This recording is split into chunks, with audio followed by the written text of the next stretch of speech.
Hypocrisy.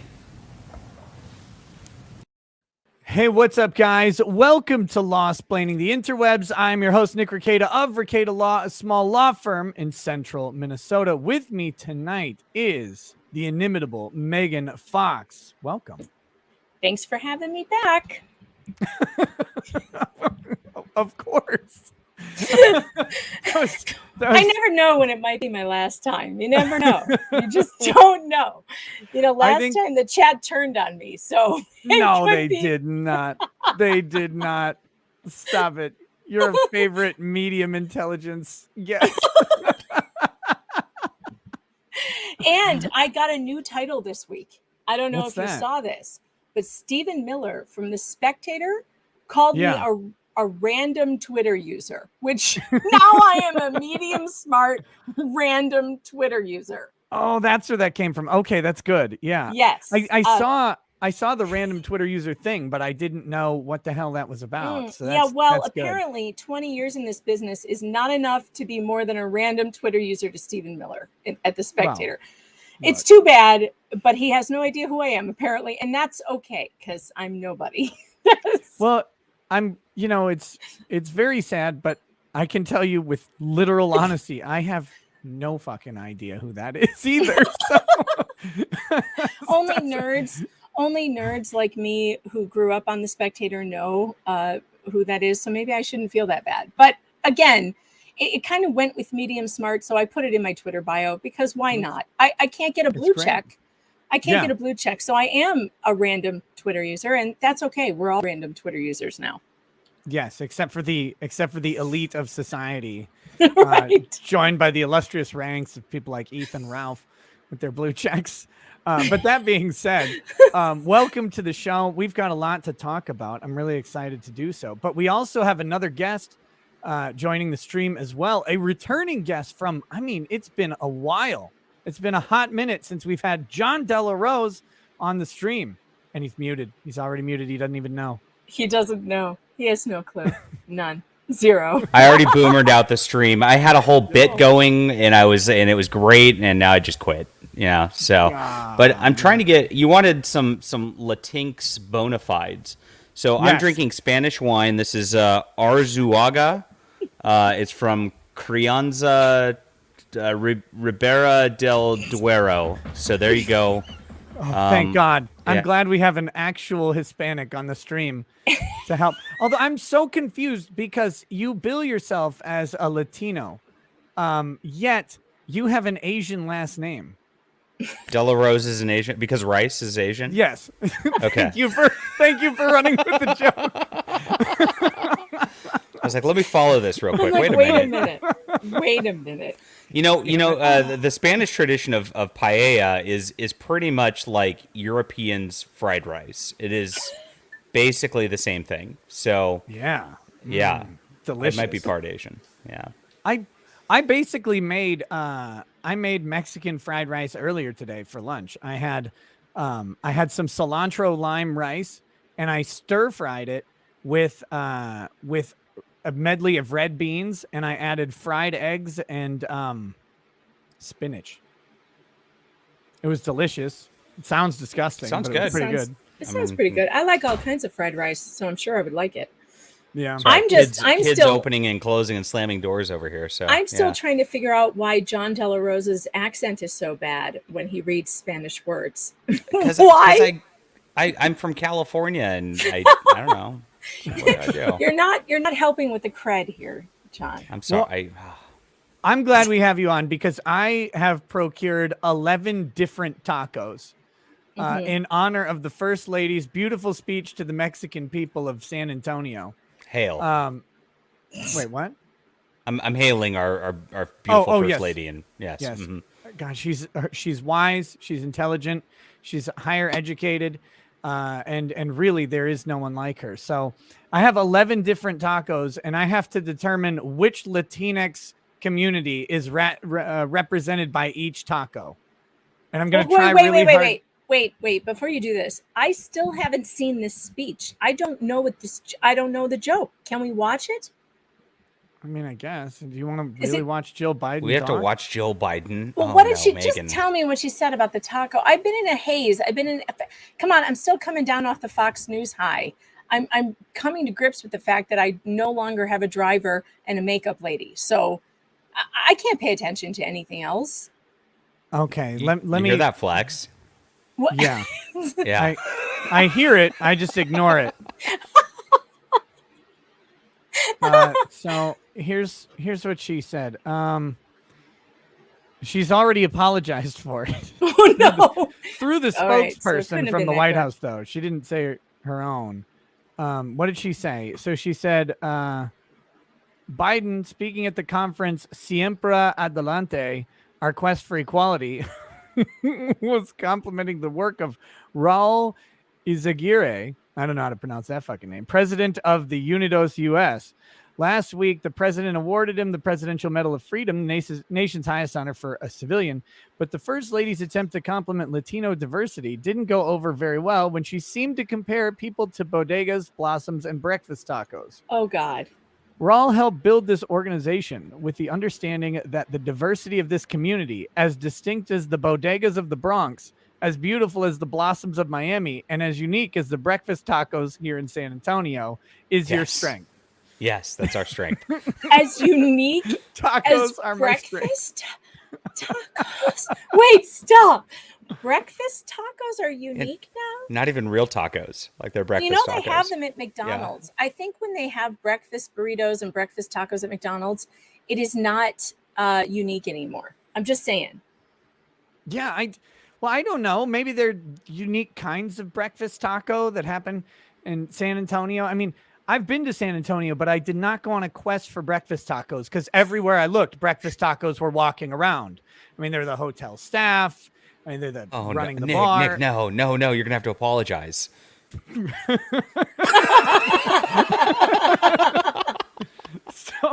So I wasn't looking for the breakfast tacos because they were just everywhere. I wasn't noticing their unique diversity.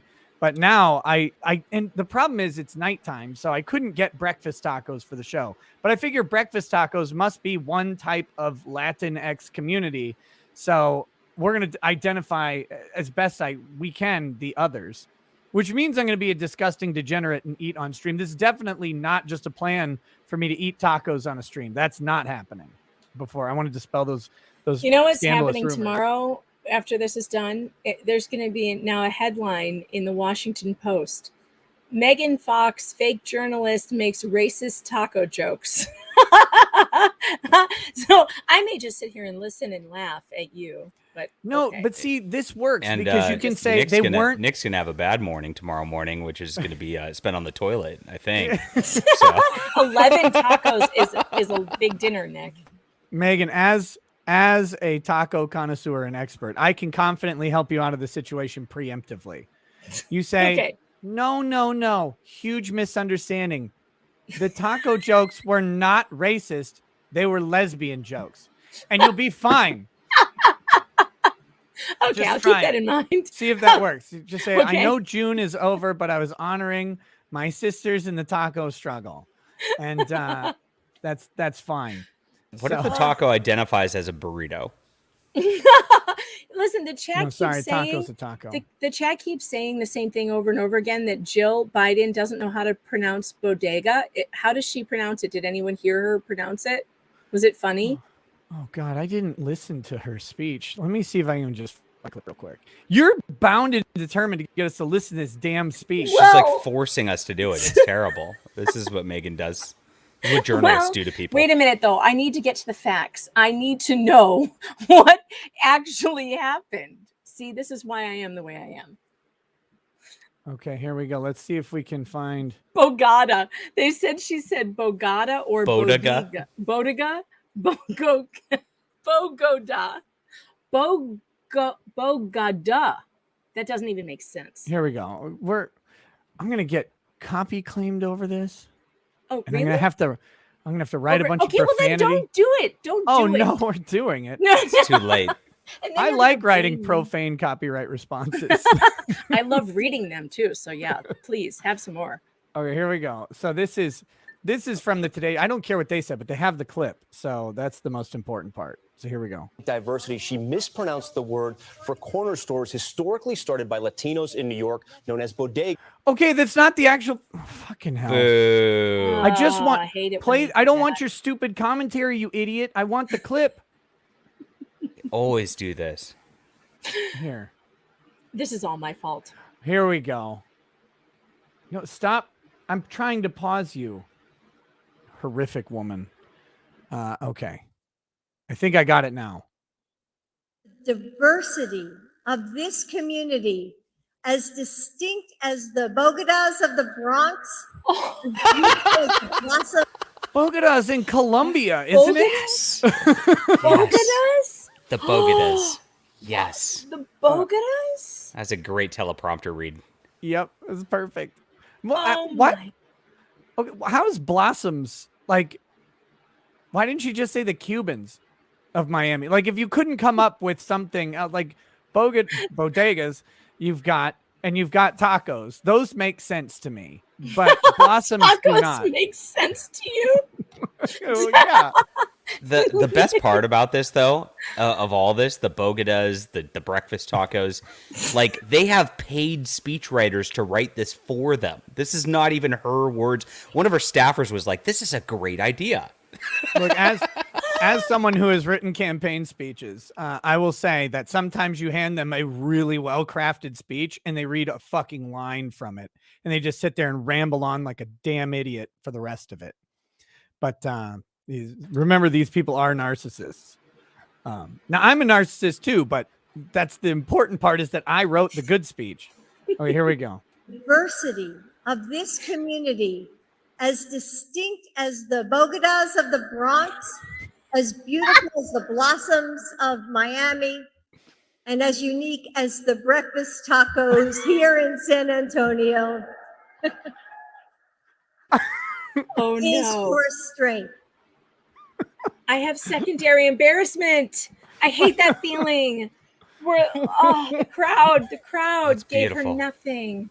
Let Why it would happen, Megan. Let it anyone happen. think Oh, I that hate- was a good move? Like, it's not even like, ignore the political and the hyperbolic racist I mean, people do that because that's how she would treat someone else who did it, but ignore all that and just go like, that was the line from the speech. Like, that was what was crafted. Someone thought the Bogotas of, of the Bronx. Do you the think they blossoms spelled of it my- wrong? Do you think they put it wrong on the teleprompter, or she just read it wrong? Again, picking blossoms from Miami. There's got to be something more uniquely Miami, like bikinis in Miami, Cocaine, or something. Miami. you know. Cocaine of Miami. Yeah, the rental cars of Miami. Ah, Like, I'm not sure what you'd pick, but blossoms is as not where I unique go. as the bath salts of Miami, as numerous as the different types Stabbing. of illegal drugs and gator attacks in Miami. I tell you, I've been to Miami one time, and there are very few places in the world that I have felt unsafe, but downtown Miami is one of them. Like, I felt For sure. like downtown Chicago, fine. Downtown Houston, fine. Not lately, Downtown, Chicago.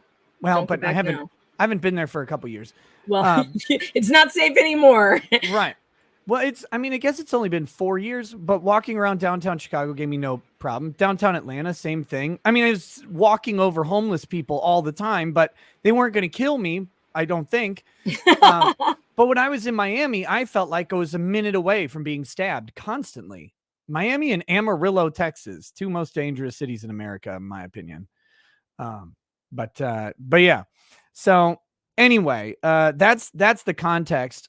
I don't know if I'm not going to pound 11 tacos at once, but I figure throughout the show, I could pick a taco and we can decide what that is. And then I will eat that person in celebration of their diversity. Like some sort of racist dinosaur or something. I don't know. Weird. Are they each? Is each taco a different type of taco? Yeah. Like every single one, you got 11 different tacos. I What got kind of taco 11 stand has different tacos. 11. Did you get a vegan taco? No. My question Although, is, did you go to maybe- one place and get 11 different types of tacos from one place? Or did you Yeah. go around to 11 different places and get different tacos from 11 No, there were different places? there were actually like 15 different types of tacos at the one place, but I just picked the 11 because I thought 11's a reasonable number. Actually, I bought 10 because that made sense. But then when I got up to the window, they had a sign that said they had birria tacos as well. So I had to get those because beer is marinated brisket. Oh my God, so good. Good stuff. So I had to get that also, and it And wasn't the bill on the for original this sign. was $110. No, with it's inflation. 35. It's like $35.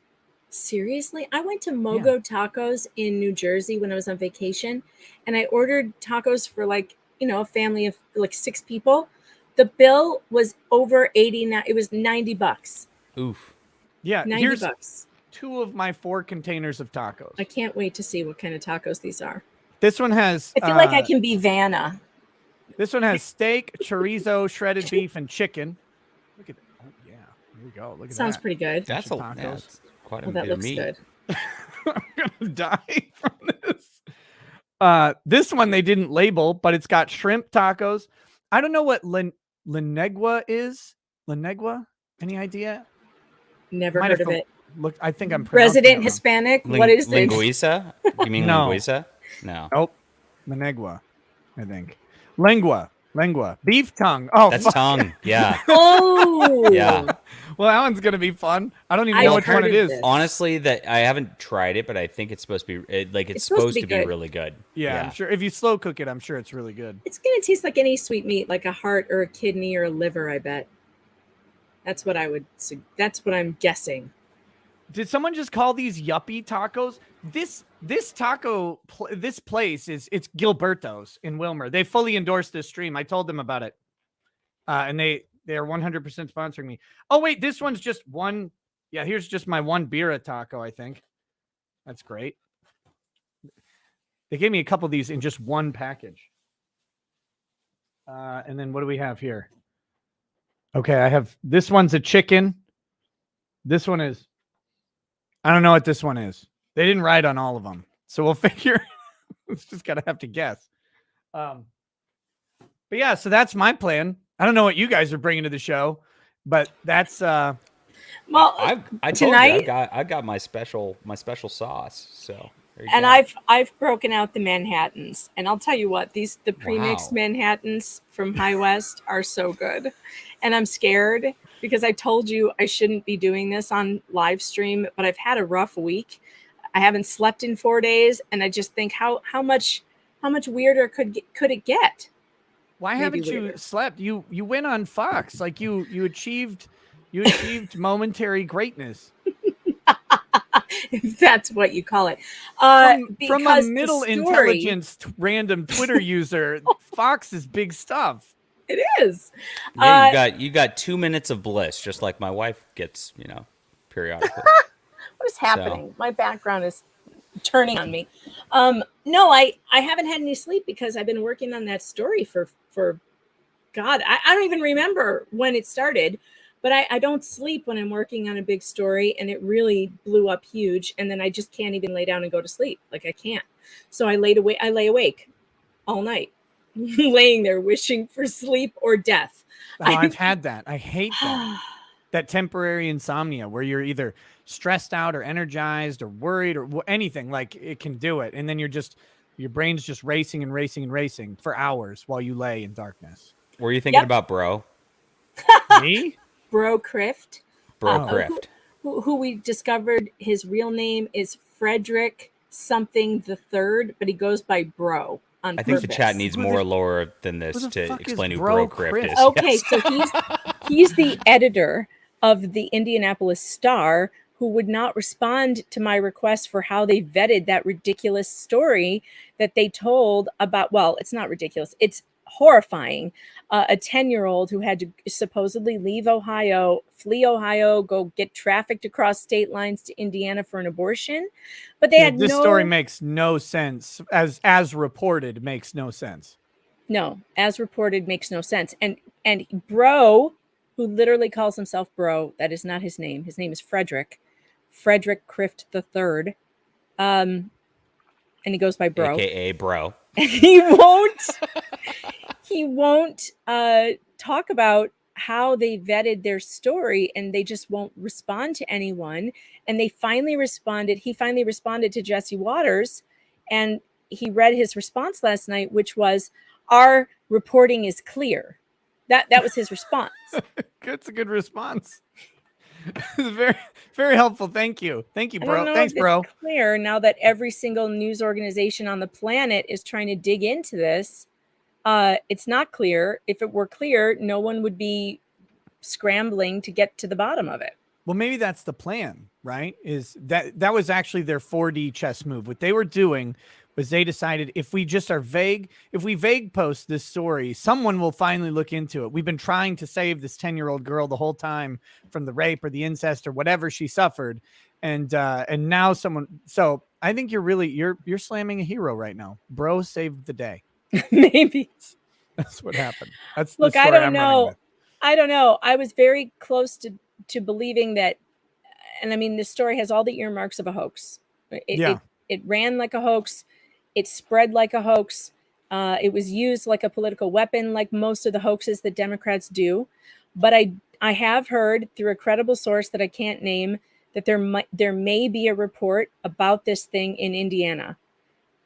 There's no report in Ohio. We heard from the AG last night. Yep. No report there.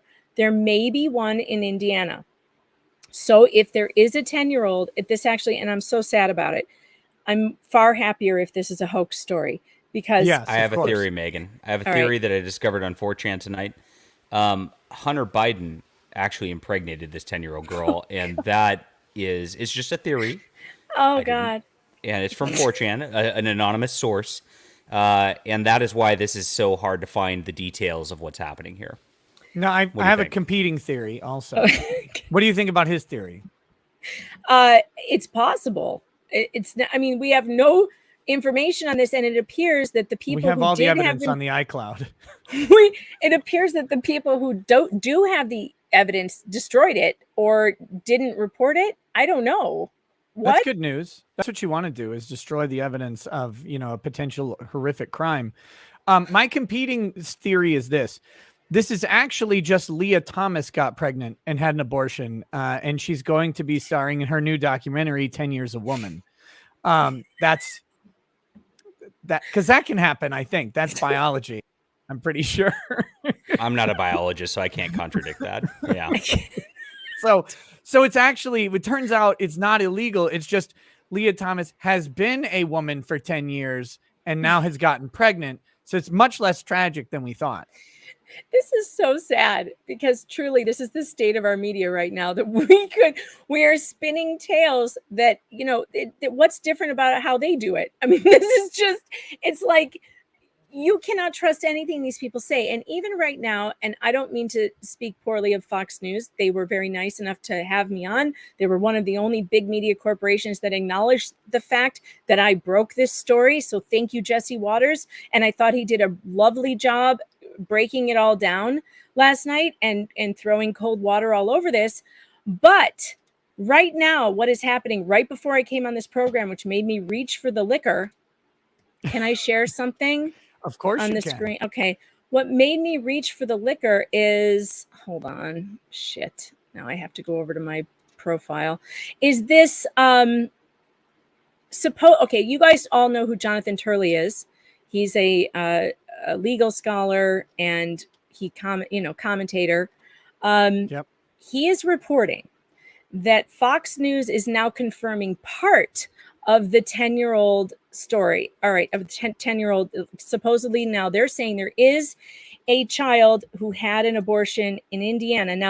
Now, please listen to this, because this is their evidence that they're putting forward. Source familiar to this situation is confirming to Fox News tonight that indeed there is a 10-year-old girl from Ohio who traveled across state lines to Indiana to seek an abortion. And also tonight we're learning, Bill, that the doctor who was in charge of caring for her is facing repercussions for this story getting out the way that it did. Now, this horrific ordeal was first reported on July 1st by the Indianapolis Star. Okay, going back to what she first said. She said a source close to this situation Yeah. told which could Fox News. What? Could be me. I mean, Who? you know, I Wait, was on could your be stream anybody. earlier, so yeah. It could this be- is not corroboration. I'm sorry, Fox. This is not corroboration in any way. A source. Now, all right, let's give him the benefit of the doubt. No, it wasn't even close to the situation. If you listen to what she said a source familiar with the situation, which yeah, could right. be literally the person who wrote the initial story. Right. That's sourcing themselves. We wouldn't know. And they showed no documents. Now, what I heard from my source, who I believe to be a credible source, is that there may be an official report, out there in Indiana that I have already asked for, that I asked for days ago through FOIA. Okay, so I'm waiting for the FOIA machine, which moves very slowly, to give me my documents. And the idea that Fox could have this document before me is not unheard of. They will definitely give it to Fox first because, they're big corporate media and they feel like that's who they want to give it to. More aggressive lawyers. Yeah, fine. So maybe they gave it to them, but Fox is not revealing that report. They're not talking about a report. This literally is just a source, an unnamed source now, another one familiar with the investigation. This does not do it for me. This is not corroboration. Sorry, it's just not. No, it's not. And so part of the theme tonight is talking. I wanted to talk to you about this story, and I wanted to talk to you about a new breaking story about me, which I sent to you before the show. Breaking news. It's finally been discovered that umbrella guy paid me $250,000 for my favorable coverage of Johnny Depp. I was trying to keep it a secret, but that is true. And it is also true that Johnny Depp's legal team contemporaneously hired me on their own for $250,000 additionally of coverage. That I've admitted to that. I'm coming clean with it. Positive coverage from both Tug and Johnny Depp's team. I did reach out to Elaine Bredehoff to ask if she wanted positive coverage on behalf of Amber Heard. She turned me down. She said, we'll win without using those dirty tricks, was the exact quote. I've put all of this up in my YouTube comment section, which is where you make official announcements like this, I've heard. So that is true. That is 100% true. I now have $500,000 more dollars. Half of that coming from that umbrella guy personally. It behooved him to hire me so that he could grift his own show. And then, of course, the other party being Johnny Depp's legal team. This is true. And so I'm glad to report this. It's a weight off of my chest. People know I've been dealing with some stuff for the last month, and it was actually just the crushing weight of $500,000 being dropped in my lap. That's what I've been dealing with. So God, we can talk about. Would pay me for that, for all the coverage I did on that. We can talk about this. I'll bring up the publication where this is published. The publication being a YouTube comment thread where this is published and my response to it. But I figured it would be a good launch pad to talk about how these types of stories, now, whether or not the 10-year-old story ends up being a hoax, a whole hoax, a partial hoax, or nothing but a hoax, like whether or not it is, this stuff happens all the time in the news media these days. I think in a rush to compete with social media is happy to just run with a single source story as long as it fits whatever particular narrative they're going with. And so I wanted to kind of use these things to talk about that. And you'll see when I post my story, exactly what I'm talking about, except, it's not a news media person, but it's why people are willing to accept this stuff. And it's just, it's crazy. I've actually been the source of a news story that went into the New York Times, the LA Times, Rolling Stone, all sorts of stuff. It was an innocuous thing, and it was true. But this was about 2012, 2013. I'm a big fan of the band Fleetwood Mac. You guys might have heard of them once or twice. Never heard of them. Who are they? Never heard of them. Of course, it's boomer music. So some old guy singer, probably. Some old guy, Steve Nicks or something. I don't know. But they were broken up for a bit. And I was actually at a concert in Hawaii. I was on vacation. And Mick Fleetwood, who's of the name, showed up, and he announced the band was getting back together on stage. There was no media there because it's some weird podunk place in Hawaii. But I was there. Weren't you at Fleetwood's?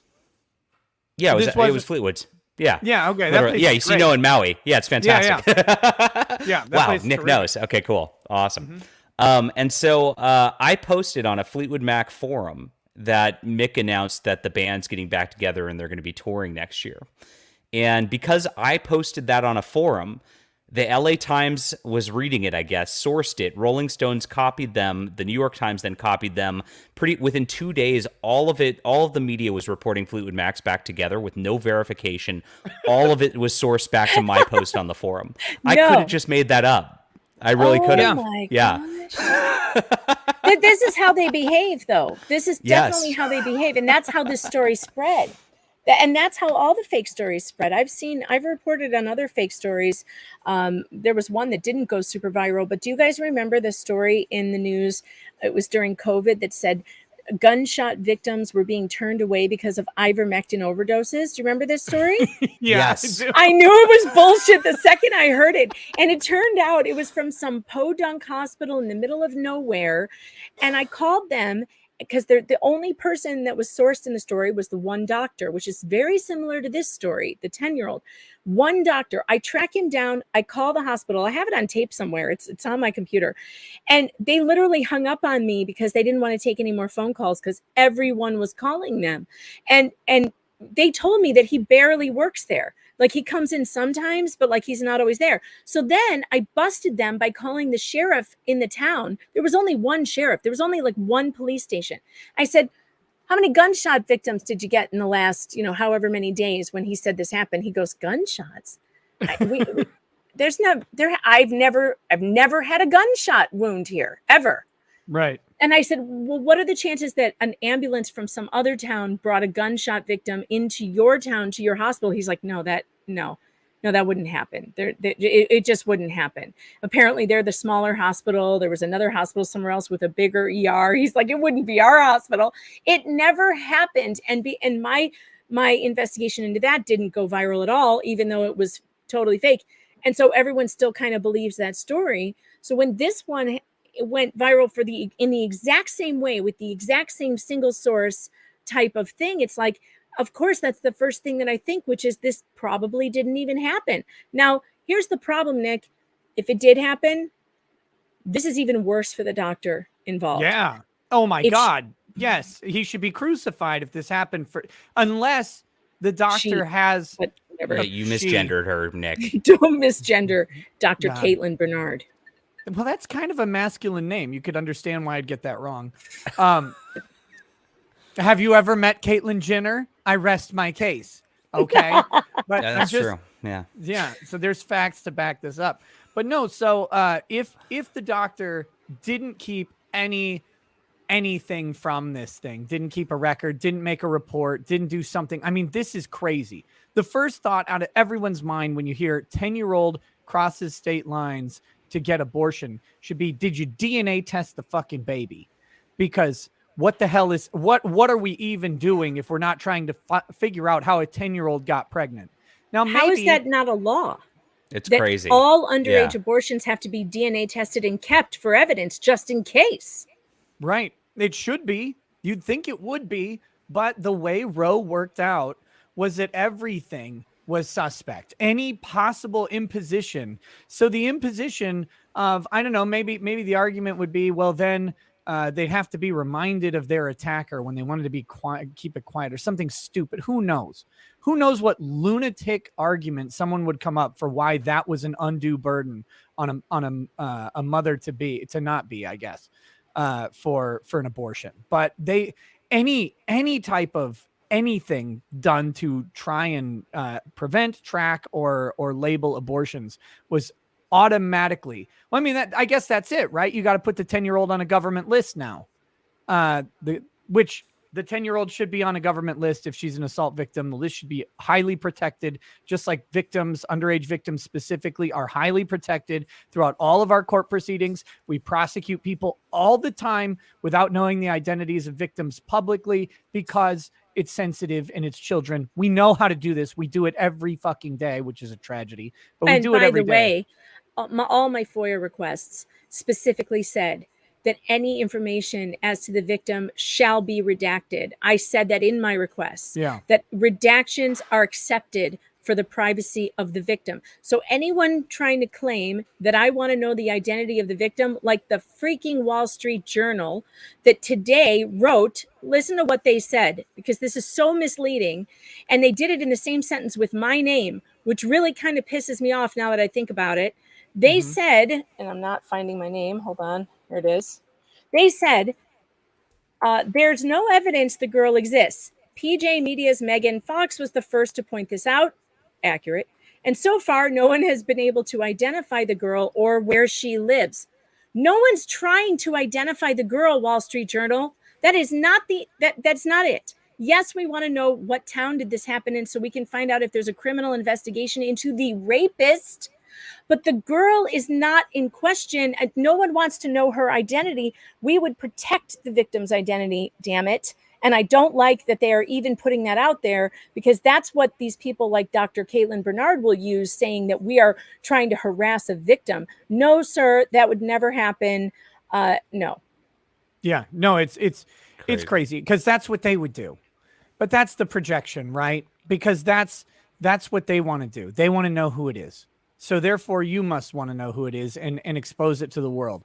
But we've seen over and over places like Wall Street Journal, LA Times, New York Times, CNN, utilizing their massive platform to dox individual people for private issues. They do it constantly, and they're somehow able to get away with it, even though they do it on places where doxing would get a normal middle intelligence, Twitter user, a random middle intelligence Twitter user banned in a heartbeat. CNN does this stuff every day. They show up at people's houses. They post pictures of their addresses because maybe they donated to Kyle Rittenhouse on a private, through a private forum to do so, and then that got leaked. So they have no problem doing this, and they would have no problem doxing a 10-year-old girl. There's blood makes headlines, and that's what they want. But I think this doctor is in really serious trouble if this really did happen. And it's not just a HIPAA violation. That they're saying that her employer is investigating her for a HIPAA violation for going public with this story. I don't think there's anything there. They won't find any violation because she didn't give any information other than the general scenario. I mean, she didn't give any names or anything. So I think that this is just smoke and mirrors. I don't think her employer is concerned about it at all. So the doctor is the single source on this? Yeah, the doctor. And she's an abortionist and she's an activist. And she is the one that the media goes to every time they want someone to talk about protecting abortion rights. She's the one that they go to. I researched her earlier, and I actually tried to send her the StreamYard link to Megan's show, but she did not reply, unfortunately. So you could send her the one to this one too. Let her know. She can come in. I have her home phone number. We could call her. Oh, Bernard isn't a very Latin name. Hey, Caitlin. Caitlin and Bernard are not very Latin names, so I don't know if she'd help with the taco thing, but we could invite her to. Maybe she'd be in for that. She's probably a taco expert too, as an abortionist. Other than the baby murder thing, I mean. John was simping for her. John was simping for her on my stream earlier today, because I did a stream at noon that I invited Nick to, but he was sleeping, so he couldn't come. Oh, sorry. But John was showing pictures of this woman, this abortionist who sued the state of Indiana so she could continue dismembering second trimester babies. She literally sued for this. And John was simping for her. So, gross. Well, was it this Caitlin Bernard that John was simping for? Hold on. Yeah, let's let the chat decide whether this is okay. Because I really do think that she should lose some hot points for dismembering babies, but that's just me. Is this it? No. That's wow. Well, that's Caitlin Bernard. That's it. You spelled it wrong. It's CAITLIN Bernard. Oh, that's very Bruce Jenner. Oh. Yeah. CAITLIN. Caitlin Bernard. There's a lot of those too. I mean, it's a pretty common name. Oh, this one. Okay. Well, yeah, this chick's much more depressing. I just realized how horrible I am most of the time. Oh. Well, here we go. Here's the actual. Yes. I mean, she's bad looking. Yeah, she's all right, So yeah. What about so this Caitlin Bernard or Canadian actress Caitlin Bernard? I don't know which. I like the actress. Yeah. Which one?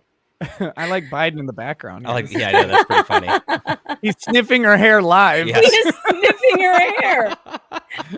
Who put that picture together? Oh, creepy It's funny. Joe. Well, the best part about this is you're not going to be an accidental dad after this one. I mean, this is the safest lay on the planet. I'm pretty sure. God. Oh my God.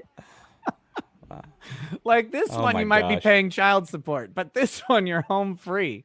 Yeah, I'm one just- of those is dangerous. Something to consider. Something to consider on the Oh my hotness scale God. is the risk involved. And I just got Well- an email. It was my one-way ticket straight to fucking hell. Um, okay, so I started eating without respecting you guys or the chat. So this is a birria taco. I decided to start with one of the best ones first. It's a brisket taco. It's got some cheese on it. Looks like some onion and cilantro, and I'm dipping it in a salsa verde. So what kind of Latin is this? Latin X? Is a I'm gonna birria go with taco. like El Salvadoran for this. So it seems kind of deep. I like El Salvador. Yeah, it's Small not but extremely Guatemala. dangerous. Yeah. No, that's good. Didn't El Salvador invent cartels in the 80s? I think so. Yeah. I'm like, without a hint of irony. It was so No, I terrifying. really think so. Yeah. Yeah. There So was a great. Mexico's border patrol keeps El Salvadorans out. So that's what goes on down there. There was a As great one would. Reddit thread on some woke woman who took her homeschooled kid on a tour of South America and like was posting it all over, all about where she was going.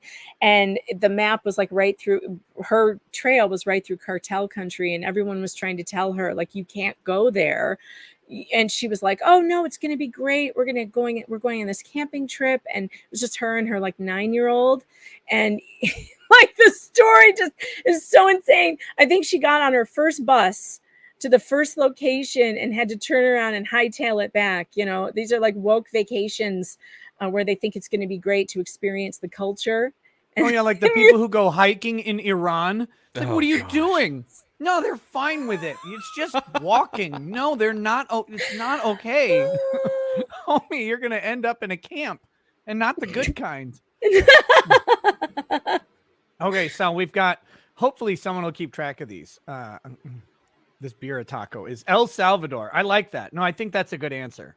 So we've learned. See, that. I told you we needed John here for this because I would know. have been Great. no help And at all. I'm just pulling it out of my ass too, so it's fantastic.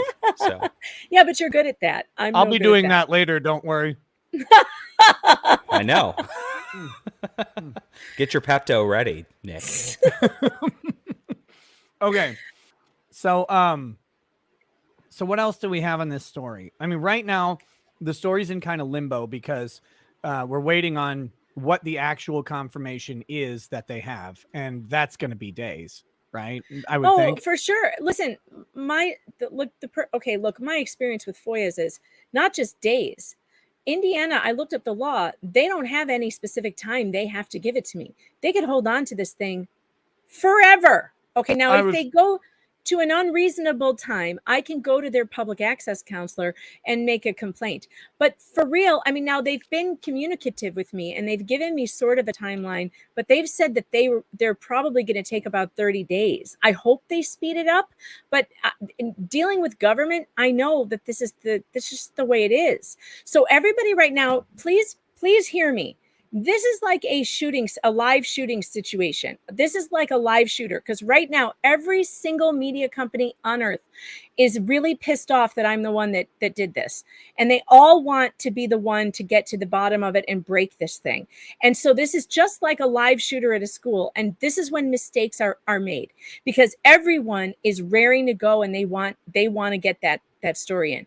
I'm being careful. I'm saying I'm waiting until I get the documentation in my hot little hands and I can read it with my own eyes. I'm not taking it from anybody else because at this point, it's too hot right now to even consider that anything being reported right now is real. To be very clear, I was not referring to the FOIA request because that will come in approximately never. I was referring to maybe some corroborating source being revealed or stepping up and saying this is a Maybe. thing. So hoping that Fox So News far, has done some diligence to say that they've got a source better than the doctor or better than some nurse staff at the abortion clinic or but whatever. why didn't they name this source? Why is the source familiar with? I don't like that wording. It doesn't engender any confidence in this to me. Look, Yeah. and here's the other problem. Okay, I was considering that this was a fake story. I was like, I am 90% sure that this is a fake story. There's a small 10% chance that there is an actual victim. Here's the problem now. If there is a victim, let's say there's a victim and that this is true. That now means, and this is a really bad scenario, the Ohio Attorney General last night confirmed that the child did not need to leave Ohio. The child could have gotten an abortion in Ohio because it would have fallen under the emergency clause. Okay. So why then did she cross state lines? Who took her across state lines to get an abortion somewhere else, and why? And is it because the Attorney General of Ohio said on television last night that a child rapist in Ohio gets a mandatory life sentence? Is it because in other states you only get 3 to 5? And did the rapist take the child across state lines to avoid prosecution and avoid a police investigation? And did Dr. Caitlin Bernard help a rapist do that and destroy the evidence, the DNA evidence? See, now this just got a whole lot worse.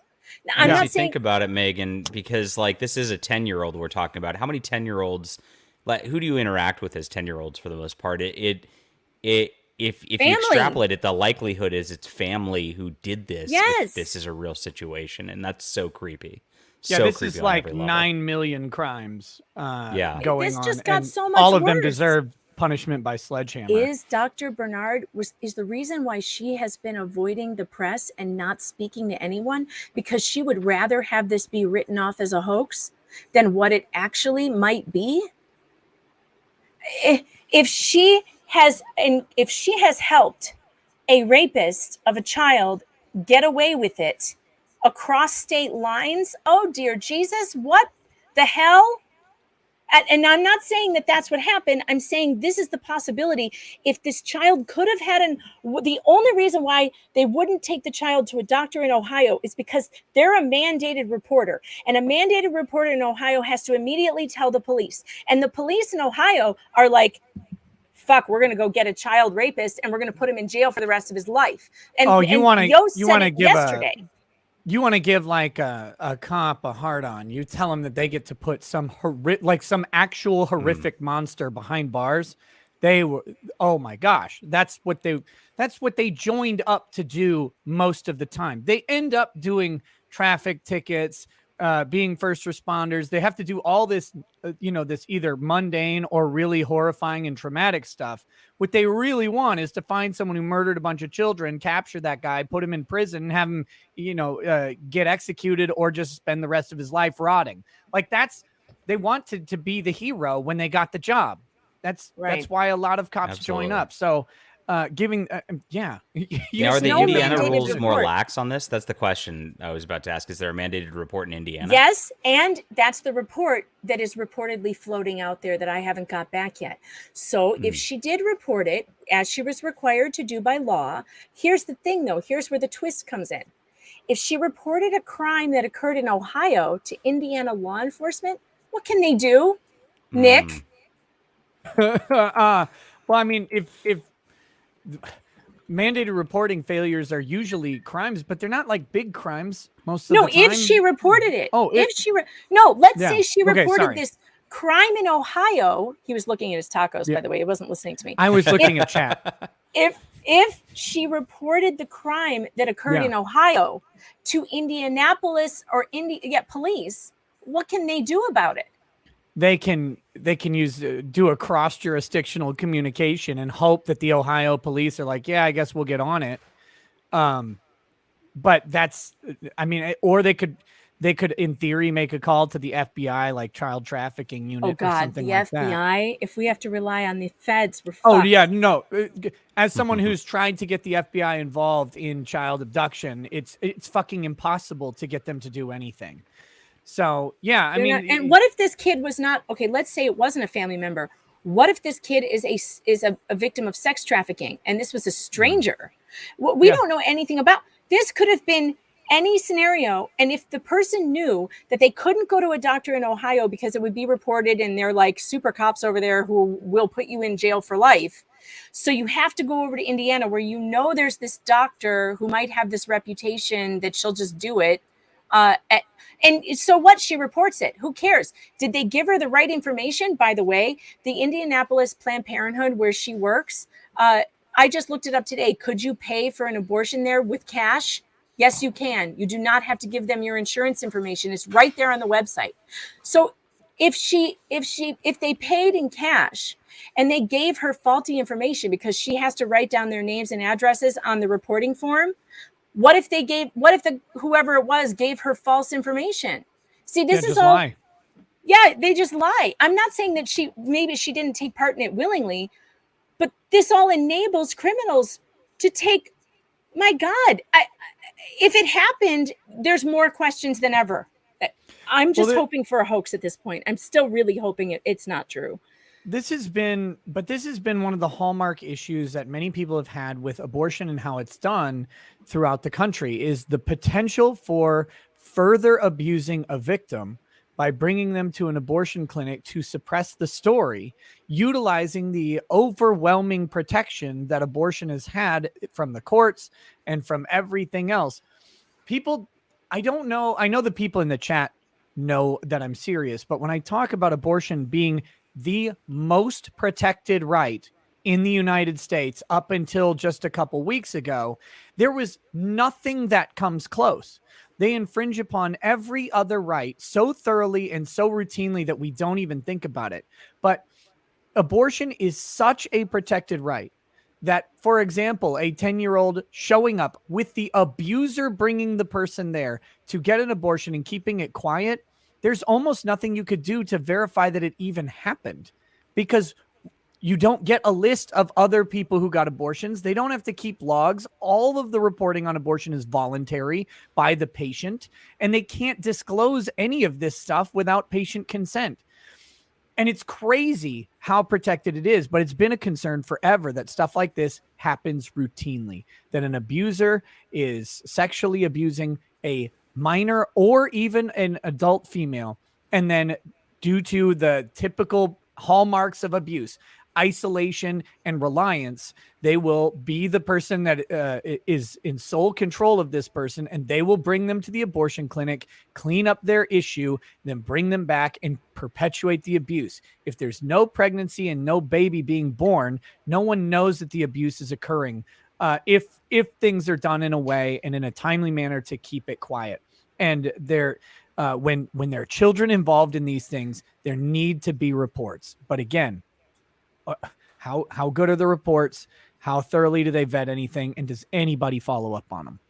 Well, Indiana has a law that the abortionist has to report underage abortions within 3 days to DCS and the health department. So I have FOIAs in for those. Again, though, this is the thing that could take a really long time because it's government. But again, what if they don't? If they don't report it? Supposedly, how do you find out? Okay, so Caitlin Bernard, the same doctor, was accused by the Indiana Right to Life in 2018 of not reporting underage. She was one of 9 doctors who didn't report on 48 reports of underage abortions, according to the Indiana Right to Life. I heard there was an investigation of this in 2018, and it was inconclusive. They couldn't figure out if it was a glitch in the system or if it was intentional. And I guess nobody paid any price for it. Right. How do you verify? So if the reporting is okay, that's like saying I have to report every time I shoplift from Walmart. Well, I didn't. I just didn't shoplift from Walmart, so I didn't have to report. Well, we've got 10 instances. Yeah, the tech didn't work. The tech didn't work. I clicked the box, but I don't know. It just didn't show up. Yeah, it's a crazy system. And again, because we've been unable, you're unable to track who, even who got abortions that day, even privately, even locked away behind all sorts of privacy protections that can only be pierced with probable cause and a warrant. Even that is too burdensome, or has been up until recently too burdensome to pass any sort of constitutional test. So we couldn't do it. You couldn't even have a list of everybody else who got abortions to see that there was one that happened that's not accounted for example. Like, you just don't get this. And it pisses me off. I'm going to try the beef tongue. I'm pretty sure I've narrowed it down to this one. I don't know how you can eat while talking about this. I just like, it's just sick. I'm a soulless monster. Oh my gosh. That's so funny. Shit. Oh, this taco is falling apart. It's like a post-abortion taco. Oh no. That was a really dirty joke. Sorry. Yeah, that was bad. I don't have any taste, except for tacos. Okay, so here we go. So this got big, thick chunks of beef in it. That's why I know it's the tongue.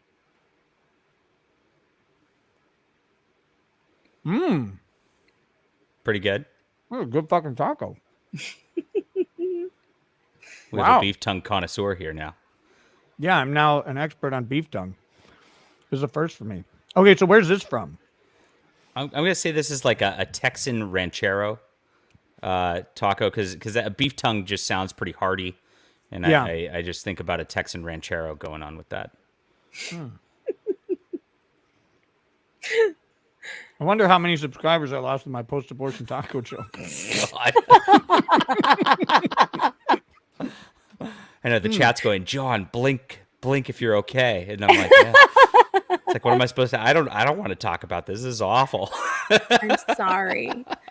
Should we talk about my hair on the news instead? That's much better, please. Yeah. Yeah. It's a topic I care about. Yes. While we're talking about abortions, please tell us about your blowout. That'll be great. Well, I have this love-hate relationship with Fox News because the last time I was on with Tucker, the camera was so low that it gave me like 4 chins.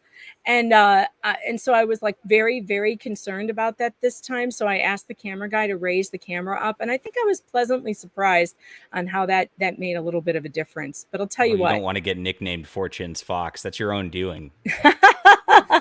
Well, it's okay. It's all right. I deserve it after that appearance on Tucker. I mean, it was just like the worst. The chat hates me anyway. I mean, the chat is so pissed off at me tonight. Not tonight. Chat's pissed.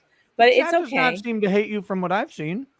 Yeah, I don't know. I don't know what's going on. But there's some hatred. But that's okay. I'm used to it. It's okay. And it's going to get worse. My God. Good. The camera You're still eating the beef tongue?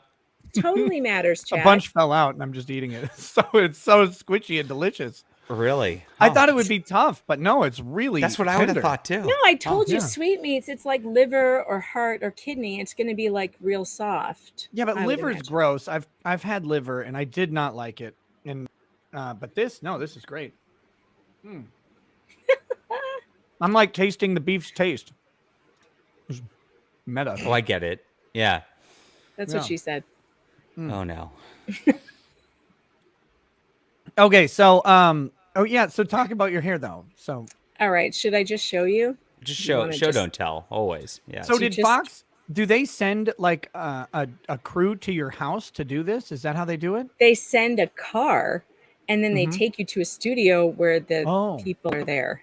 Like a local affiliate or whatever. And it ended up where I am in Rochester. It's like a public TV station, which is weird because they all hate Fox News probably, right?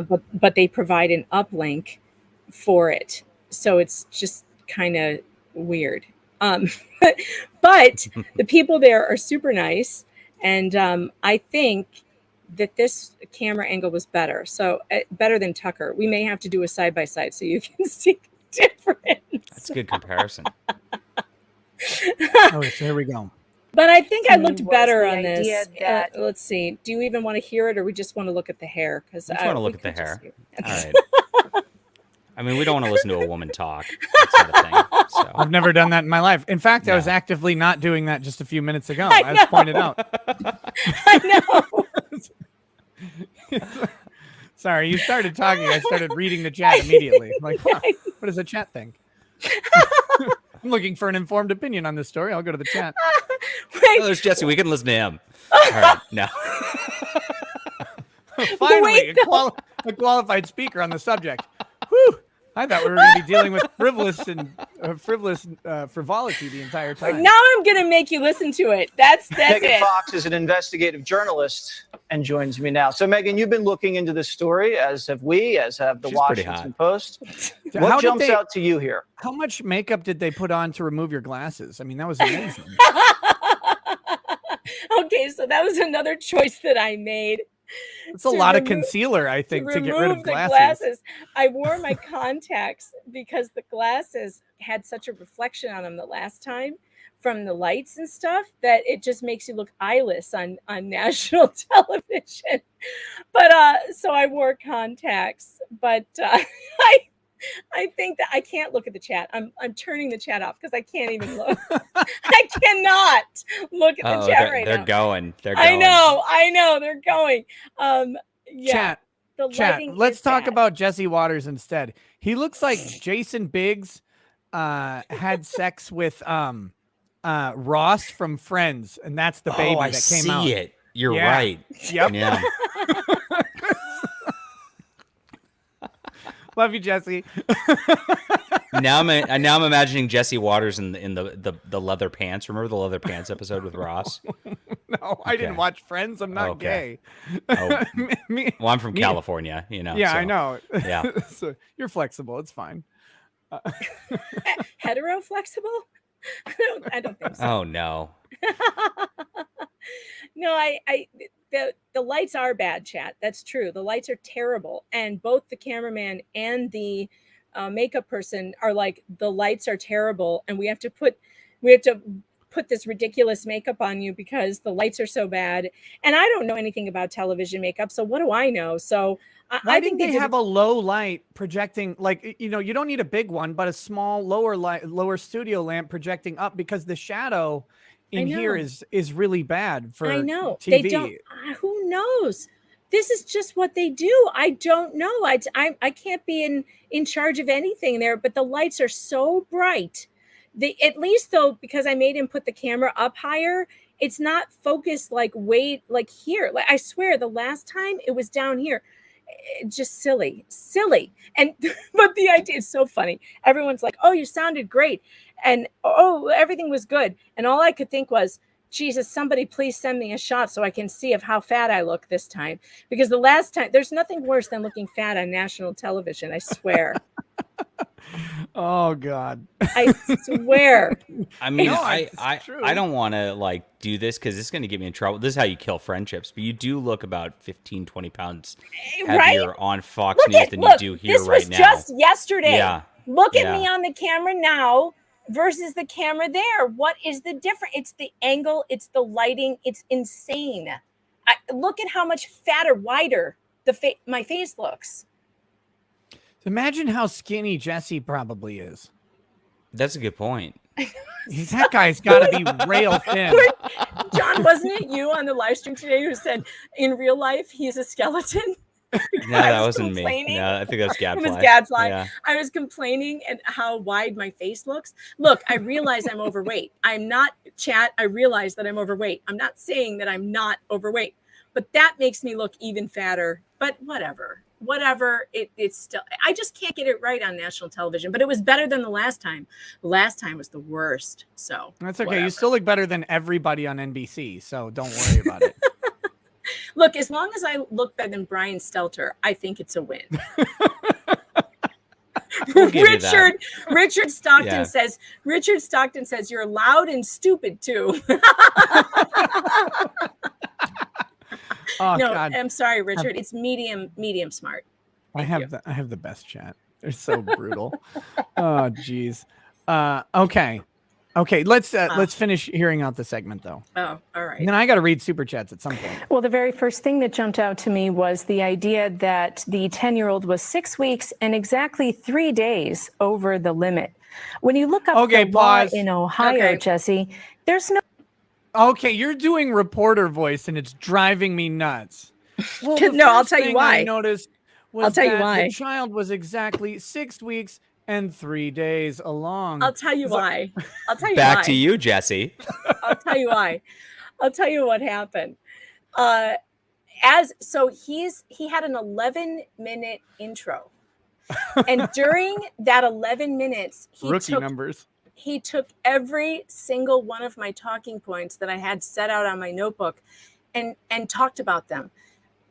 I had nothing left by the time he came to me. I was like, I don't even know why he wants me here. He just told the whole story. I've got nothing else. So I just repeated his question. And when people do that, by the way, it's because they're stalling for time. And also, you're sitting in a studio all by yourself, looking at a camera. There's no people in the room, and you're trying to listen, and there's a delay. It is so stinking nerve-wracking. And so, my voice, that's what happens when I get nervous. I'm talking slower and I'm picking my words. And I'm also 2 million people are watching me right now. That's exactly what I do. And I know the voice is annoying. I get it. But also I just got all my talking points taken away from me. The rug pulled out from underneath me. And I was panicking. I don't know. Wait till you see the swallow. Wait till you see the swallow. The swallow is fantastic. It's awful. Okay, I would disavow those statements immediately. I was on camera. Wait till you see the swallow. It was really tremendous. The freeze frame's kind of great here because Megan looks like she just took a puff and was like, "That's some dank weed." Oh man, no. I got an anxiety attack that created this gunk in the back of my throat, and it was closing, and I wanted. You're not helping with gunk in the back of your throat. Talking about that, it's getting worse. That's what happened.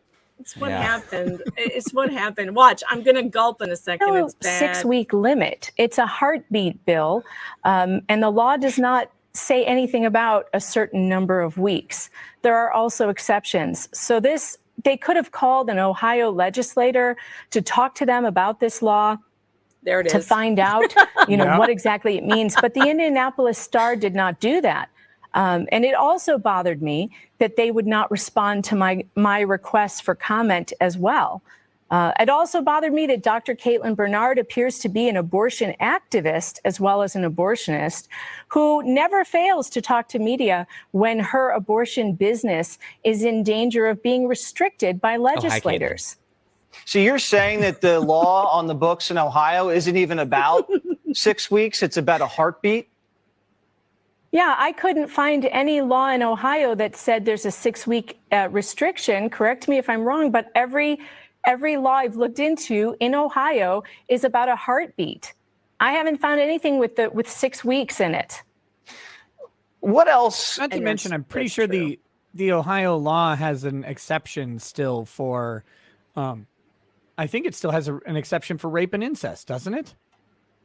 It's not rape and incest. What it is there's a exception for the health and safety of the mother.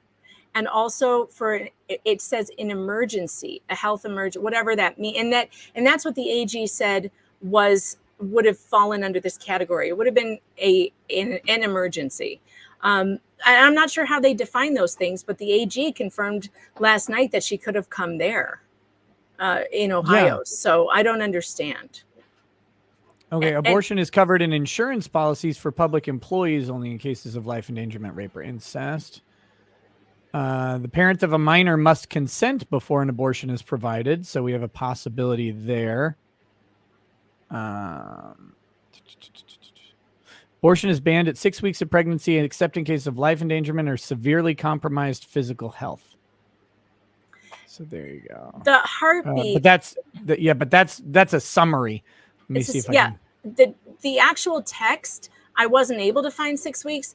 if it's in there, there are lots of different versions of the bill. So, maybe I missed a version, but even the AG said it's not about a time limit. It's about fetal heartbeat. Now, fetal heartbeat can be detected at 6 weeks, but it can also go up by a few weeks as well.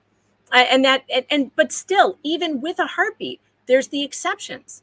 And a 10-year-old would certainly be in some kind of emergency, or also, what do you call it? Health and safety. Can a 10-year-old carry a pregnancy? I don't know. I'm not advocating for aborting anyone's baby, though, because I will tell you, even a 10-year-old, I don't understand how murder solves rape.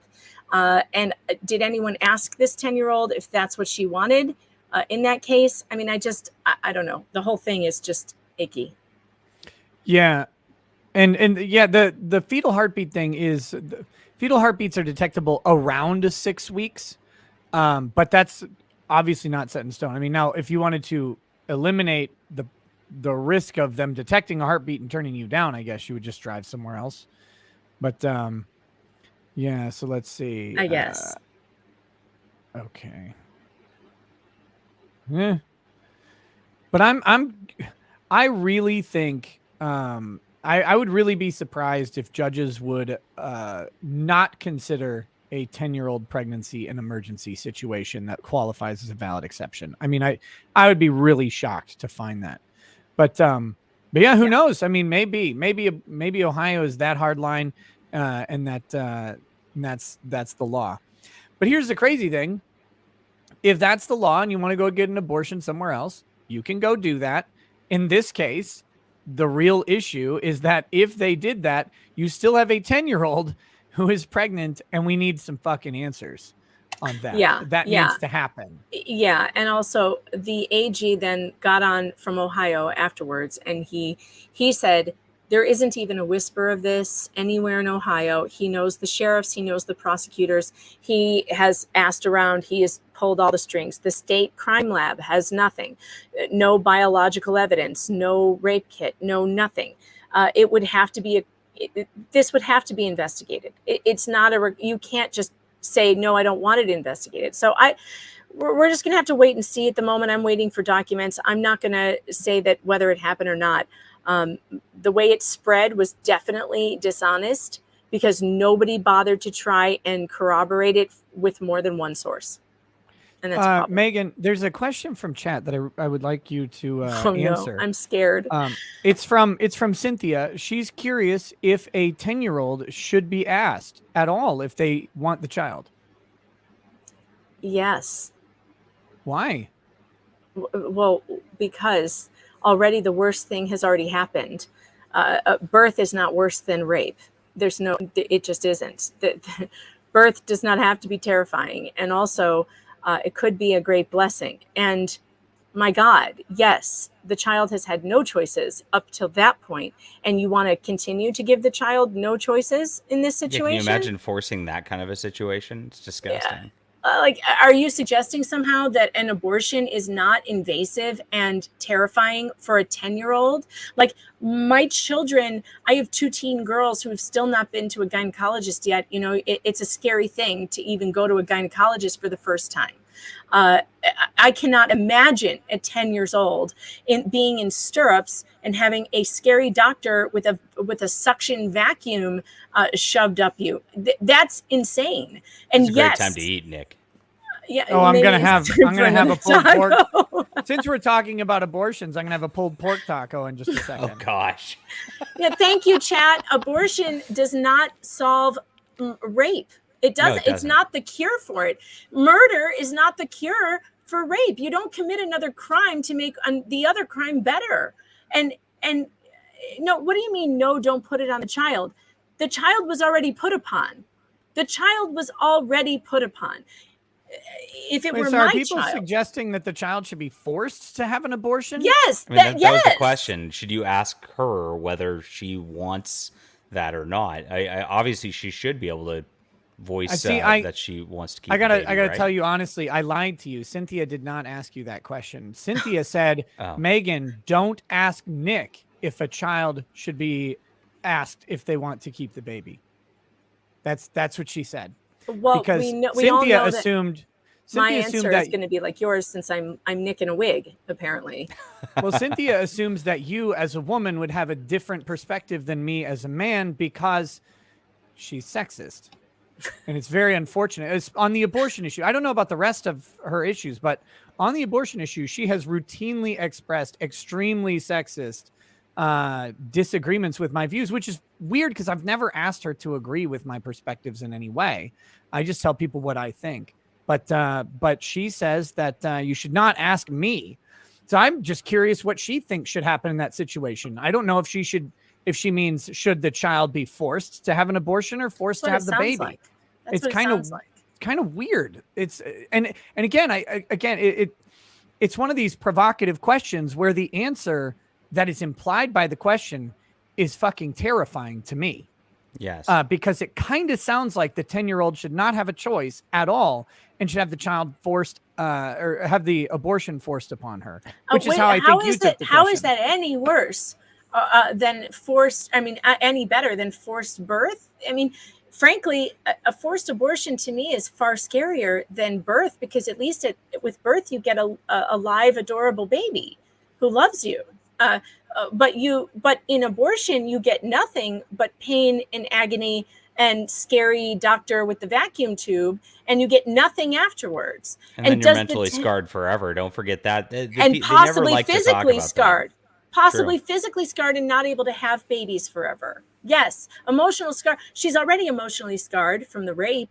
No. I don't think that you should ever force a 10-year-old to have an abortion either. So, of course, the 10-year-old should be asked. The 10-year-old needs to be consulted. The 10-year-old has already, unfortunately, been initiated into adulthood through rape. People are asking, can a 10-year-old carry a baby to term? Yes, they can. Yeah. Depending the earliest on the recorded was 5 years old. Yeah, Oh depending on the 10-year-old. Again, this is a horrific situation. But the question is, do you answer horror with horror? Now, maybe this 10-year-old couldn't carry a baby to term, which would lead to the very reasonable conclusion that this would probably fall under a medical emergency exception to the abortion law in Ohio.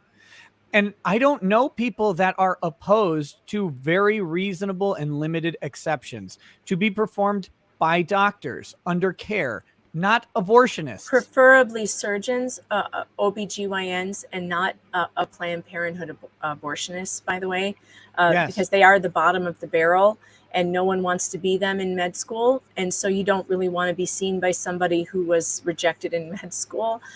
You want to go to someone who is an expert. And I would suggest surgeons. And I agree with you, Nick. I think reasonable people can come to reasonable conclusions that no one is trying to force a 10-year-old to do anything, especially a rape victim. But my God, no, I hate these questions. Not that I won't answer them, but I mean, did they not know that we were separated at birth? You're not going to get a different answer from me. The whole point of questions like that are to just try to gotcha you. And no matter what you do, there's always a moving goalpost to make it somehow worse. So I don't know. I try not to entertain stuff like that when I get those. Well, I like to. hypotheticals. I'm an antagonistic pile of garbage. That's true. If people want to ask a troll question in the chat, then I will try and make it into a point of discussion, because that's my job as host of the show. But no, I do think the 10-year-old's opinion matters. I think if a 10 it definitely matters. Like you said, this is forced upon them. Maybe they don't want to further engage in trauma, or maybe they don't want to ever have to deal with the baby, again, and they choose adoption, or maybe they want the situation to be ended and that's the best move. I don't know. I'm not the 10-year-old. But I'm certainly not going to foist my decision upon them either way. That's weird. that's a whole that's another thing. rape. That's like another rape. You don't force the victim to do anything. You of course consult the victim. My God, why is this even a question? I don't understand why this is even a question. Philip H says, if it were your daughter, Nick, I doubt you would say it's her choice. If it were, if it were my daughter, I don't know what circumstance would bring this about. But do you think I would not talk to my own child about the situation that they're in? What kind of monsters are you people? Like, do you have children? Yeah, I feel like no, they don't, because they obviously couldn't. not. No. They couldn't. John has children. I have children.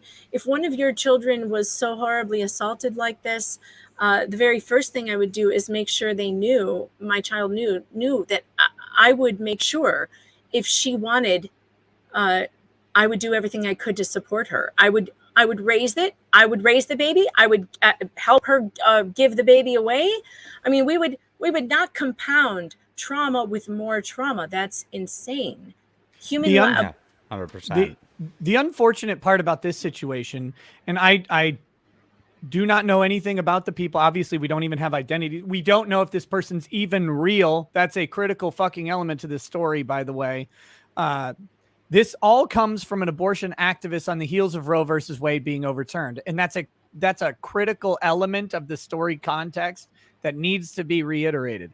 But in the event that this person is real, one of the prime suspects is probably the dad. That's the scary and unfortunate part of this. So again, going with the parent's choice might have been what happened.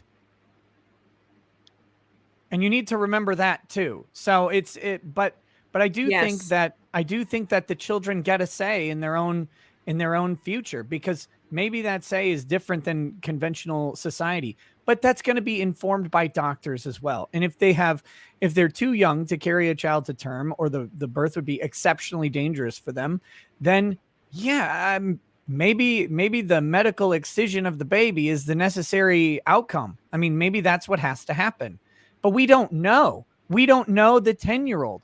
We don't know if the kid was even 10. All of the reporting on this is coming from one source, an abortionist doctor with a motivation. Maybe the person was 16. Maybe they were 20. Maybe they were 10. We don't know. And so all of the speculative aspects about how this would work, could work. Maybe it's a very large, further developed 10-year-old. I've met them. And it's very awkward to meet kids that are further along at that young age, but it happens. So who knows what it's like? We don't get to make blanket decisions like this. We just have to kind of take it as we get actual facts.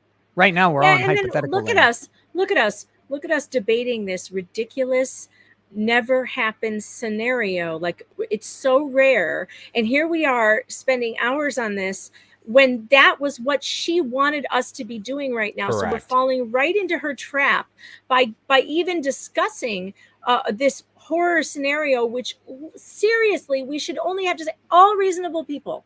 No reasonable person is making a 10-year-old have a baby at 10, a rape victim, a 10-year-old rape victim. That's crazy. No one, very few people are going to say that that's okay.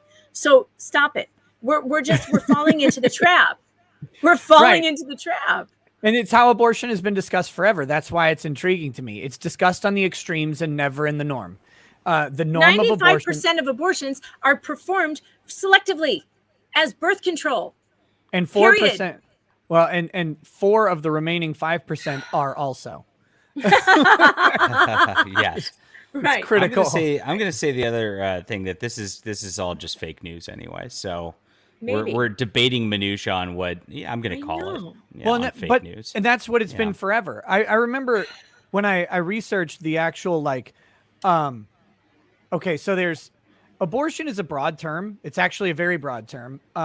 Premature deliveries, premature inducements, or premature cesareans for preeclampsia are abortions, even if the baby lives. Which in those cases, they try to have them live.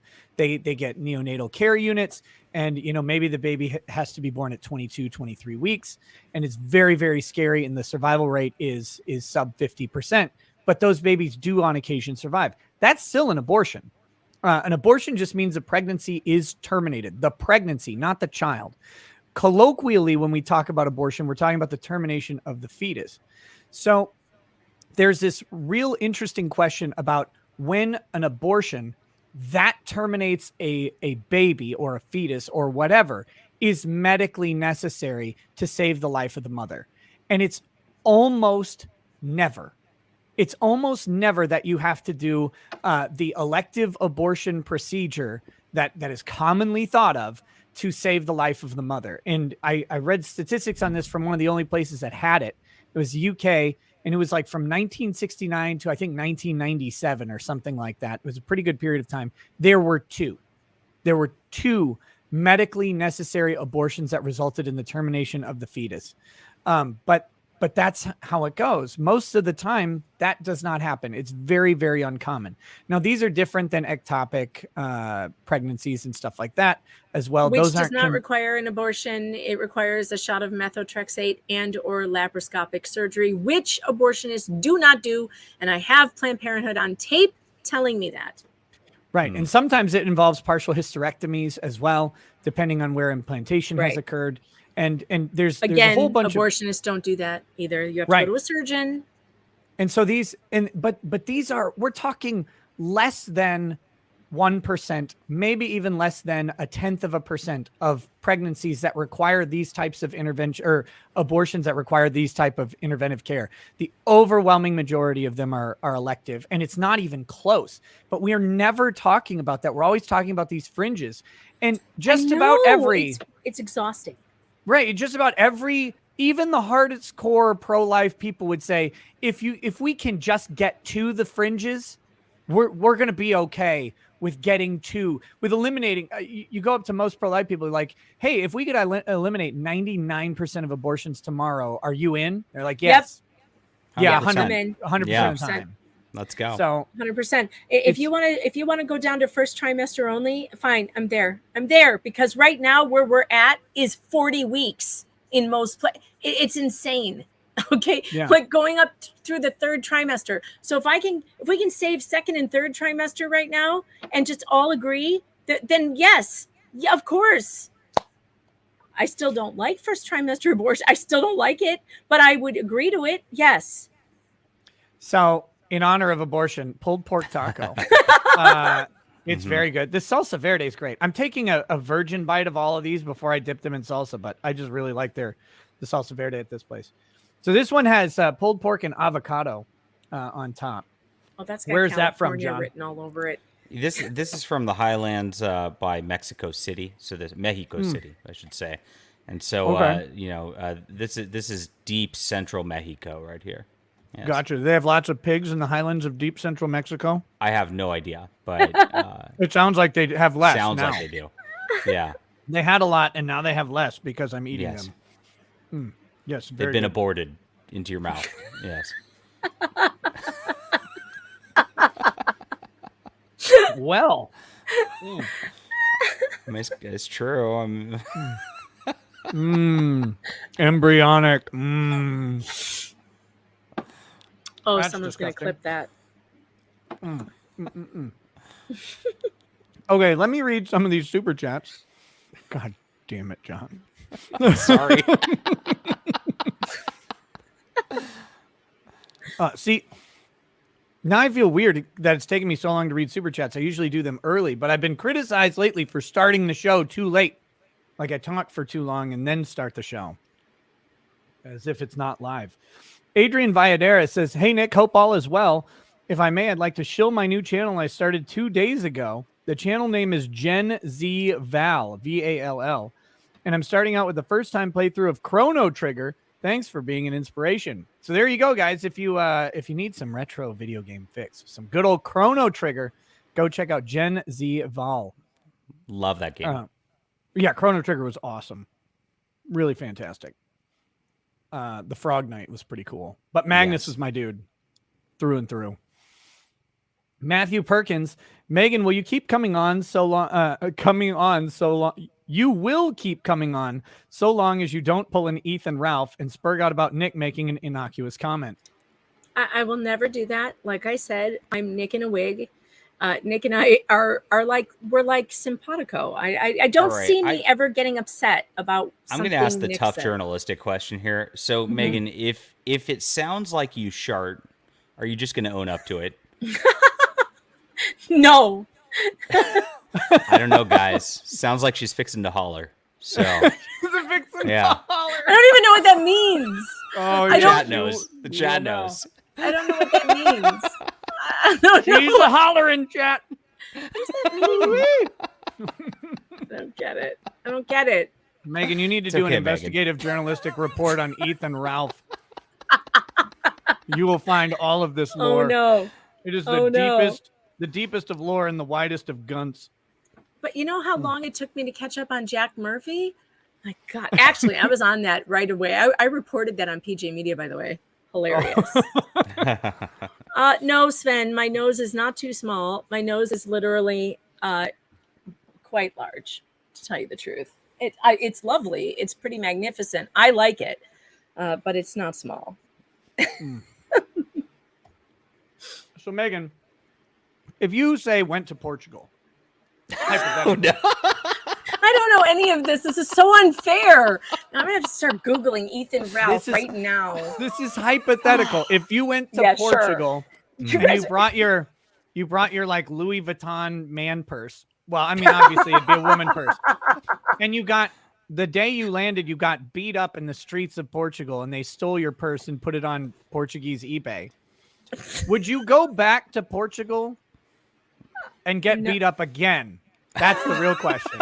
No, did he do that? Yeah, that happened. That was hypothetical. Oh, well, I didn't. No, I would not. Is that the right answer? Do I win something if I answer these right?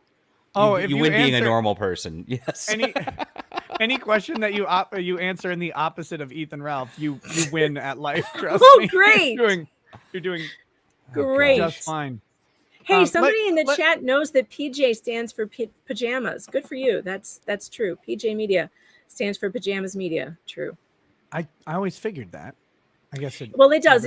We got it from Dan Rather a long time ago when Glenn Reynolds started PJ Media with Roger Simon. It was back in the days when the bloggers in their pajamas busted Dan Rather. And so Pajamas Media was born. And they actually used to call it Pajamas Media, and then it got cut down to PJ Media. Sure, probably after a bankruptcy or something. No, I'm just kidding. That was a joke. I think it was just because nobody got the joke anymore. And so it was kind of an old joke. And now I would pay to watch Megan box Andy Worski, though. Again, another person I don't know. Yeah. I mean, he's still short, but he's bulked he's getting up. ripped.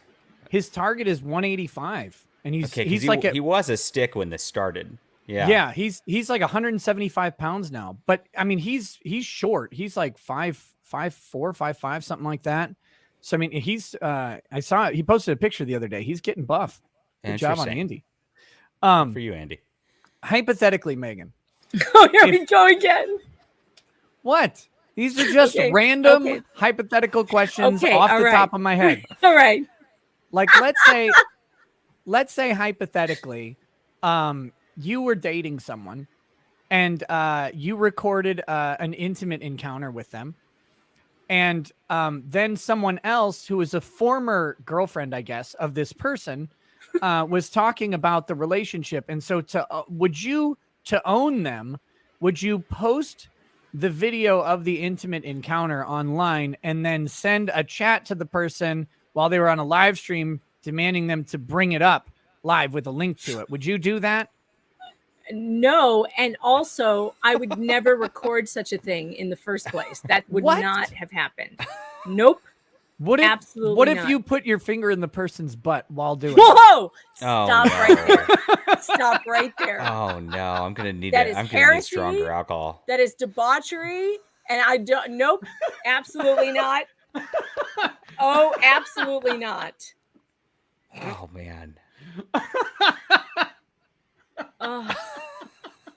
I need a drink. I'll explain to you the lore off air, Megan. I'm sorry. Oh God, it's so deep. It's much deeper than a thumb goes. Oh no. It's goodness Oh gracious. no. So anyway, let me read the next super chat. Yeah, please move on to the super chats. Jackson Kai says, Nick, even Tim Pool managed to get called out by the January 6th committee. You need to pump up the rants so you can be as well. I literally said that the government should fear the population. I'm surprised that I was pretty surprised you didn't get hauled away by the feds for that.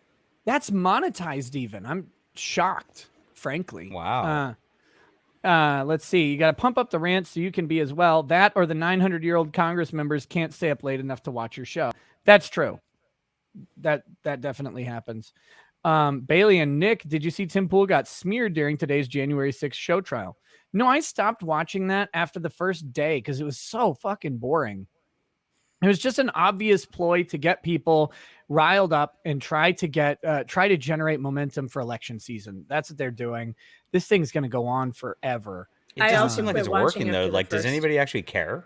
I don't think so. I stopped watching after the first one too. I couldn't. It was you know what it was? It was the edited video that they did with the background dramatic music that did it for me. I was like, oh, stop it, stop it, stop it. I can't do this anymore. And also tell the chat, would you tell the chat? I already answered balls or no balls. Obviously, can you not tell? I'm team balls. Clearly. The only team that exists because no balls doesn't exist. No, it's yeah, she answered on the previous appearances. No, the January 6th committee hearing, that video was insane. Them saying, and 5 Americans or whatever died because they were careful not to include the police officers in their number. The interesting thing was, well, who killed the 5 Americans that weren't police officers? Like, they just used that as if that was a thing. It's some of them, it was like heart condition or whatever. Others of them is a little more questionable as to how they might have passed away. But yet that's very inconvenient for the narrative. So they just leave it. They just leave the vagueness in the January 6th stuff. That's why I didn't want to there's no honest engagement. And there's I'm going to get called out on this so many times, but I'll say it every time. I think that January 6th was one of the worst mistakes the right has made. I think it was a big miscalculation on how it went down. I know there's a lot of people who got kind of sucked in with the instigators in the mob, and that's how these things tend to go. And that doesn't matter because I think it has been one of the more politically damaging things to the right that could have happened. That being said, it also wasn't 9/11. And it's being overblown like fucking crazy. And people who think that a bunch of weirdos walking around and touring the U.S. Capitol building were somehow legitimately planning to overthrow Congress and take control of the U.S. government without guns, supplies, or a viable plan. I got news for you. Like it just wasn't going to happen. So American insurrections don't look like that. I mean, they're trying to convince us We've had American insurrections before, and they don't look like that. The most dangerous threat to democracy is Baked Alaska live streaming from his iPhone. Like that, like for real. That's actually like, even we think he's retarded. Like, yes. It's like, come on. No, it's crazy because it's like, okay, so this is how they're addressing this as if it's this dangerous and horrific thing. There are people who did really bad stuff. They destroyed, federal government property. They assaulted, federal officers. That happened. Those people should probably be punished. The people who walked around, I mean, plea out their trespass charge for a $200 fine, send them home. Like, what are we talking about here? Putting them in prison? Like, we're more concerned about that than other shit going on. Like there are colorable crimes that can be articulated. They're on video. The people can be identified. Sure, charge the people who committed criminal acts, but the people who are there and got swept up in the moment, so to speak. Why are we charging these people? Why are we belaboring this for 800 defendants or something like that they have now that have been held for in excess of a year in some cases? Like, come on, we need to move these things along, and it needs to get done. And most of the people should just plea them out to really low charges, frankly. A couple days after, I think it was maybe the day after the election or 2 days after, I wrote something on PJ Media that I got a lot of crap for because everybody was still living in their fantasy world. And I said, it's over. Go home.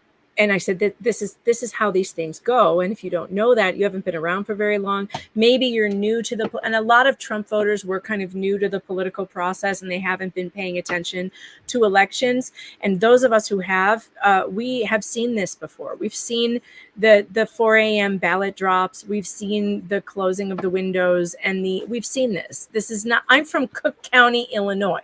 If you don't.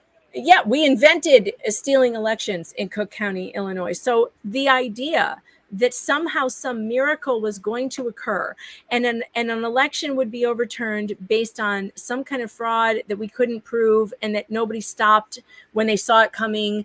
This was Donald Trump's fault in the first place because he saw it coming. Everyone knew the Democrats wanted mail-in ballots, and he didn't stop it ahead of time. He waited until they did it, and then he sued, which was stupid, and it's his fault. Now, when I was asked to go to this rally, I told people, the person who invited me. I gotta say something before you go on for YouTube. For YouTube purposes, I have to say something. We're not suggesting that there was anything at all that would change the outcome of the United States election. We are not making that claim, YouTube. Nope. We are talking intelligibly about reasonable inferences and speculation that people have had. And we are saying that how the presidential election occurred is how it occurred. And I will reiterate, as I've stated from the start, once inauguration especially had happened, and really once the reading of the ballots on January 6th had occurred, once that was finished, there was basically no way the election was going to be overturned, no matter what people found or what reports show or whatever. That we are discussing the thing. I hate having to make this disclaimer. No, but I will also say this competition too. You can't. Competition. There is no proof of any of this, of any of what they were claiming. So I want to say something bad to get your channel demonetized. No. It won't get it demonetized. I agree with everything that Nick just said, but also, and this is what I was trying to tell people on the report that I did, which is you're never going to be able to catch them. You're never going to be able to prove it. There is going to be no proof of this if what you said happened. We have the most fair election system in the world that we can't check. So because we can't check it, you're not ever going to find it. And so, whatever. It was too late. It was too late to do anything about it. And that's the hard part about private elections like we have. That's the most difficult part. And it frustrates me when people cite, well, there's no election fraud because only 5 people have been prosecuted in the past however many years. It's like, well, that's because it's almost impossible to prove without an admission of guilt. Like there just isn't an investigated tool because there isn't a log of people who voted. That doesn't exist. Like we can, the logs that we have are self-reported and completely unverified. You go in, you sign your name next to another name, and that's that. Maybe it's your name, maybe it's someone else's. But the people who get caught are people who make statements admitting to wrongdoing. But I just, to people in the chat thinking, disclaimer, like a disclaimer statement won't work. It's literally in the rules to have a contravailing statement. That's why I have to give it. I've talked several times to my YouTube partner manager about this. So I have to give that statement. I hate making that statement because I think it messes with the discussion and with the conversation, but we have to, even if you're talking pro the 2020 election, you have to make statements to that effect because they're so stupid, because the YouTube censors who are watching this are so brain dead retarded that they will not understand. Probably because they're not even Americans. It's outsourced to third world countries to do this shit. They don't understand idiom. They don't understand sarcasm. They don't understand fucking anything. And they get paid to do this and to fuck our lives up. So fuck you, censor. I hope you catch fire. Do you know who else is just like that, Nick? Who? Joe Biden. That's all I gotta say. There you go. There you go. Oh, Jesus. Oh, to the chat who's like, oh, there's plenty of proof. Can I please just tell you that there were many, many, many conservative journalists who know what they're doing, looking, searching for that proof, and it was not found. And so I no matter what you've been told and who you talk to, I was in a newsroom full of people who are on that side, and they could not find it. So the My Pillow guy, though. I mean, right. Yeah. Look, there were some people who I would say were very not credible. who were running that train, and I don't know what to say other than it wasn't found. But look, getting back to January 6th, can we go back to January 6th? Okay. Because there was one thing I wanted to say, which was accelerate in that direction, please. Yeah, I know. Let's move on from that. But like January 6th, I was invited to go to this thing. Like everyone wanted me to go and like cover it. And they're like, oh, we'll pay for your hotel room and whatever. I was like, are you kidding? No, absolutely not. If you have not seen the writing on the wall, and I told people this, I think I said it on my podcast. If you have not seen the writing on the wall, that this is going to go horrifically bad and that there's a plan in place here to make conservatives look ridiculous and bad, then you're not paying attention, because this is going to be nothing but a Fed fest. And I said that from the very beginning. And then this happened. So, look, this could have been seen by anyone. It was seen by a lot of people. And I don't fault anyone for wanting to be there and wanting to go and like tell, say how you feel and march on the Capitol. But my God, it was a trap. Give me an R. Give me an R. R. Give me an A. A. Give me a Y. Y. Give me an E. Eps. E. Yeah. Well, see, that's the thing.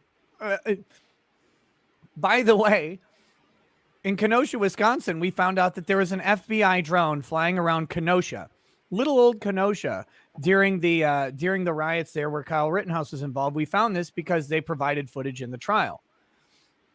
Anywhere there is some sort of disturbance, you will find federal agents being involved if there's any indication that it might occur. There are local feds all over the place, and they show up to these things. And the chances that there is federal instigation of any of this is high. And that goes on both sides, because the way mobs work, there's a big group of people. Some people are really angry, but a lot of times they're at some sort of boiling point, and they just kind of sit there. And then what is needed is someone comes along and dumps a bunch of salt in the pot. That's a nucleation point for boiling, if we want to get scientific. And then that salt in the pot causes this thing to turn into a raging cauldron. Where it was calm but heated, it is now boiling over and it's out of control. That shit happens all the time. And so we should always be suspicious that some actor is interested in instigating something. And I want to answer one more question about January 6th that someone brought up. What about the people who are waved into the Capitol? Like the one guy who provided proof that he was waved into the Capitol at trial, their cases should be dismissed immediately. If you are let into the Capitol, you should be let go, unless they have you on video destroying something or punching an officer or something. Like if you just went into the Capitol, you should not be trespassed because someone let you in. That is 100% true. And anybody who's in that situation would probably do well to fight that to the fullest and to have pretrial motions, especially if they can get the footage. I know it's been hard for them to get the fucking footage and get the evidence from the feds that they have held all of. This is anytime the government's involved with something, having to fight them is just trying to get the information that they have. Again, look at Rittenhouse. We want the HD version of the drone footage. Oh, that got deleted. What the fuck do you mean it got deleted? Like, you have this drone footage from an FBI agent, but not the really clear stuff. But trying to get that information is tough. But if they can get it, then yes, they should be fighting this. They should be saying, we need to be dismissed. We were let in. Trespass requires an intention to violate the property rights of the victim. And I'm not intending to violate any rights if I'm being waved in by a person with apparent authority to wave me in, which would be a Capitol Police officer. So that's that. But yeah, that was nuts. That was nuts for them to have been arrested for that. Listen, some people in the chat are like freaking out. I'm a Fed because I said it was a trap. I work for the federal government, which I hate, because I said it was a trap. I mean, that doesn't make sense. I'm saying exactly what a Fed would say. Use your brain. It was obviously a trap, and I'm not pandering to news. I'm telling you that, like, I know, like, real journalists who are truthful and honest, who are digging furiously in looking for this, and they didn't find what they needed to be able to go forward with anything. Now, you're saying I'm ignoring 2,000 Mules. I have not personally seen it. My editor did. She said it was compelling. She liked it. I need to see it. I haven't watched it yet. So I can't really talk on it. It came out a fucking two years too late. Right. Or right. year and a half too late. You think you're gonna overturn the election of 2020 and we're headed into the midterms? Like this is not, it's not going to happen. And listen, there have been other elections that were questioned and were never overturned. You know, I'm not saying I was happy about the 2020 election by any means, because I wasn't. I'm she's not happy DMing about me it. right now, chat. Don't listen to her. Right now, Oh, she's no. DMing me while she's talking. She's like, I'm so fucking glad Joe This Biden's is so in office. bizarre. Why She's would like, I be oh, a God, Fed? I love Joe Biden. She's like, Why would I be a Fed? Listen, Every if you're time. If Megan wants to unsubscribing, support the satanic global homo vampires that are out there literally trying to suck out our souls, depopulate the United States, and Potbelly merge got us with one. AIs to destroy our souls, that's on her. But I will Yep. fight it every step of the way, Megan. I don't every understand. step of the way. I don't understand why you this. keep DMing me. Chat is so wrong, and I'm looking into all of them right now with my Fed powers. Stop sending me these messages. I don't want the evidence to be traced back. My field off shit. My My sources field office. say I shouldn't be talking about this anymore. I don't understand this. I don't know. Oh, like, gosh. and if you're unsubbing to me because of it, like, okay, like I look forward to disappointing a lot of you, because apparently that will happen. I mean, geez, I mean, I hate the Feds and the Fed. Like, what do you mean? Nick's a Fed. Now it's Nick's a Fed. Nick, Have I you see your seen- earpiece. Have you seen how I dress? I'm always wearing like khaki shorts, a medium, like a one size too small t-shirt, so I look stronger than I am. And I'm gonna go get my Hitler Youth haircut again before my vacation. And the only thing I don't have is Ray-Bans, because I wear Maui Jims. I'm a higher paid Fed, but I'm gonna go get a pair of Ray-Bans so I fit in better. Okay, here we go. Look, there's one question, and I will then shut up and you can read your super chats. And that is, how can I say there's no proof if I haven't watched 2,000 Mules? Does it matter? Does it matter at this point? I mean, I'm going to watch it. I'll watch it if you want me to watch it and tell you what I think about it. But my God, it's not going to change anything. So like Nick just said, it's too late. So sorry. Okay, And if that's you're it. looking for a I'll good shut up night's now. sleep off of that, make sure to use promo code POSO at mypillow.com. Damn it. Law Nerd Clip says, where and when did you get the Pope miter from? I thought I got it from Short Round, but someone else said it was theirs when they were using it in ritual sex magic. So now I don't know, because that might be a joke, but also the person sending it was actually doing ritual sex magic. So maybe they weren't joking. I'm not sure. And maybe they coordinated with Short Round to get it to me, but I thought it was from Short Round. And I've had it for like a year and a half. I lost it for a long time because my kids stole it, and then I found it later. Okay. Also, if you invite the lead attorney on and ask him to read from the manifesto, he might actually say, "N my binga." He says it on his own channel when telling stories to the chat. He gets to do it. He gets to do whatever he wants. The man has too nice of a smile. He can say anything. I had a law professor, my con law professor. He wrote a whole bunch of papers on SSRN. His name is Afshin John Radson. He's a national security expert, and specifically, he was former general counsel for the CIA. So he's literally a Fed, and was also an expert on the drone program, both the admitted to Air Force drone program as well as the unadmitted to CIA drone program. And all of his papers would have these like the fucking law review titles. It's like extradition, right? Extradition, a great way for the CIA to bring you to a black site before Obama kills you. That was how all of his papers were titled. He talked about where the fuck was I going with this? Oh, yeah. That was the whole thing. Speaking of the lead attorney's smile. Sorry, my brain had to get back there. You can say anything if you smile well. And that's what Barack Obama did to the nation for 8 fucking years. George Bush puts an Arabic guy in an orange jumpsuit and throws him down in Guantanamo, gives him a Quran, gives him halal meals or whatever, haram, whichever one's the good one. I don't remember. I'm not Halal. I don't. Haram is bad. Haram is bad. That's why Harambe is dead. So they give him halal meals. They let him play soccer. They do all this nice stuff. But you got a guy in a jumpsuit, so it looks really bad. Obama literally missiled them to death, but he said it with a smile, and there was no jumpsuit remaining. There was just charred body parts.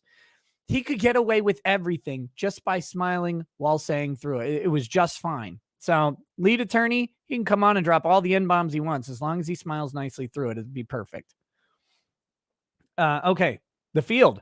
This is like listening to a weeb saying Dezu after every sentence, except somehow more cringe. At least her husband's nonsense is obviously babbling. Talking about Jill Biden.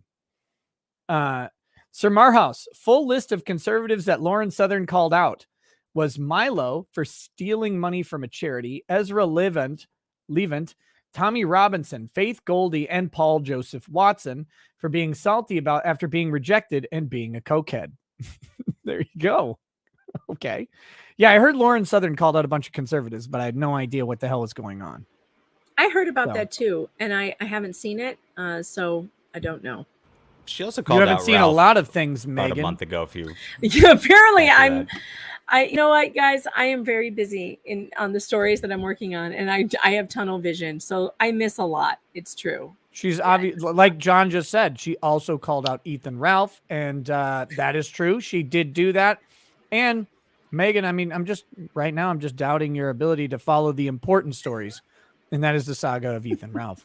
Yeah, Megan, I've never heard you of gotta that. like subscribe to Keemstar and get in on the YouTube drama and all that. It's a lot I more hate fun. YouTube drama. I hate it. I hate it. I hate it. And I will never engage in it. Never. Mm-hmm. We'll change that. No. We'll get no. that. I won't. I won't. Wait, If you, there's a certain level of won't. clout you're gonna get, and then you're just No. you're gonna go full bore. It's amazing. Yeah. No, I'm not. I hate. Like the chat said, I'm super busy with my Fed work. Megan is a fucking Fed. Oh God, it's just never Fedgen Fox. That's my favorite one. That's my pretty favorite. good.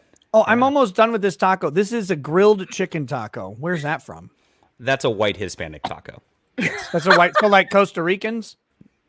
Yeah, Costa Rican's perfect. Yeah. Costa Rican taco. Okay, so grilled chicken taco is Costa Rican. Perfect. Okay, so Living Sweetly says the next step should be banning Viagra. If pregnancy via sexual assault, inbreeding, or if it's life endangering, etc., is divine will, so is erectile dysfunction. Everyone has a right to body autonomy, whether we agree with them or not. Well, except apparently a baby that's in a womb.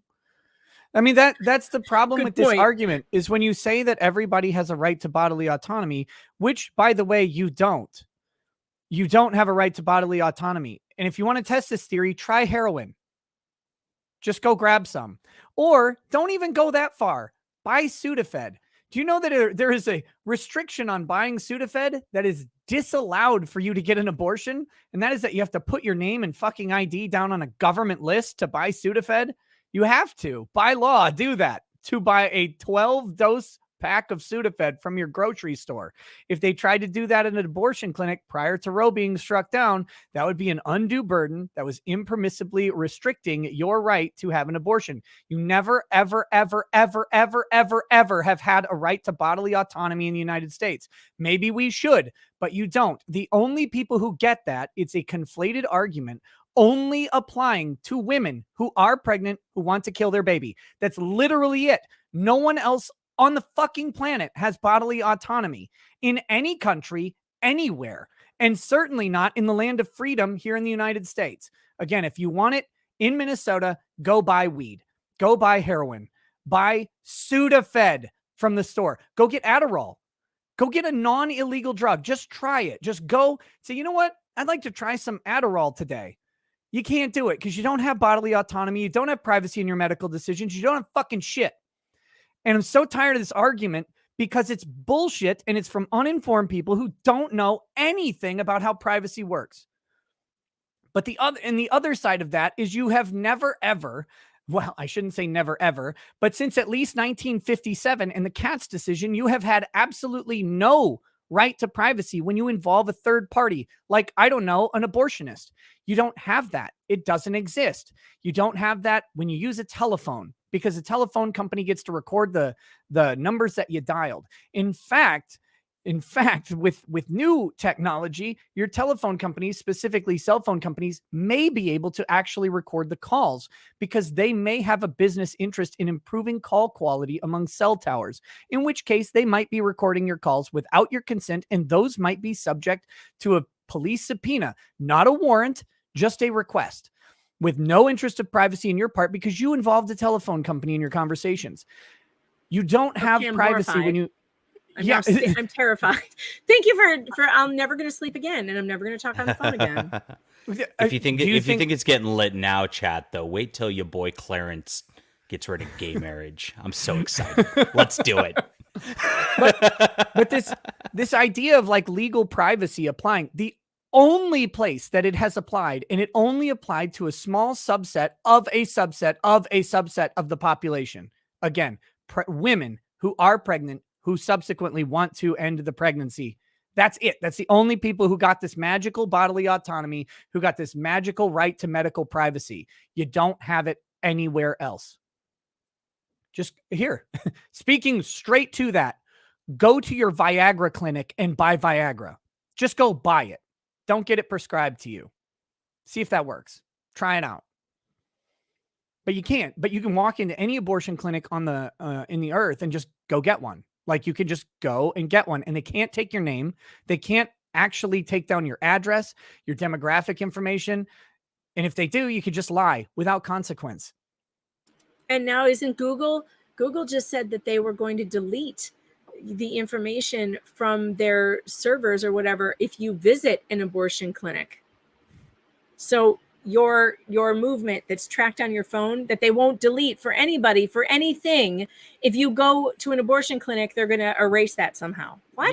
Yeah, so I mean, this back to this bodily autonomy. I'm just thinking about this. I had to source my ivermectin from somebody smuggling it in from Mexico, in Minecraft. But Right. I mean, you can't get it, and how's that not my body by choice? What's going on there? Yeah, it's crazy. I couldn't get antibodies when I had COVID. Couldn't get them. They wouldn't let me, and they wouldn't. My doctor and clinic, they would not allow any alternative treatments. They wouldn't even discuss them. It's just like, what the fuck are you supposed to do? It's crazy. But anyway, no, medical privacy is a joke. Medical privacy from in the way that they mean it is a joke. And this idea of bodily autonomy, again, you don't have bodily autonomy. If you go to a public school, you certainly don't. No. You have forced vaccinations have been going on in public schools for a while. Your only autonomy is to not go to the school. Which everybody should do. If you're sending your kid to public school, it's child abuse. Thank you. I agree. There you go. Tarkina Mayer, more often than not, it was the perp who took the child for the procedure. Yep. Scriptic, yo, Rackets, eat the tacos already. Also, shout out to Megan. She is indirectly the best Washington Post coverage in years. Nice, man. Yeah, because they ran your story without accreditation, right? Yes, that's right. Glenn Kessler, who is the Washington Post fact checker, literally just did the same fact check I did 4 days after I did it and didn't even bother to give me a link. Nothing. Does he have a blue check? He does. And, I will shout out to Rick Grinnell, though, and Ann Coulter, because they both retweeted me saying to him, hey, why'd you steal my story? Nice. Which is great because, he deserves to be embarrassed. And Ann Coulter is somebody that I've loved since I was 12. And that was exciting. Next, Vacant Stare says, Bira is a goat stew traditionally from Jalisco, which is the home state of tequila. Both are delicious. Tequila, well, I'm not a big fan. I'm certainly a negative fan of the military special tequila, but even good tequila, I'm not there's some weird taste for me. Not a big fan of it. Big Rob, what's up, Nick? Been a Mexican my entire life for over 40 plus years. What the fuck is a breakfast taco? Well, see that. No, you as a Mexican should know because Mexicans are breakfast tacos. That's what she said. That's what Jill Biden was saying, that the Mexicans are breakfast tacos. I don't even think there is a breakfast taco. There's a breakfast burrito that I know of. Right. Yeah. But there's no breakfast tacos taco. exist. Yeah. Okay. Have you Taco had a Bell's- breakfast taco? Okay. Yeah, it's like a breakfast burrito, but smaller and less good. It's just It's less good. well, it's just like egg and cheese. It's a taco with pancakes in it. No, it's egg and cheese inside a flour tortilla. I mean, it's not, and you could, I guess, put something else in, but I don't think they even do. I'm not saying they're good. I'm just saying that I've had a breakfast taco. I think you could buy them at the grocery store in the freezer. It's pretty weak. Yeah, well, so is Mexico, apparently, according to Jill Biden. Like egg, sausage, and cheese in a tortilla. Am I off here? No, that's it. Yeah, maybe they put some chorizo in there. I mean, not if you're buying it from a grocery store in Minnesota, but maybe if you're in San Diego or San Antonio, that they've got chorizo, I'm sure. But yeah, no, I've had them. He says, what the fuck is a breakfast taco? Had plenty of breakfast burritos, never a taco. Sounds like some gringo crap sold at vegan gluten-free Pagoda in the suburbs. Pagoda. You wrote Pagoda. I read it correctly. Pagoda. God, that still cracks me up. Pagoda. Sword and Scale says, I am highly offended by this breakfast taco line of dialogue. You will refer to me as Latinx, sir. Thank you. I've been using Latinx the entire time. I'm very sensitive to the needs of Mexicans. Mexican sixes. Yeah, that's right. How dare you, sir? How dare you? Hey, Sword and Scale. And then he dropped 50 memberships gifted to the chat. Thank you, Sword and Scale. Cool. Oh, dude, I'm going to get to see you in a couple days, aren't I? We're going to hang out, right? In Houston, I think. Oh, jeez. Can't wait. That'll be fun. Okay. Thank you for the subs, dude. Seriously, that's very awesome. I really appreciate it. Next, Gigoku, a new job and moving to a new state, as well as another year older. Here, Griff Lord, take this Griff tags. Well, I'm glad that every time you guys have birthdays, I get money. That's terrific.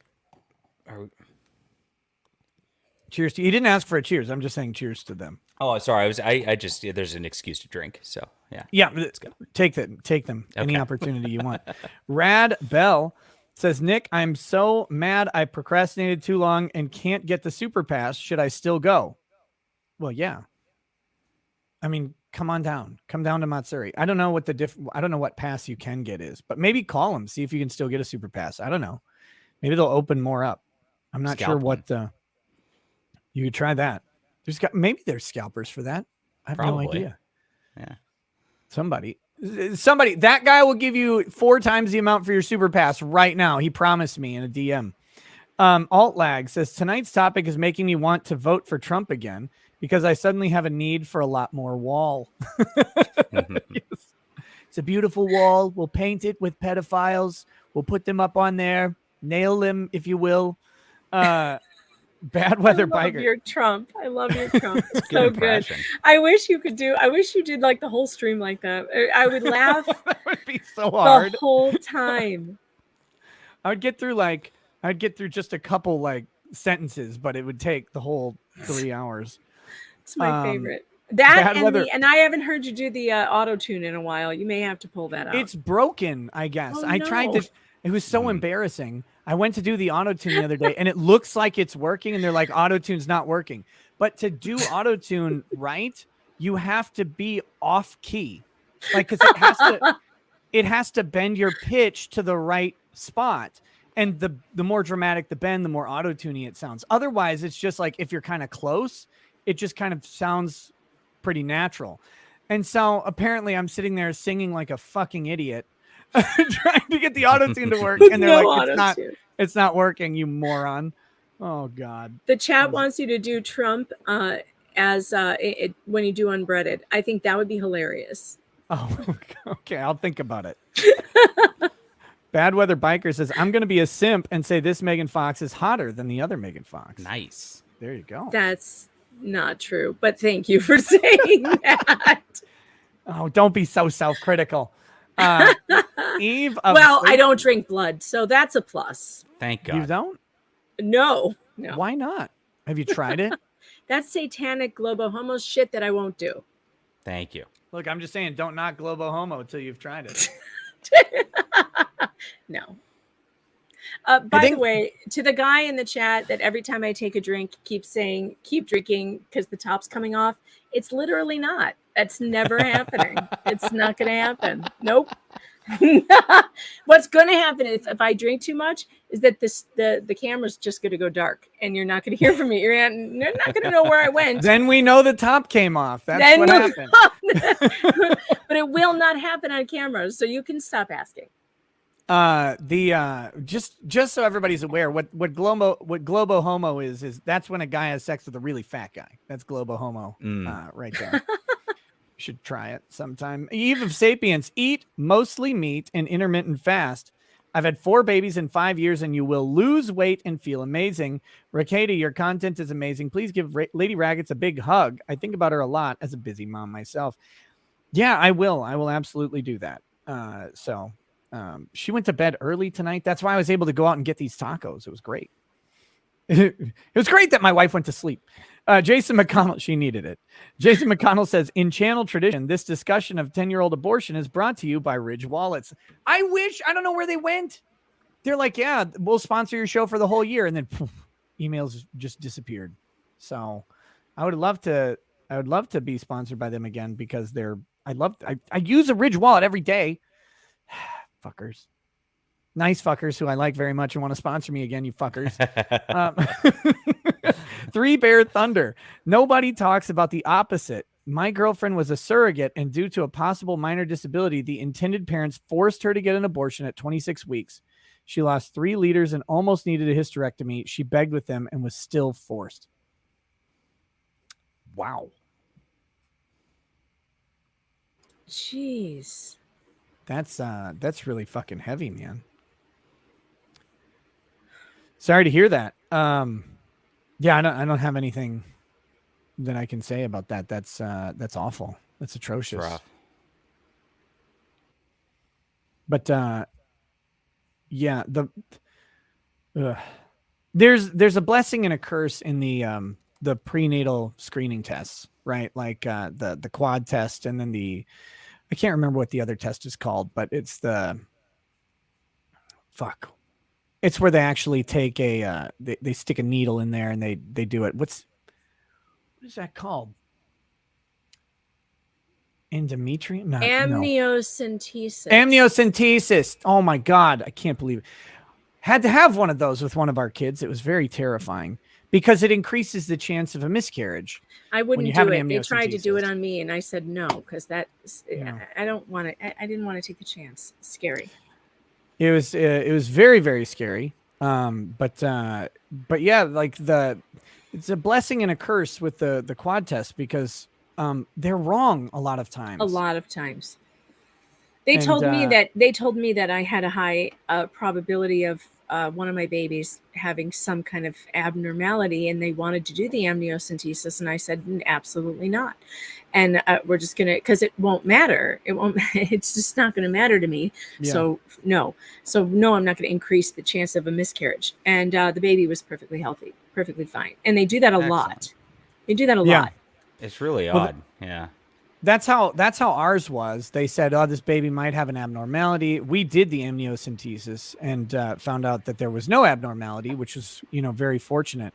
But I don't know that it would have changed our decision anyway. I mean, we're looking back, I'm not entirely sure why we did it. I think we just kind of did it to calm our own nerves. That was a very racking pregnancy early on. Because that was the one where they basically told us we may have to do a medical procedure that will end the pregnancy.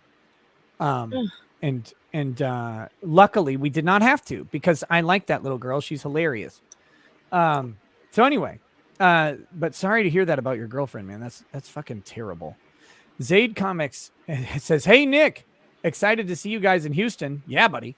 Hope you're well. I'm doing great. If you guys love comics and characters done right, like Cyberfrog, Pit, and Blade Devil, then you got to grab CG Vacation, filled with comic babes in swimsuits. It's like Image. Image did the lingerie issue. They did the swimsuit issue. This is a throwback to when, comic book companies did that. They actually celebrated their characters and the art that they created with these things. And remember that comic book characters are supposed to be aspirational. You don't want me as a comic book superhero. You want someone much, much manlier and buffer than me. That's what you want. Like me. And yeah. Right. Yeah. Like John Delarose. Exactly. Although now that you've said that, Nick, now I totally want to see you drawn as a superhero. Now I really want that. Someone needs to make a Ricada superhero comic. That'd be funny. I'm in Super several lawyer. comic books. I'm literally always getting killed in comic books. It's terrible. I'm in a I'll try to comic kill book. you in one of my comic books. Yeah. I'm in a comic book. I haven't done that yet. I'll do that, Nick. Okay, thank you. It's an honor. Yeah. To die. Yeah, I'm dying in Dan Fraga's comic book. I'm dying in I can't remember. I think it's called Black Flag. I died in Doug TeNaples' Earthworm Jim comic. I'm sure I died somewhere else too.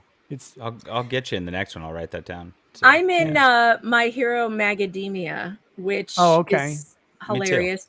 Yes. Are you in there? Are you in there? Yeah. Is that Tim Lim's book? That's Yes. Tim Lim's. Yeah. Yeah. Okay. I'm in there. There's a little Easter egg fox that you can find on a couple of different pages, and that's me.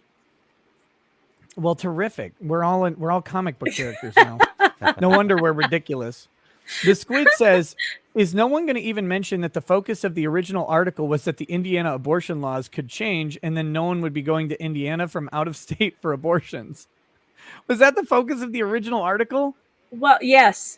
They were basically saying, look at how this is so terrible because Indiana is about to restrict these second trimester abortions, and then no one in Ohio will be able to go to Indiana for these cross-state, abortions, and you won't be able to take your rape victim to delete the evidence. So how terrible that would be. Yeah, it was stupid.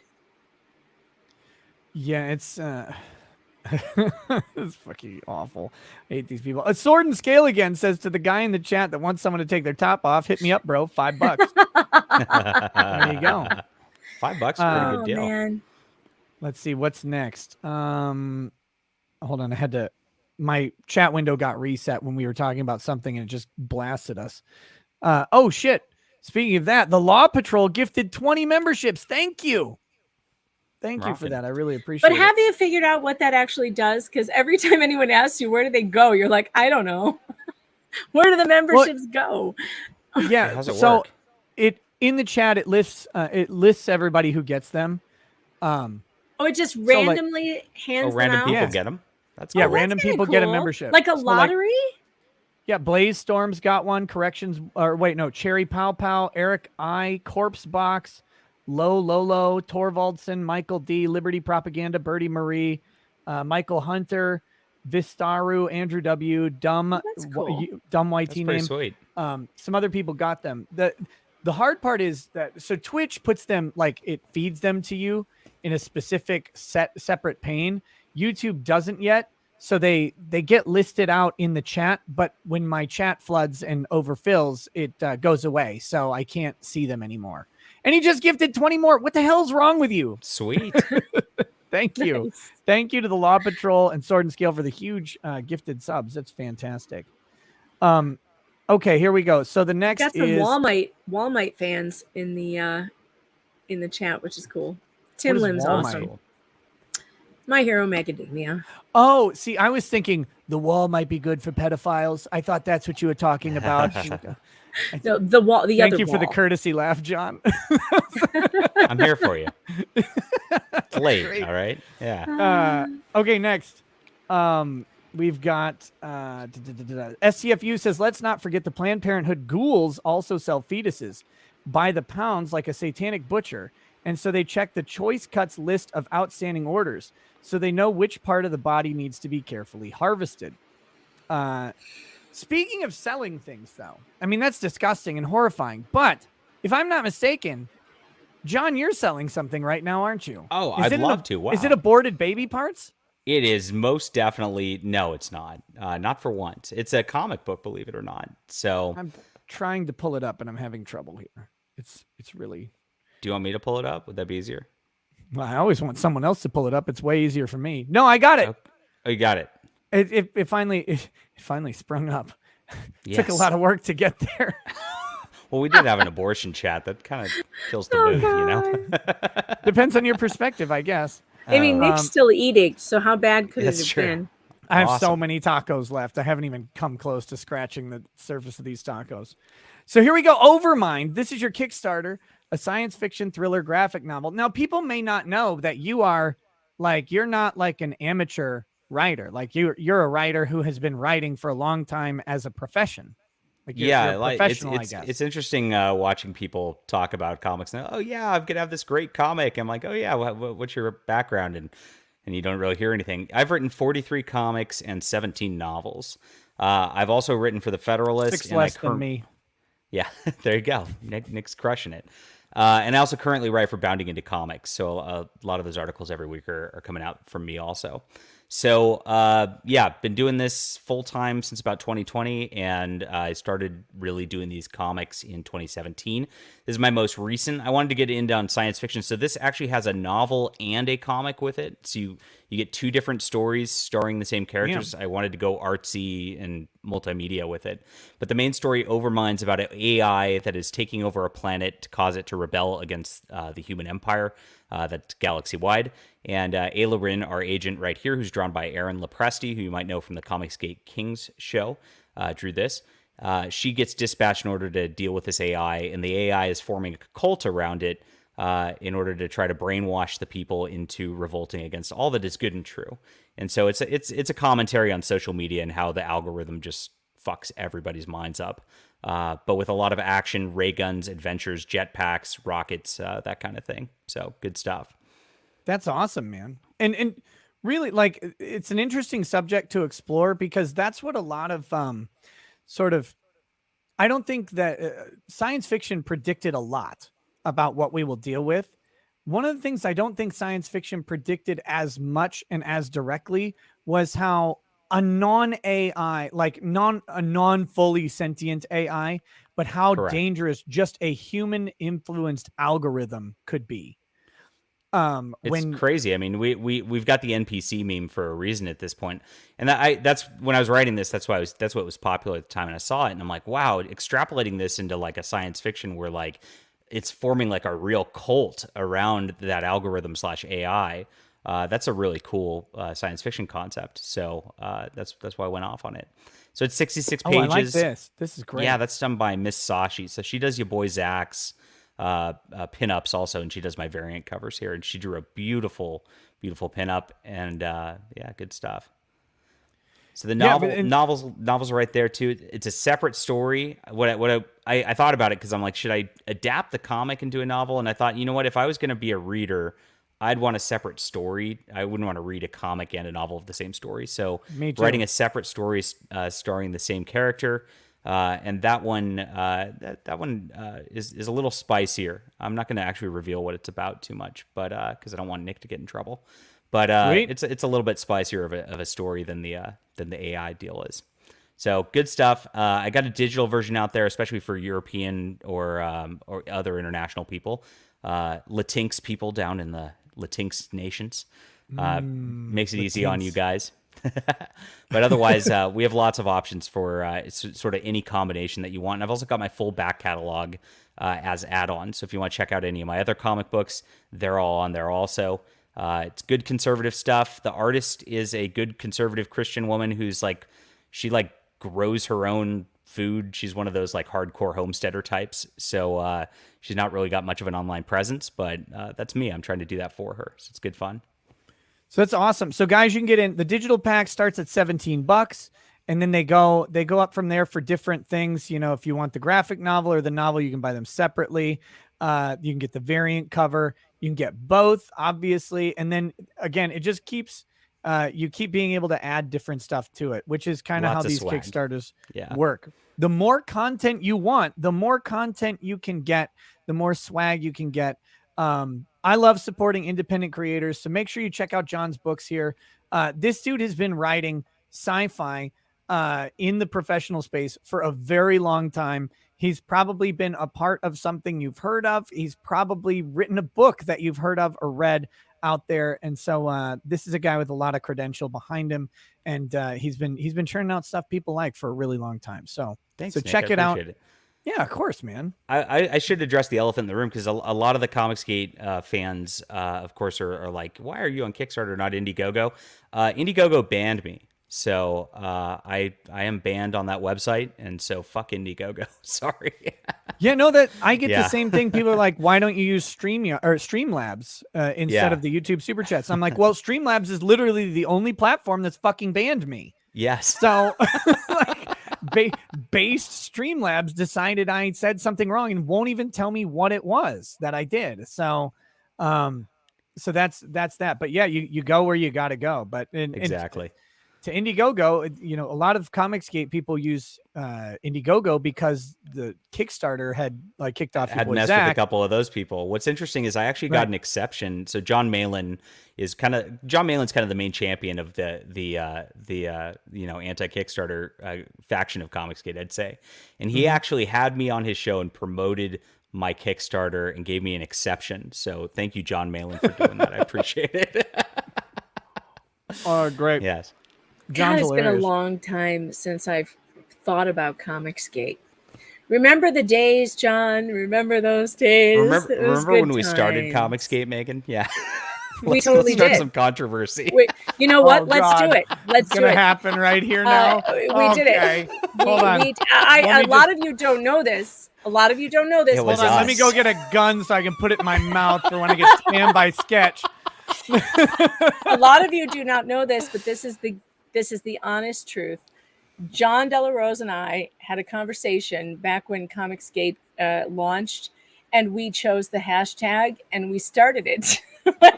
We did. We We blew it up. I blew it up in the Federalist. She blew it up in PJ Media at the same time, and that got mainstream attention to it and got that hashtag really trending. And then I just won kept an going. award. And then So, I won an yeah. award for my You won an award journalism for your journalism. It's in great. geek journalism. So it was like how you and I became friends really during It's a very important Comicsgate. story though, because a gate denotes a scandal, and that's where Watergate came from. And this is why we use this terminology. We actually didn't do it because of Gamergate. We did it because of Watergate. So we used the gate for the scandal. And what happened was I got some screenshots of some comic professionals threatening to harass your boy Zach at New York Comic Con. And they were in a private Facebook group. They were going to goad him into throwing a punch so that he got banned from New York Comic Con. Yep. And I took that. I made a video about it. It blew up 10,000 plus views. And I also gave those screenshots to Megan to write at PJ Media. And we just like lambasted that because we're like, these SJW asshole pros are not going to fuck with this vet and get him kicked out of a Comic Con. We're gonna take them down. And that's what we did. And It was fun. great. It was Yeah. fun. Fun It was good times. times. Well, now that you've ignited a future firestorm, that'll be Which I will that'll never be- respond to because I don't do drama. So whatever. Oh, I don't fucking care. hell. I do Gert, it. I have a whole CG drama alert set up on my show. Someone in the chat asked me to mention to the person looking for the Super Pass tickets. If you go on Discord, there's a guy named Finn Sullivan, FINN Sullivan, hashtag 9030 on Discord. I don't know if they've got a ticket that you could maybe buy or what, but if you're looking for a Super Pass, that apparently that's the name you want to check out on Discord if you're trying to get one. I don't know what the status is. That's just what someone said in the chat, and I wanted to make sure and mention it because I'm sure it got lost to the subsequent chats that have come through. Okay, let me do that. Thank you, by the way, for doing that. I'm sure I will not have anything to deal with as a result of that. Never. No. Thanks, Nick, for highlighting the campaign, though. I appreciate it. No, it's fantastic, man. I wish you tons of success on that campaign. I hope it produces for you. $1 million in one day, like some other people. Like Ripa. Yes. Who I should mention Ripa will be at Anime Matsuri, so he will be there. Great. STFU FFS says, let's not forget the Planned Parenthood ghouls. Wait, I just read this one. Balian, Man, how have you not had Fair and Balanced on with Megan? Those two would be a riot together. I'm not opposed. Megan, do you hate Fair? Drinking a mega pint, are we? Yep. How have you talked to Fair and Balanced before? No, I have not. I have not met Well, her. I'll have to arrange it sometime. I think, you guys would probably get along pretty well. I've seen some of her streams, and I watched a couple of her things, so I know who she is. But yeah, I would like to meet her. Well, that was kind of a neutral way to say that. No, what do you mean? What do you mean? Just trying to start drama. That's all. No, there's We're no gonna get you drama. into I YouTube enjoy drama. her. I would like to Let's meet do her. Blood No, sports. it's never gonna happen. It's not. You heard it's that, not right, gonna Chad? happen. It's like, I've seen her stuff. I've watched her before. Yeah, that was lukewarm. Yeah. Yeah. It was not. I would like to meet her, certainly. It seems like it would be nice to become an acquaintance of her at some point in the distant future. Spigot. No, that is not what I meant at all. Well, it's not what you meant, but it's what you said. Spigot84 says, I rather talk about Chris Chan than abortion. Now, Megan, do you know about Chris Chan? Oh, Megan. Hypothetically. Hypothetically, if you had sex with your own mother, Megan. What? What? No, stop. I'm not answering that ridiculous hypothetical question. But what if our dimension was merging with the Sonichu dimension? Would you then have sex with your own mother? What? Oh, yeah. I And disavow this ties into debauchery. Ralph, too, because Ralph filmed it. God, Not what? the sex with the mother Not the part, sex act. but Oh, my God. yeah. What? Yes. Oh, yeah. No. Stop. He It's all filmed the connected, arrest. Megan. Soul in the Lich says, what's Megan's view on Coom Detective Catboys? Oh, jeez. The cum hunters, if you will.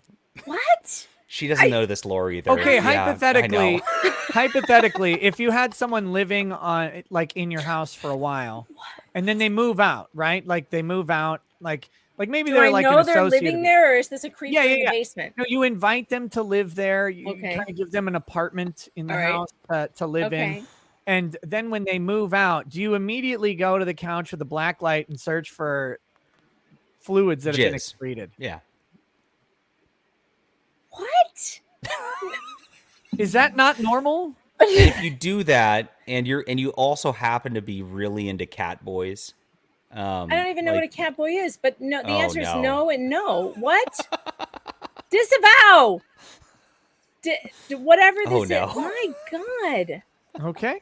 Well, Well, now we just started drama between Megan and the Catboy Coom squad. I don't So, know what. there we I don't go. even know what that is. How could there be drama? I don't even know what it is. It's I don't just even know what a America cat boy first. is. That's all it is. It's just America That's right. first. That's what America What? First is all about. Yeah, the America First guys were talking about how they were cum hunting or whatever. Is this the Nick Fuentes thing that you kept nattering on about? I'm nattering on about. Oh my God. Drink more. I don't pay attention to any of this stuff. Thank you, chat. The chat said Megan is Nick's good side. Oh man. I'm the innocent side that hasn't heard about any of this debauchery and really doesn't want to know about it. But this Nick Fuentes stuff, I can't keep up with it. I've tried, but I don't understand any of it, and I still don't know who he is. I don't think I want to either. I just don't. I had to sit through abortion talk for like an hour. My eyes are glazing over. Suddenly, Nick's doing YouTube drama. I'm like, yes. Yeah. All right. We've got fat weirdos, mom rapers, and cum hunters. Now we're talking YouTube. This train is going right off the cliff. Oh. Oh gosh. You know, Someone called me Jesse nattering Waters. Nick. Jesse Waters would never ask me these questions, Nick. Just That's saying. why I'm a much better journalist than Jesse Waters. I'm out here dealing with the real issues. Someone else writes his stories for him, and you know it. You know he's a talking head monologuist. They're like, here you go, Jesse. Here's your stack. You know who gives me a stack? Nobody. Nobody. Except the Mexicans who give me a stack of tacos. I heard that umbrella guy gave you a stack of $250,000. Yes. Oh my yeah. gosh, I haven't even talked about this story yet. No, you forgot to No. get to that. Okay, let me pull it up. This is very, very important. This is break again to the people who missed it earlier. There's breaking news here about About me. Okay. I don't know why YouTube just wants to feed me pictures of female athletes as thumbnails. That's all they want. Me too. It's okay. I'm okay with it. Yeah. I'm not saying I object. I'm just saying that it's just an insane amount of female athletic ass in my YouTube feed that I didn't ask for. They're like, oh, well, it's based on what you watch. It's like literally, I just watch breakdancing videos. I don't watch pole vaulting except when it auto plays. Okay, Can I just point out that on Twitter, men cannot get pregnant is trending, and that just gives me a little bit of hope for humanity. That's great. I can't believe they're that bigoted. I love it though that they're allowing it to trend. It's kind of amazing. Oh, that'll be stopped. It's been going for a while now. It's been going for a while. I've been kind of watching it, and it's still going. Okay, so this person showed up on a live stream the other day, and they actually super chatted like about $80 all told, which is crazy. But here you go. This is from Golly Miss Holly. I mean, they figured it out. That's the trick. Repent. Juror 15 was covered by a mask, making the remedy difficult for lawyers to spot. So this is in regards to Juror 15 having a birthday written of 1945, but allegedly being born in 1970. We don't really know the scoop behind Juror 15 since the public hasn't seen Juror 15 or know anything about them. We don't know how like obvious any of this would be, but that's the allegation. Okay. They're saying that the mask on their face made it difficult to tell the difference between someone who would be 50, right? 1945. So what, 48? Or no, 1970 would be 48 years old. I can't do math in my head. Don't ask me to do that. I definitely can't answer that. That's 50. 77 years old for 1970. What? Hold on. I can do this with 2022 minus None of us can do math, 1970. apparently. It's 52. 52 years old. Yeah. Or 2022 minus 1945, 77 years old. So the mask obscured them from being able to find out that, that a 77-year-old was 52 or vice versa. Apparently, that's this. No, suddenly I'm 13. You can't tell the difference anymore. You cannot tell that I'm a 40-year-old man. Now you can. So that's what the argument is. The masked man sat on a jury panel that he was never summoned to be on in the first place. We actually don't know this at all.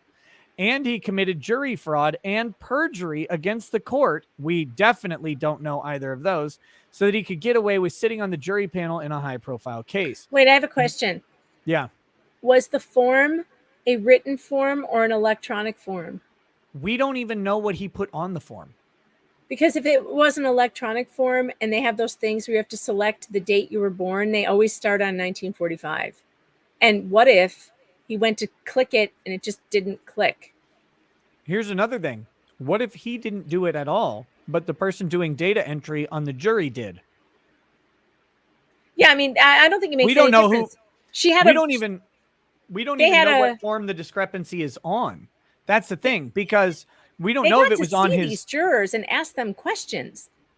Yes, so they agreed on it doesn't the matter jurors that how they got. old. It doesn't matter how old he is. They agreed on the jurors. That's just stupid. Okay, sorry. Go on. No, you're right. But this is what certain people are clinging to, is the idea that there's a birthday that now they're saying that it's a different person, but we don't know where this change came from. We don't know if it was originated by the person. Like, did they say they were born in 1945 and then they show up and they're 50 instead of 77 or 52, I guess, or was it just a data entry error from the person putting in the juror information that was compiled? We don't know. I don't know why it would matter. They talked to the juror and they vetted him and they said it was fine. So, and also the person and writing this, they approved is it by any chance? Is it by any chance David Grabash Shane who wrote this?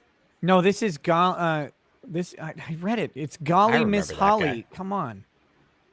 Well, I don't know. Sounds like something David Grabash Shane might be grabbing at. So he says, knowingly acted through fraudulent means to be on the jury. This alone created an impartial panel. Well, impartial panels, that's what you're going for. That is against Amber Heard's due process rights to a fair trial. Not at all, actually. A lying juror isn't a big deal to you, Nick. Well, you've got to provide evidence that they lied rather than any other data entry error. Yeah. At the very least, you being a lawyer should say that it should be thoroughly investigated. No, at the very least, me being a lawyer, as I explained the other day, says that this stuff happens and our system actually accommodates basic errors pretty well. One of the ways they accommodate it is with an opportunity to object to the final entry, to the document that they would cite later as the source of this age discrepancy. They've seen the document. They saw it the whole time and they didn't object to it at the time. And when the juror walked in the door, they weren't surprised by who it was. So they knew this person was the person that they talked to. Unfortunately, though, Nick, you have held here it comes, an extreme bias and hate towards Amber in this case since at least 2020. Yes, Definitely. That's true. Okay. Before hearing the evidence of the case, when the Umbrella Guy sold you on to covering the case, how much did Umbrella Guy pay you? Yes. God, if he was paying people, why didn't I get in on that? Pro tip, everybody, always don't miss ever it. write multi-paragraph rants at YouTubers. Just don't do it. Okay. So I replied graciously because this is big. They've exposed me. I was trying to keep this under wraps, but I am an honest person at the end of the day. And when someone calls out something that's true, I've got to own up to it. So I said, you're getting really weird. There's effectively no way this works for Amber, and there still is no prejudice. Even though the court TV reporter fucking tweeted out that there's a possibility that this is going to happen, the possibility is absurdly remote. The law is not on their side, nor are the facts, and they presented no evidence of prejudice. They're really, really tossed on this one. You're buying into a bunch of conspiracy theories on behalf of Amber. They run contrary to law and fact. And Tug paid me $250,000 to support Johnny Depp. This is public knowledge. So now it's out. I'm owning up to it. People keep missing this. I mean, it was announced. This is going to be all over Twitter. Is it all over Twitter yet? Are you being? Are you going to end up being in a filing from Amber Heard's team that you were paid? I hope not. That would be really bad. I would hate to have to go on and disclose my financial relationship with Tug to Amber Heard's attorneys. I don't know. I would fight it. I'm DMing Tug right now asking where my money's at. Really? Look, Tug is one of Johnny Depp's biggest Twitters, I would have to, the amount that I would have to fight against this, because, oh my gosh, if it got disclosed, I would have to, it'd be really horrific. So I'd want to definitely keep it under wraps. I would fight the subpoena all over the place. I definitely wouldn't want to be deposed on it. Golly Miss Holly says, Rekieta Law and Tug was one of the lead hitmen hired like all the others. Tug was hired by Depp's fired lawyer, fired for good measure, and led many others like you in being recruited. Tug admitted in 2020 that he had confidential family court documents, which you questioned, when he pitched you to take on a financially incentivized hitman role to rally public opinion against Amber Heard. I remember that. That's when I accepted the offer for $250,000. It is encouraging to see that you are open about receiving compensation for your work as a social media hitman. I am. Yes. I told you guys I'm open about everything. There was something in your gut that did not feel right about taking on this hitman role at first. I got over it with 250,000 reasons. Unfortunately, you didn't listen, although it has financially paid off for you. You will never feel quite right about it. I pray for you to seek repentance. Your guilt was evident on your face as Waldman was being questioned about his communications and Tug on the stand. That's definitely what my reaction was. My guilt was overwhelming me in that moment. And I said, well, Tug hired me for $250,000 and Depp's team also hired me for $250,000. Then she says, enjoy it. I like that one. That's good. I will enjoy my $500,000. And so I said, oh, I will. Too bad Amber didn't beat their offer. I was ready to turn sides. Elaine rejected my offer and said, we can win this without dirty tricks. Lol, shows what she knows. So they were wrong. I told them, I went straight to Amber's lawyer and I'm like, look, there's a mounting campaign. They've already offered me $250,000. I didn't tell them about Tug's offer. You got to keep stuff in your back pocket for negotiation. But she said, no, we're not going to do it. Elaine Bredehoff does not hire people to do false social media campaigns, and neither does Amber Heard. There's no evidence, in fact, that they've done this at all. David the Grab Ass Shane is not involved in anything that we've ever done. So they turned me down. I'm like, I can annihilate Tug. I can stomp that guy into the ground. All you need to do is outdo the offer. And they wouldn't do it. So Golly Miss Holly says, I doubt that. So she doubts that they wouldn't work with the dirty tricks, I guess. But dirty tricks are how O.J. Simpson got away with murdering his wife. Time is not on Depp and his hitman's side. Hitman. Wow. There you This go. person seems mentally Oh my unstable, and gosh. I think there's a good chance that it might even be Amber Heard herself. Ooh. No. Megan, I've talked about all of this publicly, and they just were putting the pieces together the whole time. That's what was going on. And they've uncovered it. Like, you can't hide forever. My IRS filing is going to have it on there. I got 1099 by Tug and by Adam Waldman. So it's how it's gone. But Mr. Umbrella Man strikes again.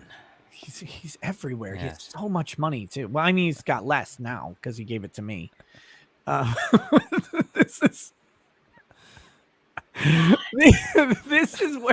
This is where people are. It's amazing. I love it. I don't know can't what wait to though do till with it. somebody reports that. That's going to be fun. I hope someone does. I would love to be disposed. Or And that's why disposed. YouTube drama No! is fun, Megan. That's why you need to get into it. Sorry, when you're Yes. involved in a Clinton lawsuit, you get disposed. When you're involved in Depp's lawsuit, you get deposed. I can't wait to be deposed by. I will specifically request Rottenborn to depose me because arguing against a woman would be too easy. Ooh, spicy. Sorry. Back to super chats. Thank you for reminding me that I forgot to do that. That made me happy. No problem. Red Rum says you read chat wrong, Megan. They're saying you're overfed. Very rude. Very rude. That was good. No, come on, that was funny. Somebody at another time when you were talking about food. Someone in the chat was like, "Megan knows food." That's true. That's true. That's true, and that's why I can't lose the weight because I love food too much, and that's okay because food is one of the great pleasures of life. And what are you gonna do? You should take up tennis, Megan. Tennis. Yeah. I would. The sweating is too much. I just can't. Okay. The running and the sweating, it's just not my thing. That's how you lose weight. No, I don't want it that badly. I'd like to lose weight, except for the exercise, the sweating, and the work. I mean, that sounds fucking terrible. That sounds awful. Yeah. Legal Vices says, "What did I miss? I had to pop out for a second to watch the Blaze Studio holler." Hollering outside the Blaze. True and honest Shabbat, a bad pressure, bad calf care says 2,000 mules Oh matters. my God! Stop! Wait. I'm sorry, but Fair and Balanced is in the chat. She said I should come snort butter with her, and you know what, Farron? Nice. I'm in. Yes. I did see someone in the chat that says Megan identifies as someone who snorts butter. It's true. That's all very, very true. You should see my Thanksgiving preparation. It's nothing but sticks of butter being melted in every pan I have. Yes. Nothing but sticks of butter. And I'm sorry, but if you don't cook with whole sticks of butter, nothing tastes right. It just doesn't. Have you guys ever been to a Buca de Beppo? Yes, I have. Yeah. Okay, so when you order the garlic mashed potatoes from Buca, they come out and the fucking stick of butter is just in the top of it. It's just like sitting there, and it's hot, so it melts at the table, and you just stir it up. It's so good, but it's like, bam, just a stick of butter right in the top. There's just nothing wrong with butter. Butter is glorious. We try not to eat like that in California. Sorry, guys. Yeah, right. That's because the food shortages and the gas Butter shortages. tacos. I can't even afford to go to a food place anymore. It's like That's true, $27 a unfortunately. gallon. Look, I'm going to lose the weight soon because there's going to be food shortages. So eat up now because pretty soon we're all going to be really, really skinny. Don't worry. Oh, thank God. I'll stop working at it then. So anyway, back to true and honest Shabbat, bad pressure, bad calf care. This is a sentiment that I've echoed quite a bit in my coverage of all of the election stuff. 2,000 mules matters not because it will change the past, but to change the future. That was a heavy theme of my discussions about the Arizona audit and a lot of the audits that were proposed. The idea was that they could fix problems for the next one, because once inauguration happened, especially, there's just not a constitutional mechanism to change the outcome of a presidential election. It doesn't exist. You'd have to effectively have a constitutional amendment, which just wasn't going to happen with our makeup of Congress. No matter, they could have found obvious issues with it copiously, and Congress would not have voted to change that election. There was no way they were going to do it. Jerkoff Juggernaut says the only good Biden is one that's incapable of speaking. Bo did it right. Damn. Oof. Amazing Wireless too. Megan is a hot garbage plate. Don't worry. That's a the pun. Rochester. Wow. Yes, that's a Rochester reference. Yes. She can she tell us the happenings of Antifa, since our home base is the capital for them in the WNY area? Wow. You know, I read that super chat earlier, and you know what? I'm not aware of that.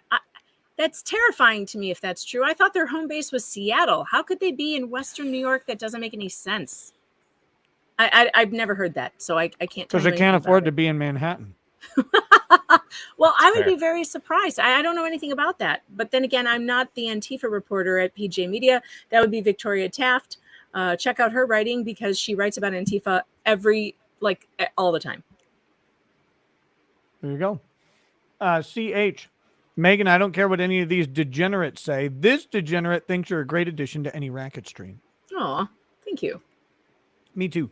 Rottweiler says there are breakfast tacos. Pretty much any taco joint down here have them and serve tacos all day. Lol. I'm Mexican. I know. Born and raised. Yeah. So there you go, Johnny. Called you out. I mean, without saying it. He said so much without saying a thing. I see that. Fake Mexican, apparently. I don't even have a response because I'm called out. Exposed. Next. Damn it. Farron, thank you for the compliment. It's sweet. Farron, you're in here complimenting people in my chat. What the hell's wrong with you? We talked about this. It's got to stop. Sword and Scale. Read that one. Shit. Good logic. Hey, what's up, Joe? He says, I feel dirty and gross for running so long. That's what she said. This super chat is my way of saying, I suck. I'm sorry. Why? Stop apologizing. No problem with you doing your show, man. Also, my way of saying, answer my text message, you freaking douchebag. That's true. I did not. I have to figure out if any of those days will work for me, buddy. I will answer you as soon as I can. Jerkoff Juggernaut says, Rackets, let's also talk about the Rippaverse soaring past 1 million in just a couple days. No, just one day. I can't wait to see everything that Eric is going to do. I talked about it yesterday. I'll talk about it more as we go, but long story short, Eric July did $1 million crowdfunding on his upcoming comic in one day. I think by far the fastest independent comic from anybody I've ever heard of. And it'll be crazy to see where it goes. It's ever. It's not just anybody you've heard of. It is ever. Yeah, I didn't know if there was some random comic out there that. The crazy part about this is no entertainment media outlets are reporting on this whatsoever. Bounding Into Comics, which I wrote the article, is the only news outlet that's reporting on it. So support Bounding Into Comics. He's literally like his goal with the Rippaverse is to build a parallel comic economy. And so the fact that none of them are reporting on it is one telling, but also kind of intended. And it's to show that this industry, this insular, incestuous industry, doesn't matter. It doesn't matter at fucking all. We don't need them. You don't need these gatekeepers. Gatekeepers are a thing of 30 and 40 years ago. We now have direct access, baby, right to the market, right to the people who support us. We don't need all of this bullshit. Like, what good would it do Eric July to have like the Washington Post or Wall Street Journal report about his campaign? It'd probably be taken down because that's how they would do it. But it wouldn't do any good. Like he's not marketing to those people. He's marketing to people who have figured out that all this bullshit fed to us by mainstream whoever, be it media, be it mainstream corporatists, be it even mainstream small business owners. None of that shit matters anymore at all. And we don't even want to talk to those people because there's nothing you can do. There's no chisel big enough to crack the density of their skull. I don't know how much milk they've been drinking, but it's too fucking much. Good rant. Love it. Thank you. Three Bear Thunder. Yeah, it sucked. They turned down. So this is back to the depressing chat from earlier. They turned down the additional testing, even as the specialist said there was no need for termination. And the intended said it would be better if she fell down some stairs and I got food poisoning in the hospital. Fuck them. Those people are monsters. The Law Patrol says seedy motel to high class hotel. I don't sit anywhere that I haven't personally blacklighted to check. That is Dude, so OCD. I stayed at a Knights Inn in Houston once. I got there at like 3 or 4 in the morning, and I had to be out of there by 9. Or no, 8. It was literally like take a nap. I drove in from Tyler to Houston, had to take a nap, had to rescue someone from abusive parents the next day. They were an adult, by the way, before anything was weird. Or before anybody thinks anything weird, but they were in a very controlling and abusive family. I had to rescue them from that. And I slept on top of the bed fully clothed because I just assumed that there was jizz everywhere, but I certainly wasn't going to pull back the covers. And like, you know, when you take like a quesadilla and you open it, that's what I assumed taking the covers off the bed would be. Wait, if you're that nervous about dirty sheets, it's a lot easier to just bring a clean sheet with you and throw that on the bed instead of a black light. I mean, it's like, what is this, an episode of 2020? I mean, who carries a black light around? That's so paranoid. The Catboy Coom detector does. That's who. You keep saying this thing that I don't understand. I'm not in on the joke. It's not a joke. That's the worst part. I know. It's reality. Oh, God, I'm getting so tired. How do you do this? You did a 7-hour stream the other night, didn't you? I didn't watch the whole thing. I haven't been able to watch you because I've been so busy with work, so I haven't been able to really watch. But I noticed that you had a 7-hour stream, you maniac. What are you doing? Fair and Balanced and Legal Vices were on. Runkle joined for a little bit. It was just a catastrophe. When I have guests, they go too long, which I'm going to release you guys in just a second because I know that this is late and I've got super chats to finish. But that's sweet. Yeah, just the 3 hours is probably good. Tracy Gordon says, I'm the mom in Missouri. I sent you a partial email last week. You and Megan may guide me. Please help. Okay, Tracy, I've barely checked my email in the past 3 years, but I'll try and find it. The problem is people like C. Goody, the worst fucking human on the planet, keep spamming my email address and telling people to email me. And all I want to do is bury him in the woods. That's it. That's all I want to do with my life. But I will try to find it. The Law Patrol says, oh my God, Nick, you'll have to disclose how much you cost for a tug. Pretty expensive. Pretty expensive. Joe Ball says, while y'all are enjoying Rekieta Law, back my comic /manga, death. We're almost to 55K if you like Transformers, Bible lore, and Berserk. This is the book for you. Thanks. And guys, check that out. I love Joe Ball. He's a really good artist. So watching him draw makes me want to die because I'm like, I can't draw stick figures. And this guy is sitting here putting out just like on Flashcast, he'll be drawing the whole stream and it's ridiculous to see what he puts out. It's crazy. But he's going to be at my booth at Anime Matsuri. So if you want to meet Joe, if you want to buy some of his past work and the ash can, I think for Death, you can come to Matsuri, come check out his stuff, come hang out with us at my booth. It'll be a fun time. Art the Clown says, I freaking love that Ripa did that. Okay, and to be clear, I don't think Ripa used a mainstream funding platform like Kickstarter or Indiegogo. It's all on his website. That's how he did it with I think some sort of like sign up model basically. And his crowd fund is different in the fact that I think he front loaded the cost of production. And so the things are like going to be ready to go right away. But yeah, he's done everything on his own, which is inspirational for the rest of us. I mean, that's where a lot of us want to be. We would love to be able to do what he's doing, and he's providing a model that people can follow. He says, screw mainstream anything, but I'm shocked and baffled at how he sold more than Tug when he's not even close with subs. Either way, everyone should support independent creators harder. Wait, what do you mean? No. Eric July has a huge Eric YouTube have channel. way more subs than Tug? Hold on. Yeah. Am I wrong? No, you're right.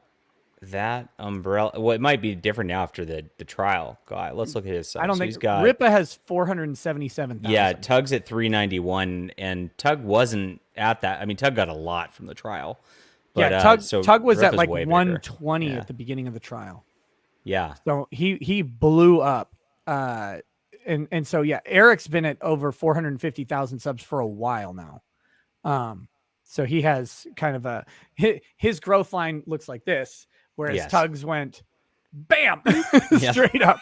But yeah, no. So it doesn't surprise me a ton that he sold so many comics. It's also he's been talking about and building this up. Like this is a thing that's been going on. The Rippaverse has been coming for a very long time. A year. Yeah. Yep.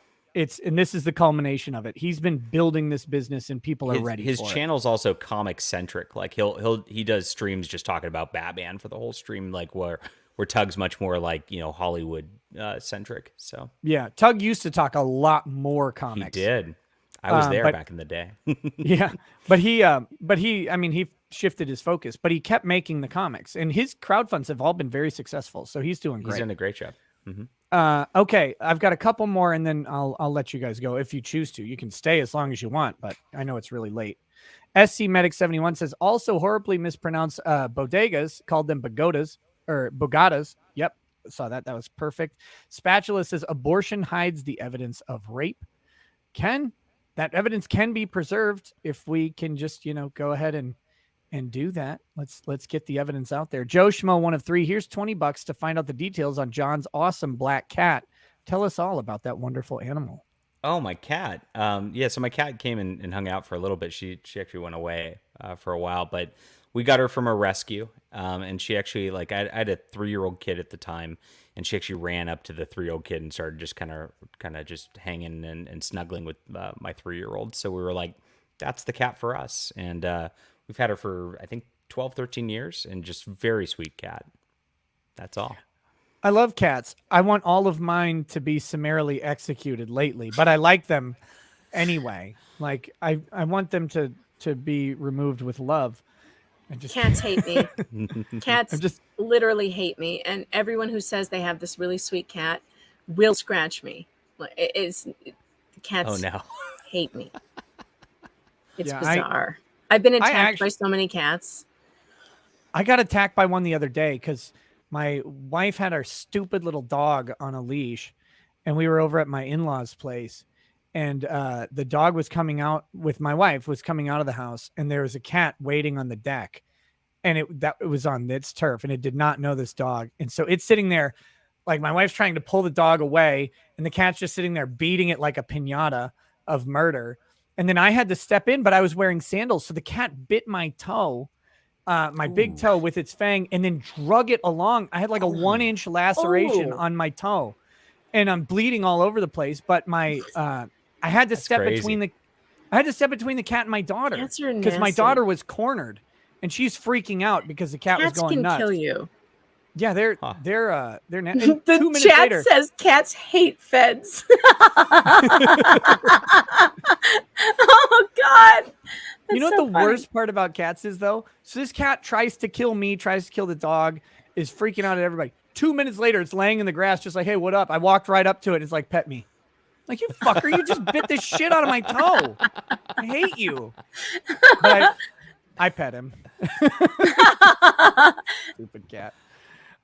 Sigurd Hellickson, Crypt Keeper. Joke's on you, Nick. The sheets were probably clean, but the comforter was soaked in fluids. My source is I work in a hotel. Industry standard is to change all the linens but comforter, so long as the comforter doesn't look used. Ooh. Yeah, I have to disclose that I did have an abortion after that needed to happen. Good. So I'm hypocritically pro-life because when it came down to me, I had the abortion after staying at the Knights Inn, but everybody else shouldn't be able to. With that, I'm going to let you two go. And you can stay if you want, but those are all the big chats. I wanted to make sure I didn't miss any big chats that were for you guys. Thanks. So I appreciate you guys hanging out, of course. That was a lot of fun. I have something I just have to have your opinion on before I go. Because Tucker is for some reason trending on Twitter right now. And I just happen to click on it. And what do I come up with? But this hideous image of a representative twerking upside down on a beach somewhere. I know you've seen this, but like I said, I haven't been able to watch the show. So I didn't hear your assessment of the twerking representative. I'm almost hesitant, but I just need to hear it. So could you please tell me what your reaction to that was? fat, fat, fat. When she sweats, marbles roll off her ass. No, it's disgusting. It's a hideous video. It's a hideous person sitting there doing this. And I mean, I don't know if it's like trying to be part of culture, but she's like, hey, y'all, I'm out here making all them's mad. So here we go. And then is upside down with her head in the fucking sand, twerking like a weirdo. This shit needs to stop. It needs to stop. Not because of any like social commentary about twerking or culture or anything, but because I looked at her and went, dear Christ, put on clothes and find Jesus. Like, if you're hot, twerk all day. I don't care. Let's get twerking hot politicians everywhere. I just don't want to see Lindsey Graham in a man thong and watch his little ladybugs spew out the sides. Tulsi Gabbard. There's something going on, though. There's something going on that is inexplicable, but I have a theory, and I just want to. I want to.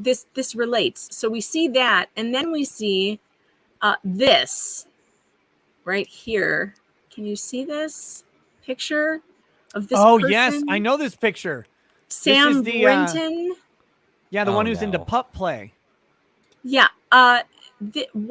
What the hell? This is like the end of the Roman Empire, I think. Oh God. This guy is working in the White House. He's got his pictures of his fetishes everywhere.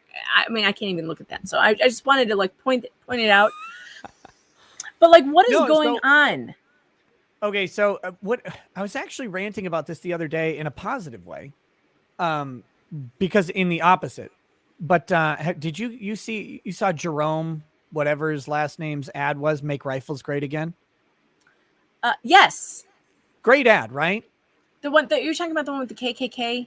Yeah, and the black representative, and he's sitting there drinking coffee. The KKK members come out, and he comes out, rifle in hand, sunglasses on. He's gonna Fed posts all over these motherfuckers, and they all run away. Yeah, it's a great ad. I love it. And I was praising Republicans for finally dipping their toes into loosening the fuck up and speaking to us on the level where we are. Yes. Democrats have been doing this for probably at least 40 years now. They've been progressing down this path, and Republicans have been holding back. We see it on the floors of Congress when Democrats will, on the floor of Congress, drop fucks and shits, and they will use profanity in these, halls where that speech was kind of reserved away, at least away from the cameras. They were not using this stuff, but now they do. You've got people like AOC, Rashida Tlaib, and Ilhan Omar, who are willing to be more freely spoken and engage people at a more real level. And frankly, that's why it's a lot of reasons that they're winning in their districts. I mean, the others being they're heavily Democrat, but it's why they're beating other Democrats is because they're identifying with people at the level that they're speaking on social media. And I know social media gets blasted. Wait a minute. What's going on? Please tell me that the level that people are on is not some weirdo with a puppy fetish that is now in charge of nuclear secrets or something in the White House. Hold on. I'm not there yet. I'm not there to him yet. Because I'm not understanding where you're going with this. Chill with me. America first is cowboy cum detectors. So I mean, But what I'm all right, sorry. What I'm saying is, so we've seen this trend happening on the left, and it's happening on the right. Okay, where we've got people. As much as we want to lambaste social media for being impersonal and allowing people to be meaner, I do think it allows people to be a little more honest. And a little more open with how they view people and how they view things. I mean, we may not like it because it's impolite, but at the same time, it's at least not guarded behind some sort of obfuscation. So we see this happening. Now we see Republicans doing this. We saw Jerome doing the Making Rifles Great Again. We saw Ted Cruz, after he loses to Donald Trump, grow a beard, very popular on the right, and he was a baby-faced weirdo before that. Wrap a piece of bacon around the end of a gun barrel and shoot the gun until it cooked the bacon. And then take it off and take a bite of it. That was a great ad from Ted Cruz. we're seeing more and more people kind of speaking into the social zeitgeist that exists rather than trying to pretend that Congress people are above it, because we know they're far beneath the fucking surface. Like they're so far buried in the ground, they're all degenerates and terrible. But we're seeing them come up to the level of normalcy rather than try to rise past it into this vaunted importance. Now, it goes too far. It goes too far when you have fucking lunatics, right? So then we get the guy who's into pup play, because you also have pride. And while pride is not like mainstream, pride is an expression that is trying to be forced into mainstream by certain people. So feels no, mainstream at this point. It feels that way, but it isn't though. That's the crazy thing. Nobody actually likes everybody. Nobody I ever interact with actually likes that or like does that. It's all corporate branding that is it's. But fake. everyone it's I not the know grassroots. accepts it totally, and they accept that it exists, but are they going to are the people you know like, oh yeah, I really want to take my kids to this parade? no. Like, I really want to go watch people in BDSM gear walk around and have one No, but person they give you crawling the in a side good suit. eye when you say, I'm sick of this and I want June to be over. And I'm sick of it by June 4th. Like, I'm over it by June 4th. They get, they're like, oh, well. I'm over it by May 31st. So you're not very accepting. It's like, I can That's accept you, but I because, don't want your shit in my face. It's socially appropriate to be against quote unquote bigotry. So anything that runs afoul of the bigotry label, you have to, if you don't have to necessarily go, but you have to acknowledge it and pay some sort of lip service. Oh yeah. That's great. It's great that these weirdos are flopping dildos around in front of kids. They should do that all the time. So you have to be for that in that social area. And so that's, but the overreach and the push is that they're trying to get people to that acceptance. And so But they're like, are trying people to really looking at this guy, this new White House appointee, in his high heels and his puppy play, and like, oh yes, yes, this is how our country should be represented. Oh yes. No, What? they plug their ears and close their eyes to that, and they say, I'm not a bigot, so I won't judge. I can't judge, so I won't look. That's what or the they do. twerker, the upside down twerker. Yeah. It's like we're supposed to just ignore that these people are degenerate scum, and that we're just supposed to ignore the fact that the barbarians are probably at the gate because the Roman Empire is crumbling and the vomitoriums are full, and the debauchery is Megan. What? And what's beautiful about We've it made a is mistake, what and we need to Nick go kind of back. alluded to at the beginning of it, is Republicans are starting to wake up and they're starting to follow people who will actually call out degeneracy as degeneracy. And we are actually responsible for actually pushing that narrative ahead so that does put a stop to this crap. That's it. I will say that I called into existence a group that I'm really excited about called Gays Against Groomers. I've been asking for like normie gays to come out and be like, hey, this shit is really weird and bad, and we should stop doing it. And I just interviewed one of the founders of Gays Against Groomers, which is on Twitter at Against Groomers. I just interviewed her for my my YouTube channel. It's going to be really good. I got to put it up soon. But I love them. And they're like literally starting chapters all over the country. If you're an LGB person who wants to stop the grooming from happening and this nonsense, the overreach, join them, because they seem like they're doing great. The Gay Who's Straight is who started it. Yes. I can't wait. I can't wait for the big scandal to come out when we find out like that the founder of Gays Against Groomers is actually like a traditional Catholic housewife. It's married in a awesome. heterosexual relationship. No, she's literally a lesbian. She's definitely a lesbian. But that would be funny. Definitely. But no, I mean, tell me more. It would be funny. However, I do think though that it's just something that people have got to say no to, and I'm so tired of everyone pretending like this is normal. That cat showed up just now to attack me. That's what that cat does not like me. I can feel it through the screen. Yeah, no, it's because the whole thing. So I've been wanting to do a kink shaming rant for a while now. Ooh, do it. But people always say like, oh, well, we're not, I'm against kink shaming. I don't want to kink shame.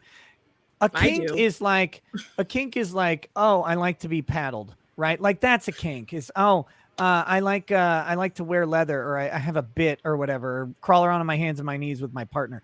I don't know what your fucking kink is. I don't care. Being a furry is not a fucking kink. Being a furry is abject degeneracy of the highest order, and they should be put to the sword. But we've been propagandized into not calling out absolute batshit fucking lunacy in the guise of, well, I don't want to kink shame someone's sexual preferences. No, this isn't about sexual preferences. This is not someone who likes to be choked in the sack or have their hair pulled or something. This is something weird and beyond. And we can safely say all furries deserve the gas without kink shaming. Like, this I'll is kink not shame about... though. I will kink shame. I'll slut shame. I'll fat shame. All the shame. Shame is good and it needs to be brought back again. That's all. Okay, tell us about all the sexual things you're against, John, because then we know what to do in the dark. All of them. All of them. John's like, missionary only for the purposes of procreation in my house, baby. Damn straight. And in your house. I don't care what your kink is. I just don't want to hear about it, and I don't want to see it on my street. And like, I literally do not care what you're doing when you're behind your closed doors. But I am so tired of everybody's kink being pushed in everybody's faces and the general public not being a safe place for children anymore. And literally elementary schools not a safe place for children because these groomer teachers need to share their kink with kids. I'm so sick of it. And I'm tired of, and I can't believe that they're just like hiring these people. That cat is interrupting me. Do you see? I'm sorry. Do you see? Sorry. That cat hates me. I told you. The chat likes the cat though. So, no, I'm going to say, like the cat. I don't care what your kink is so long as it's a kink. I care what your kink is when it's a degenerate fucking lifestyle that's damaging and destructive to you and everyone around you. I also don't want to hear about your kink. And I think something that's been normalized in the last few years. Let me tell you about my nipple clamps. Openly oversharing. Like, I should not know that this guy who's working on nuclear codes or whatever, I should not know that he likes to dress up with doggy masks and whatever. I shouldn't know that. These used to be things people kept secret for a reason, because it makes everyone uncomfortable and no one needs to know this. No, you're missing it. You're missing it. You shouldn't know that he likes to be spanked. You should absolutely know that the guy with the nuclear codes is into treating people like puppies and being a fucking weirdo. Maybe. I want to know that he's mentally unstable. I don't care about people's kink. I'm trying to draw this distinction. A kink is something you like that's sexual or whatever, and it's fun. Like you like to have your nipples twisted. I don't know. It doesn't matter to me. Whatever it is you hid in that suitcase. Yeah, I got you. It wasn't hidden. It was full. The thing that the TSA went through. Maybe like blindfolds or handcuffs. Those are kinks. That's kinks. That's fine. When you are like this next level of degeneracy that goes beyond a kink to me, like that's where we're talking about being a fucking weirdo. That's the medical term for it. Being a fucking weird. I interviewed a crinkle bottom diaper fetishist. And it's like, he knows. By the way, he knows he needs to be put down. He knows euthanasia is on the table. That's sick. Stop. Ew. Well, he's the one wearing the diaper. These are the things I don't want to know. I don't care. That's like a baby fetish of some weirdness that I can't even. I don't want to know about. With my public officials, I do want to know if they're a fucking weirdo. Like, I want to know that because I want to know who I should definitely not trust inherently.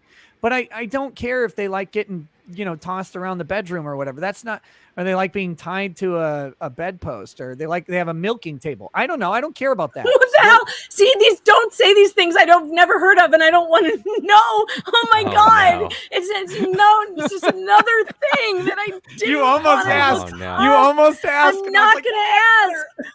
Oh God. Mr. Orange says that Megan's kink is being a fed.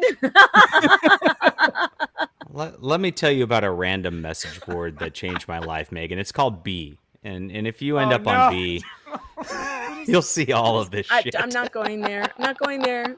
I'm not going there. I don't understand. I just don't understand that the people who are so obsessed with sex and take it to this level that is just so incredibly over the top, which makes me think we're just all too bored and we haven't had a serious war in a long time. And that's what happens. People get bored and they do these ridiculous things. and at this point, it's just like I just don't understand humanity anymore. I don't know where my people are, and none of these people, the guy with the nuclear codes, he is not my people, and I want it to stop. So if that means that the barbarians come in and take over and, like, I don't know, it's Sharia law, maybe that would be preferable to whatever this is, because this is getting out of control. I'm going to just start sending you random combinations of words, and you won't know if they're actually like sexual degenerate things or if it's just something I made up from now on. That's what's going to happen. That's what it's going to be. I cannot wait. Oh no! I'm gonna just message you. I have protected my brain from a lot of this stuff. I've tried anyway.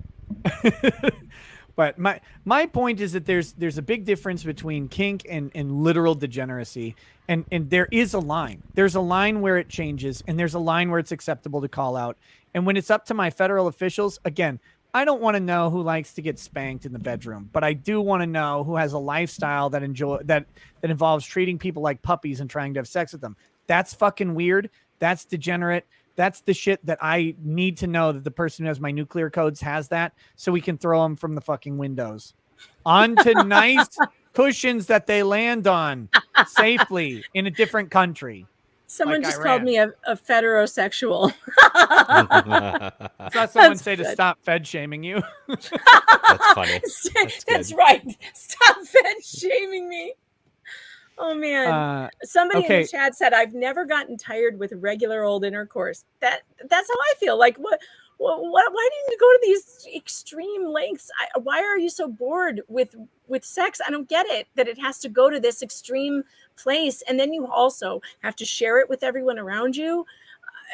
I just don't get it, and I think something else is going on, and I can't put my finger on what. But see, the interesting thing is where that extreme line is drawn, right? Because like for some people, anything, like without a hint of irony, anything beyond missionary is extreme. I mean, that's going a little far, but I mean, see, for you that is, but for them it's not, right? Like, so, but that's what's interesting to me. That's why I find sex talk interesting in this way, not sexy talk, but talk about sex and lifestyle interesting, is like finding out where people draw the line on what is like too far for them. That's actually fascinating, just because the spectrum is so broad on experience for that. So that's just my personal interest in it. I don't think we need to be talking about it on the news all the time. It's just something that I find, intriguing. No, I agree. It obviously. So let's talk about milking tables, since you agree. No, please don't. No. No. I'm gonna. No. Okay. Two more chats. I'll let you guys go. All right. Kelly, this one is important. Kelly Brown Hitchcock says, Megan, is your 10-year-old pregnancy story recent? Because I have personal knowledge of one in Ohio. Yes. Yeah, and supposedly the child came from Ohio crossed the border to Indiana. So do you want to have that person reach out to you? Because maybe it's the same story or something. Maybe it's something different that could be compared. How should they do that? All right. My email address is meganfox.writer@protonmail.com. You can also reach out to me on Twitter @meganfoxwriter. And my DMs are open, so you can find me there at meganfoxwriter on Twitter or meganfox.writer@protonmail.com. Hey, John, you have a YouTube channel, right? I do, yeah. What's is it just John Delarose? It's just John Delarose, yeah. Easy. Okay. YouTube/C/John Delarose. Okay, so guys, I'm pretty good. So yeah. Congrats. I'm putting Megan and John's YouTube channels in the description. You can easily go find them there. You can connect to their YouTube channels, check out the content, see if you like it, and of course, subscribe to them as well. They've been wonderful guests, as they always are. Also, check out John's Kickstarter campaign as well. Really hoping that it's already past the goal, but hoping that the success keeps to grow on that. That's fantastic. Thanks. We're up there. This is one of our biggest yet. It's like my second biggest, and I hope by the time it ends we can get there. So, and chat's come in, so I appreciate the backers who have come in tonight too. Thanks, God. Thanks a lot. Fantastic. Yeah, I can talk. Yeah. And final one from Winning Reality says, this is the issue with the LBGTQ. It's a broken coalition of lifestyles and fetishes trying to be lifestyles when they are non-functional as one. Good news, broken coalitions always break. It's coming. Give it a push. Well, yeah, like there's a lot of friction, and I don't mean sexual friction in that community. For example, I one of the guys I went to college with is now a lady, apparently, and but a lesbian. So and lesbian women hate him, her, when they find out that that's a dude, or was a dude before the surgery, right? Like they hate that. So the T's and the L's don't get along so well. It's an interesting sort of issue where they're loosely associated, but I don't think the strands of that association are going to last much longer because they are very different people. Well, the T's keep telling the lesbians, the L's, that they have to suck the dick, and I'm sorry, but that's not a lesbian, and telling suck the dick bigot is not going to work. Yeah, no. Art the Clown says, can John quickly elaborate on the absolute lie that Doug made? Oh my gosh. So this goes back to some Comicsgate lore and drama, which I know Nick hates, but Megan loves, so we'll talk about it. So Doug Ernst is a huge cock. And over the last 3 years, he's just been, it turns out that he was feeding information and videos to the comic book. I saw this shit. Yep, a small YouTuber. In order to destroy Ethan Van Sciver. Big. Yeah, it's true. It's a joke. Sorry, that was a fat joke. I didn't mean to derail your chat. In order to just try to destroy Ethan Van Sciver, your boy Zach, and others, because Doug views them as competitors who he doesn't like, I guess, and he's a little bitch and can't actually just fight his own battles. So it was really ugly.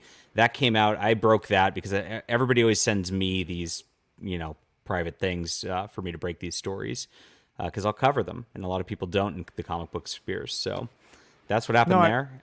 That's it. I saw that. Doug Ernst has been on this channel as well. Wow. People may not know that. It was a long time ago. There's a debate. It was Ethan Van Sciver, and I think John Malin, and Doug Ernst and a guy named Chevron.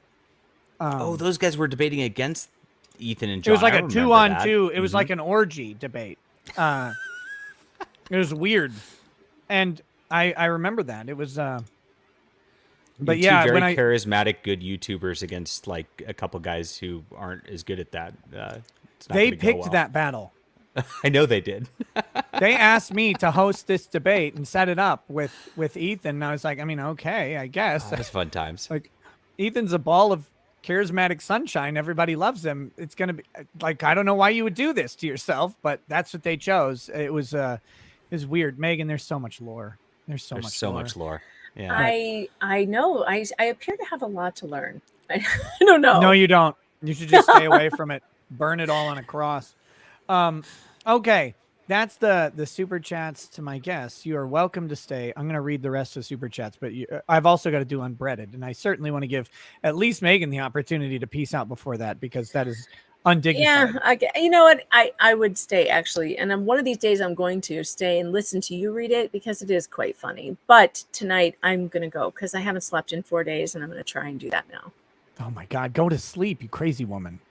Oh, I haven't been able to, but now I feel tired and I'm finally yawning, so it's probably going to happen. Let's hope. There you go. Okay. But you know what I'm going to do? I'm going to go lay down, and then I'm going to put your stream back on, and I'm going to be listening. No, I know what you're going to go, and you're going to be like, what the fuck is a milking table? Oh my God. I have incredible self-control. Way less bad than you think.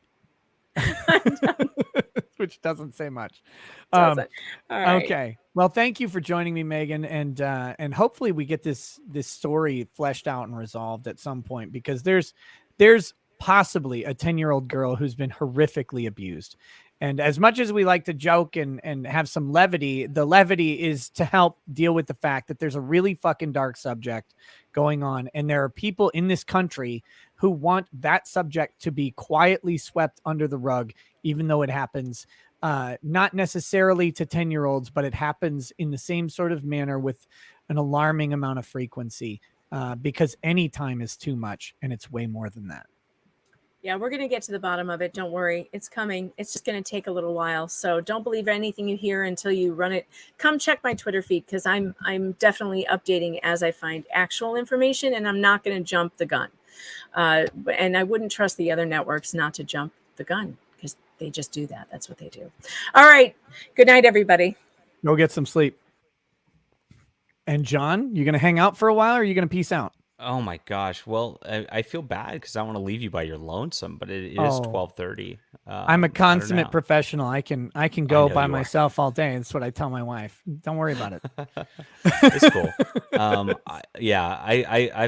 think I exhausted my brain power about an hour ago, and I've just been barely hanging on ever since. But once you brought up the milking tables, it really woke me up for a second. They do that. They do that. I can hang for a little bit, but I might peace out in a sec because I'm. Well, I I'm do have passing to out do pretty good. the daily unbreaded. Are you familiar? No, I'm not. Okay. Well, I can Okay. tell you what it is, and you can decide if you want to stay or not. Okay, let's go. So this is there's a guy. He was a PhD from Duke University in philosophy, and he got hired by UCLA to teach philosophy to undergrads. And he wrote a book called Death Sentences.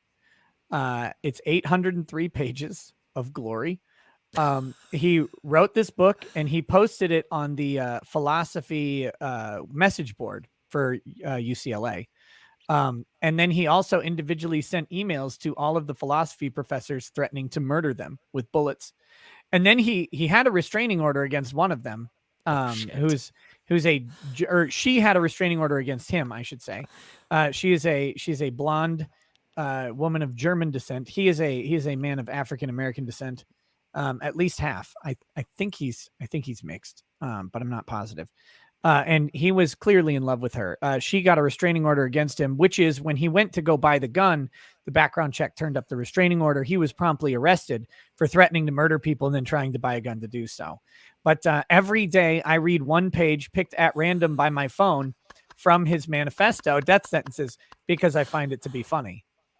That sounds very not good for my brand. It's So very let's do offensive. it. Let's do it. Okay, perfect. Hold on. There's one thing I need to grab real quick. Okay. I gotta keep this closer. All right, I got a little intro riff that I play. So here we go.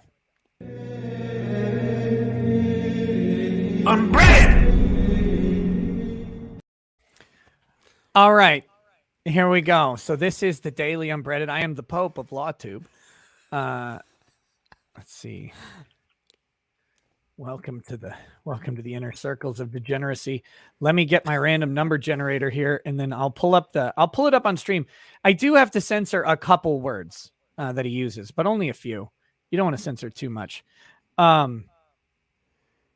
Let's see. Oh God. Holy shit. Sorry, I just got a message from an old friend from college who would probably hate this segment saying, "Hey, I'm going to be around. Where can I find you?" That'll be great. Definitely got to try and have lunch with him. Okay, so here we go. This is the random number generator. 354. I'm smelling a good page, John. Excellent. Smelling a good page. Now, to be clear, I read from the PDF page number, not the documents page number. The document is one off because there's like a blank page or something in there in the title page. So if anybody sees the number at the bottom, they're like, "Oh, it's the wrong one." No, it's the PDF file page number. I do have a plan for the blank page. What happens if you get a duplicate page? I haven't yet, but there is a section that is duplicated 120 times, 120 pages. And I've read it multiple times in multiple styles, but I'm shying away from those. I tend to re-roll when I get them now because it gets really tiring talking about how all of the Asians should be killed. Hashtag stop Asian hate, my friends. Only yes. all of them. Thank you. Yeah. All right, so here we go. Here's the page. And I just read it, no context. So it starts in the middle of a line, but we don't care. Don't all share her in common. She is like the library or the courthouse. She is a part of public property that keeps the buses running on time. She's helping the airport land your plane. She's helping the delivery driver serve your food. Mia Malkova is like the rainforest, a global treasure, and we don't even celebrate her or give her credit. It would be insulting, indecent, and inhumane to list faggot porn in the standard categories on Pornhub. It would be like listing snuff porn or crush porn. Society should have standards. That's kind of gay, and by that I mean lame. Yeah, I'd rather be on some Rick and Morty shit than living in some stupid secret society bullshit. Yeah, I hear that. Live your own reality and escape the Matrix, Binger, right? The only simping I need to stop is to stop sympathizing with the white man and the Jew. The Matt Harris supremacy forever and ever. Transferred schools and all the girls love me. I had never got so much attention in my life. I think this is a duplicate page. So many girls who wanted to give me whatever I wanted without effort. When we moved, it was incredible. It opened up. The Matt Harris is infinitely powerful in any way he wishes. The Matt Harris has a soulmate, but lives polygynously. The Matt Harris knows everything he needs already. The Matt Harris can kill anyone immediately by wishing. Life for the Matt Harris and his soulmate is extremely easy. The Matt Harris is the most dangerous person ever in existence. No one can fuck with the Matt Harris. Only what the Matt Harris intends gets through. Intending is as easy as the Matt Harris wishes it to be. No one can trick or manipulate the Matt Harris. The Matt Harris is widely respected. The Matt Harris is adored and protected. The Matt Harris, safe in all situations. The Matt Harris can take any risk because nothing can go wrong for him. The Matt Harris is the only person that has these benefits except for his soulmate. The Matt Harris is more powerful than anyone who tries to oppress him. There is no one realer than the Matt Harris. No one can change the Matt Harris's reality. No one can spy on the Matt Harris or determine his future trajectory. The Matt Harris does not need to be careful to have the life that he finds ideal and perfect. The Matt Harris shares the universe with his soulmate. All else is just a dream, and they can control with ease. Only the Matt Harris's wishes, which are completely intentional and known to him explicitly, determine the future. The Matt Harris knows what is going to happen in the future every day for the rest of eternity. The Matt Harris can predict any future event. The Matt Harris knows exactly what happened in the totality of everyone's life history. The Matt Harris is the only person who can have these powers. No one else can read minds or know a person's life history except the Matt Harris. The Matt Harris can never face situations that he considers unfavorable or undesired. The Matt Harris only answers to himself. The Matt Harris's soulmate is his perfect match for him out of all possible women. No one else's opinion about who the Matt Harris should be with matters at all. No one else can tell the Matt Harris who to be with. The Matt Harris only answers to himself and doesn't care or notice anyone else's opinions. The Matt Harris always has enough money for anything he wishes. The Matt Harris can never have unfavorable health conditions or injuries. The Matt Harris doesn't have a body. He is his soul. The Matt Harris is immune to all forms of illness or injury. The Matt Harris isn't can defeat.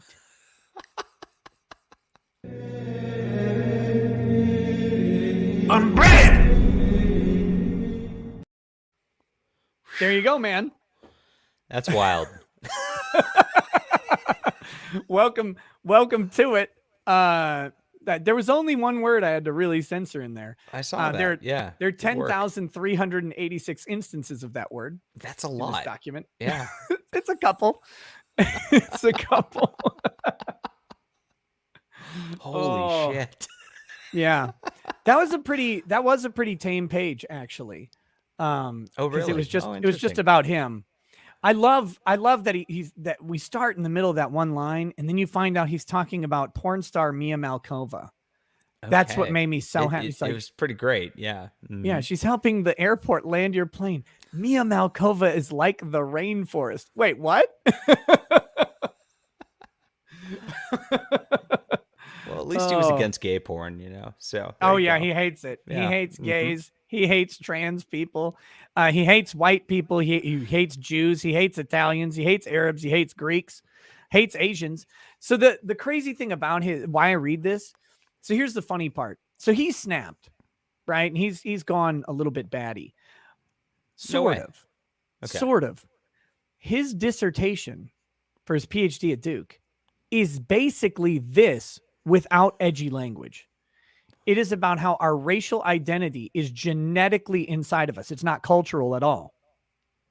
It's why black people should only hang out with black people. Asians should only hang out with Asians. And this is the same stuff he was talking about in his dissertation. He just wrote it in a more provocative way for this. And suddenly everybody's like, oh my God. It's like, dude, you guys all liked it before you hired this guy based on what he wrote. These ideas are the same. He just now specifically calls out what he hates rather than talking about how tribalism is super good. That's crazy. But I love it. It's my favorite thing. And of course, he was nuts as a professor. So he gave all of the hot chicks A's. All of the all the unhot chicks got C's, and all of the men got C's. And so that they had to levy complaints, and then the university went in and gave everyone an A. And then he went back in and changed the grades back, and then the university locked him out and changed the grades back to everybody getting an A. He also sent homemade pornography to some students. The dude is hilarious. The hero we deserve, I guess. Yep, America. Absolutely. I can't wait for his trial, and man, I hope it's televised. Oh God, I don't think it will because I'm pretty sure it's federal. But well, that was they want me to around for sure. Yeah, they want me to play the unbreaded video. It's like 45 seconds. This is why we call it the unbreaded hour. This is him. This is from his YouTube channel before it got summarily deleted. Let's see. Unbreaded. The Matt Harris himself. The Matt Harris. Yep. Oh God. Here we go. So this is why this segment is called the Daily Unbreaded. And you'll understand after this. I mean, it makes perfect sense. So here we go. So here he is. This is him. Touchdown. Paper? Unbreaded. Nope. Hold up. Nope. No, hold up. Touchdown. On paper? Unbreaded. Right. Right. Yeah. Touchdown. Unbreaded. No butter. Touchdown. Paper? Unbreaded. Right. Touchdown. Paper? I never gave a shit. This was never these. Touchdown. Paper? Unbreaded. Die. Oh boy. They made this guy a professor?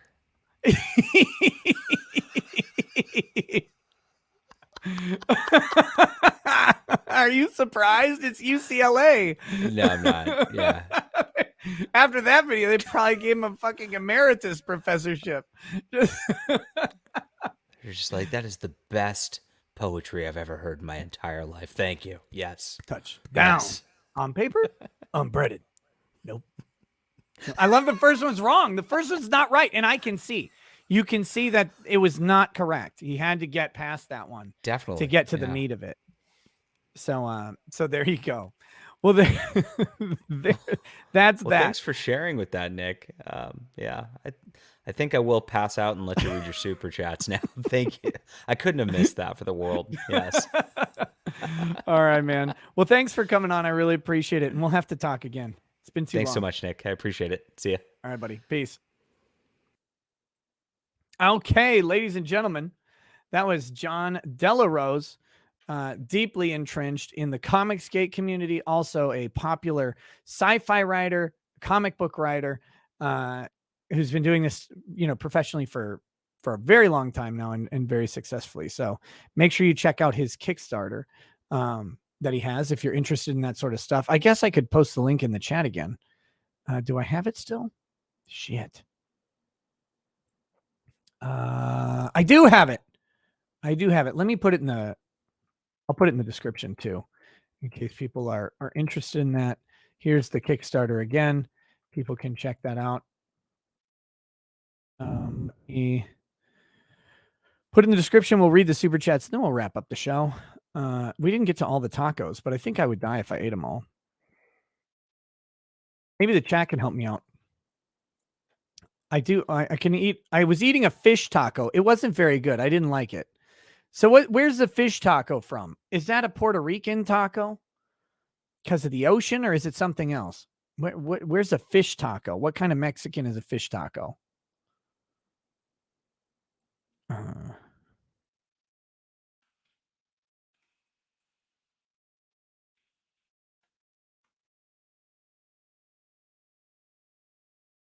Philippines? No, okay, no, only real Mexicans. A Cuban? Cuban works, I guess. Baja? Costa Rica? We already did a Costa Rican. How many tacos did you get? It's tilapia. I know it's tilapia. I know that's the type of fish they use. Acapulco. Belize. Baja. Sotomayor fish tacos. SoCal. Real Mexican is just beef or pork, bro. Are you going to buy the Walter White and Jesse Pinkman new tequila? Probably not. I don't like tequila. Gulf of Mexico coast. So like whatchamacallit? Like Cancun you're talking about?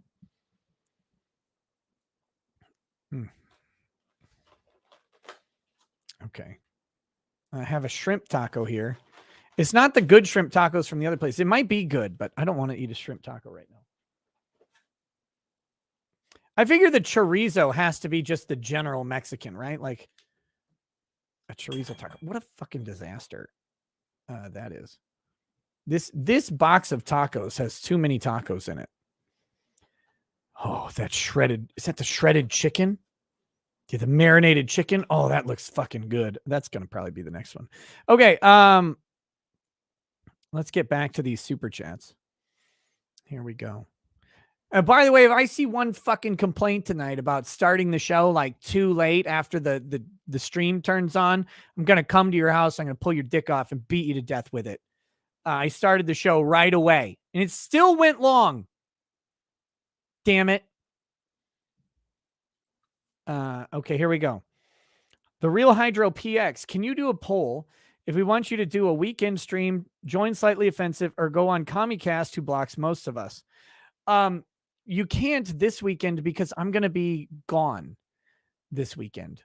I think even, I don't know if I'm even going to have a show on Friday because I'm going to be at, or on Friday night. I might try and do one during the day. We'll see. I'm not sure when we're leaving, but taking the family up to Bible camp this coming weekend. So not gonna work to probably have a show on Friday or Saturday or Sunday.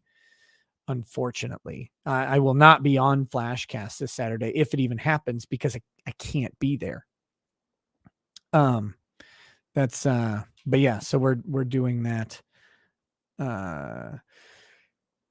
Next, Luke says, anyone ever come up to you and lick your nose? Yeah, it's happened. Joe says Megan Fox is a good guest.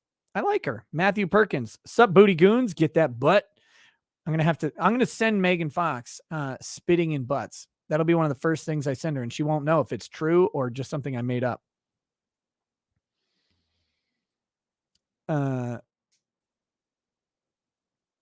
Unpresent and tardy. It's true. I'll still be late. I'll be late to the stream that doesn't even start. Recovered Alcoholic says, start the topic of the night already. Jeez. It's like the first super chat that came through after the stream started. What an asshole. Okay. Next. Carnage Undone. You're forgetting she pronounced bodegas. Why? I didn't forget. I didn't watch the clip of Jill Biden. What an idiot. ASO, who wore orange better, Nick or Ronnie O'Neill?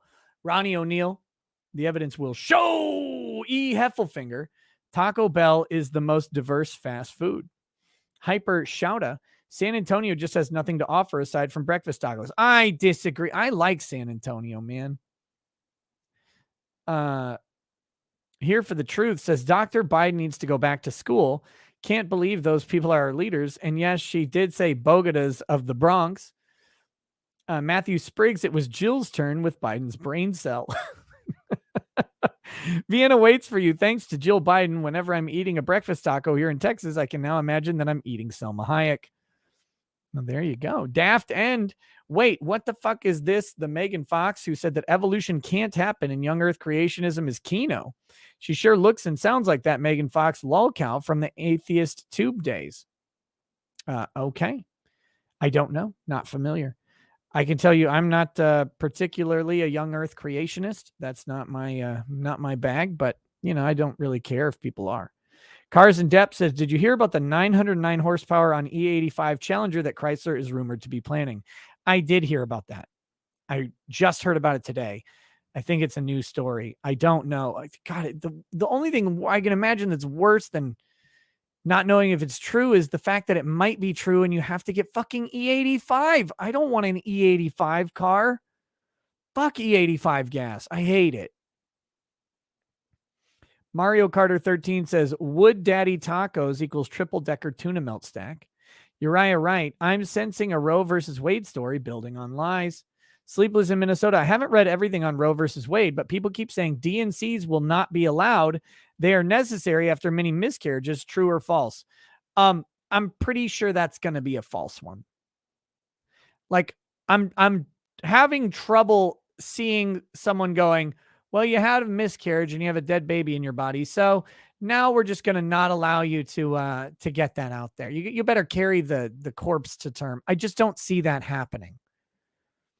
I don't see that as reasonable under the law. You're not terminating the life of the child at that point. It's already terminated. So I think it's fucking false.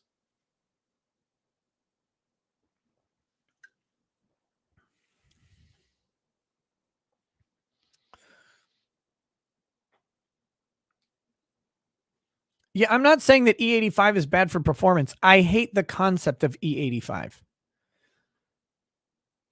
Fuck ethanol. You can eat shit. Rob Ford 7777 says, we love you, Megan. Heart, heart, heart. Lol, just kidding. My cat's an a-hole. You are wonderful, Megan. Cynic in Chief, avoid the abortions at Marvel and DC. Back Overmind, Blunder Island, and Ripaverse. My cat's an a-hole. Megan and I both look great in the dark. Lol. Ben George, Shallow Hal would date you, Megan.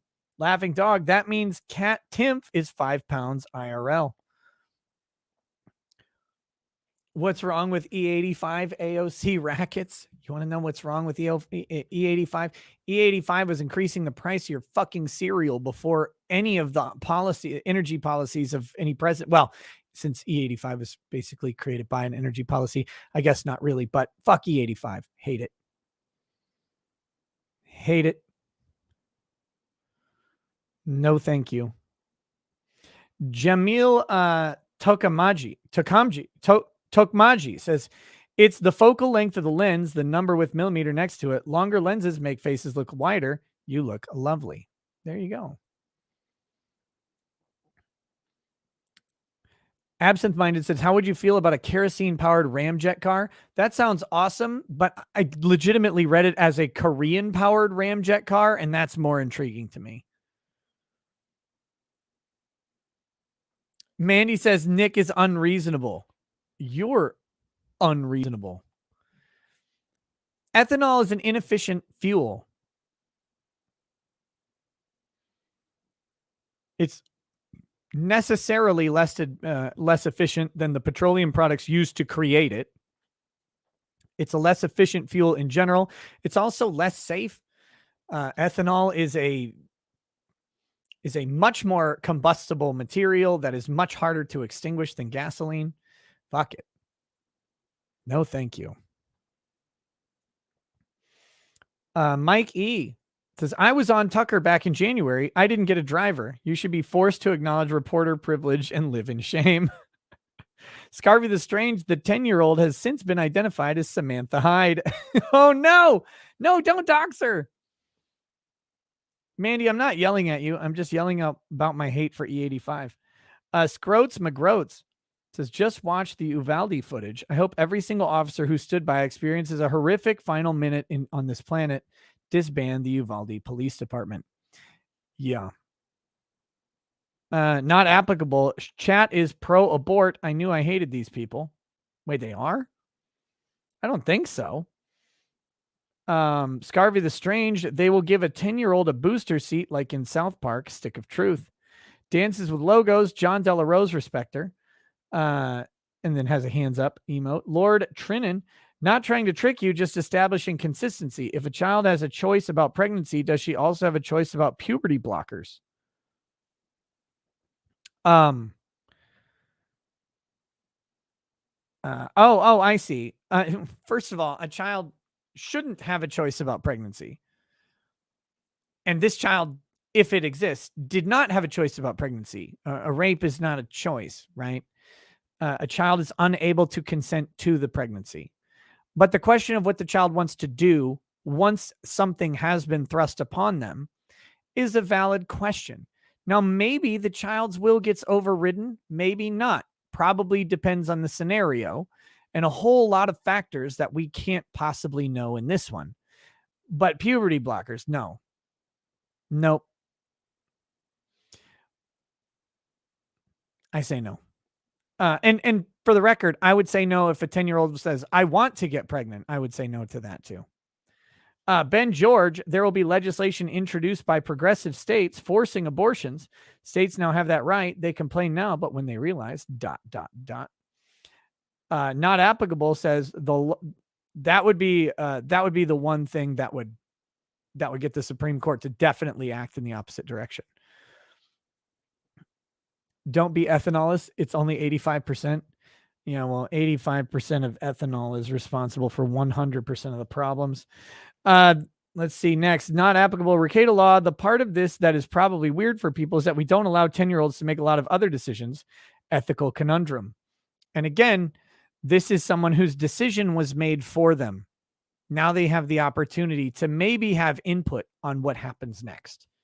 But it doesn't mean that their decision is sacrosanct or law. But the question was, should the child be asked? I think so. Like, I think the child's voice matters in the decision, but it doesn't mean the child gets to make the decision finally. There are plenty of realities that occur where people want to make a decision in one way and it doesn't go that way for various reasons. Children especially so. Hey.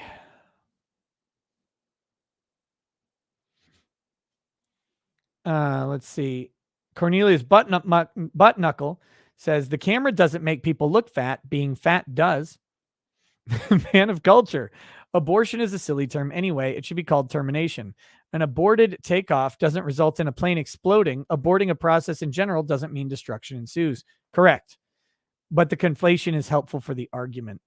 Phoenix Lord Asserman, Ralph eats the poo-poo, Hunch the dirty roofer, Megan Flash, Minor Zircon, but would she taste it? Would she taste said finger? Mephisto's movie reviews. First Farron, now Megan has to be introduced to Baldo. Oh, God. Not applicable. January 6th, the Democrat Reichstag fire. Pope Biscuit, thank you for the donation, also says January 6th was Charlottesville all over again. In fact, I would go as far as to say that a lot of the tactics used there were used at Charlottesville first. Not applicable. 2,000 mules is proof. Suck it. Also says, had some data at the time, has been proven since. Ben George, you will all vote for the same people, the same Republicans and Democrats. Stop already and shut up. Do different for once. There you go. Oh, to all the people who've wanted me to talk to Dave Smith from the Mises Caucus, looks like that's becoming a real possibility here. I think I'm in contact with someone from his team, and we can make that chat happen soon. Miss Dinga Dinga says, no, enough of the dumb jokes. Wait, what dumb jokes? Which dumb joke? I don't know which one. Chris Wolney, growing numbers of people don't trust newsrooms. Andrew Wilhelm, Chad is a bunch of Q-tips tonight, apparently. Chris Wolney, on 2,000 mules, ballots, box stuffing has existed since voting in elections has existed. To believe it doesn't happen now is a special kind of stupid. Again, I have to make a contravailing statement, which is silly because I'm not even talking about any specific election or any specific act, but But none of the discussion tonight has anything to do with the possibility of fraud impacting the 2020 election or any other election in an appreciable way that would change the outcome. So if you want to talk about that or look at that or dig into that, you'll have to do that on your own time, because this channel is not allowed to talk even around the subject, even if the channel has specifically stated that nothing would be changed by all of the audits. And then they got a strike for saying that, even though it was fucking true, because the fucking idiots at YouTube or whatever company they hired can't fucking listen. But I'm not talking about changing the outcome of this or any election at all. So cool the fuck off, YouTube. Fucking idiots. Fags. Idosphere says Fedgen Fox, Megan Fed. Eric Winberg says, great panel tonight. Welcome, Megan and John. Ben George, I need only to wear a size small to look buff. Yes, that's how it works. That's physics.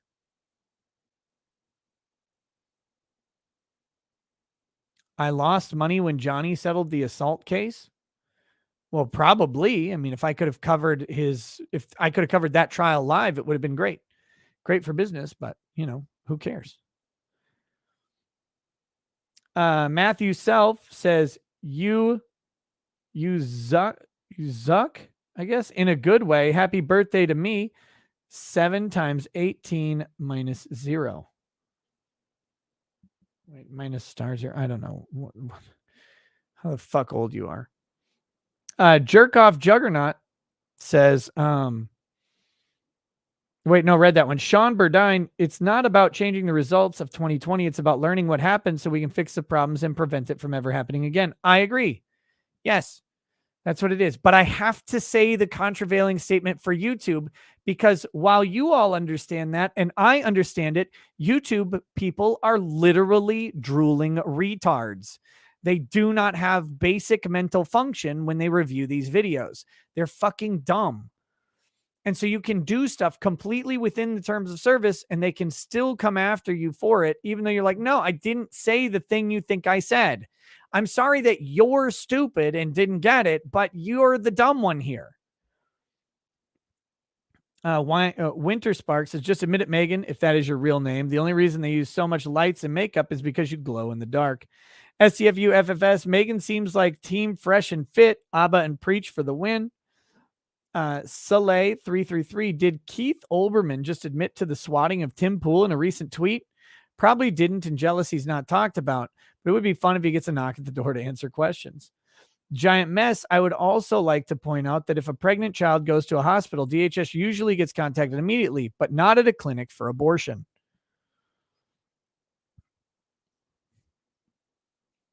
Yeah, and again, abortion clinics and centers have gotten absurd amounts of protection that is undue.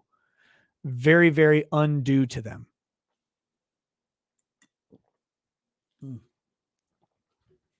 All right, next. Justice for all. Does Trump have a right to privacy when he rips a gnarly line of Adderall out of Melania's beehole? Yes. Daniel, have you seen Abby Steiner in her U.S. tracksuit for the World Championship? That is how a woman's body should look. Nope. Who the fuck is Abby Steiner? Oh, she's a track and field sprinter, huh? Okay, I see her here. Well, I see her in the Kentucky. I mean, there's better pictures of than the tracksuit picture, though. Yeah, she's fantastically shaped. Good job, Abby. All right, here we go. Tyrannagas says, Nick, look up the Taco Bell waffle taco. Nope. Cynthia, 1 clamp, 1 Dyson, 1 tube, same sucking power. Cervix isn't that hard to find. Nick verified. True, it's not. It's just up. Dumbest thing for y'all to try to regulate ever. Then why do you care? If it's so easy, what's the big deal? Winston Smith says the court on bodily autonomy, 3 generations of imbeciles are enough. Oh shit. Justin DGBZ Says, would you have Larry Lawton on your show to talk about libertarian values? It would be interesting to see a discussion between a redeemed felon and an unredeemed lawyer. Yeah. That's the jewel thief guy, I think, right? Is that Larry Lawton? P-Dog Knight says, looking to have you on my morning show sometime to talk about cheerleading, Minnesota Nights, and YouTube strike system in a naked attempt to shill my channel. What's the best way to message you to set it up? Probably Twitter, maybe. Twitter and do Twitter and email. I hate asking for email. I hate email. Do one of them. Joe Quixotic, you did your first stand-up on an open mic and killed? Awesome. I was just talking to someone. They asked if I was a stand-up comedian. I was like, no, I don't know how to tell jokes.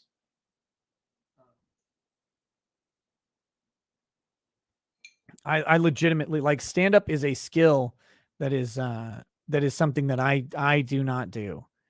And I have tons of respect for the people who tell stand-up jokes. So good job, buddy. Fucking hell.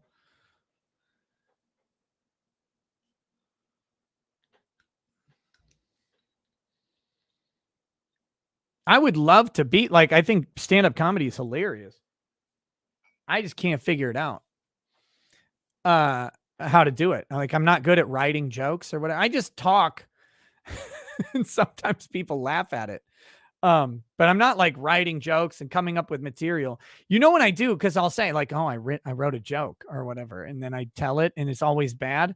That's why my stand-up is terrible. To Joe Quixotic, thank you for reaching out, buddy, and cheers to you and your successful stand-up. Much respect to the people who can do it. It's an art form, and truly, I hope you continue to hone your craft and bring people much more joy than you had in the past, you lazy piece of garbage. Keep getting it, buddy. Miss Dinga Dinga says, all your jokes are good jokes. Loving the locals content too. Thank you, Miss Dinga Dinga. I appreciate that. Speaking of locals content, I did post a picture on locals today. I got my Steam Deck. I'm very excited. I'm very, very excited. Joe says, I got the women with the cranberry juice joke. Oh, what was that? That sounds funny. Can you tag me? What was the joke? Shit.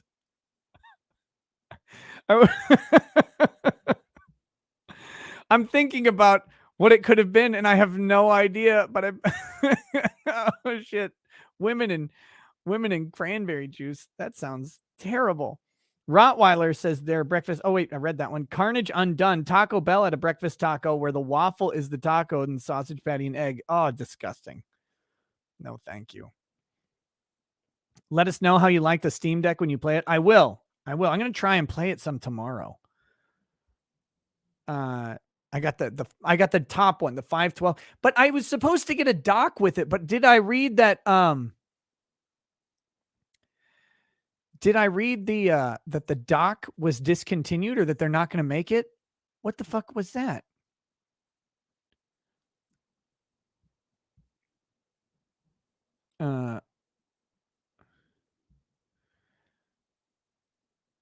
Manny says, Nick, you have a massive cowlick on the back of your head. I know. I've lived with it forever. I was also laying down before the stream, so it's been there forever.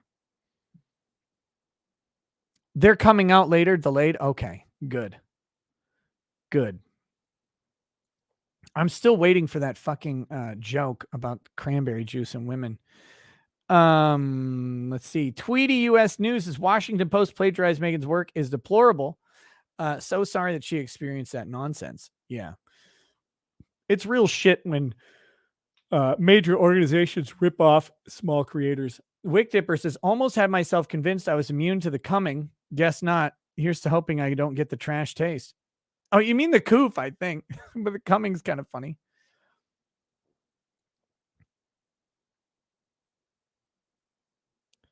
So Joe Quixotic says, it went like this. It went like, oh, so this is your joke. It's not a joke I told. Okay. This is my first time like a virgin. If this mic was any bigger, I'd have to drink lots of cranberry juice tomorrow. Okay. Oh, that's pretty good. Cars in depth. What about Jewix and Negrox? Fo Chung says, Nick, what's your take on the bodega stabbing? I looked at it. I saw that Branca is questioning the justifiability of it. I saw it and I was like, it kind of looks justified to me, but I don't know. Looks like the guy was coming at the old man. He's young. He's big. I mean, he's not like a monster, but he's big. He's in shape. I think the guy's reasonably in fear for his safety, but that's me. Yeah. Okay, I'm going to do something stupid. So I have a little bit of this salsa verde left in the bottom of the cup here. I'm going to pour whiskey into it. Yamazaki 12 year. And we're going to do a whiskey and salsa shot. Does that sound like a terrible plan?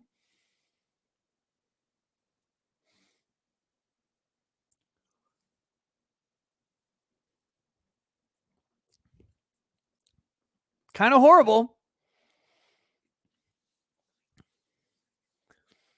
Kind of not good at all. I don't recognize that at all as good. Oh.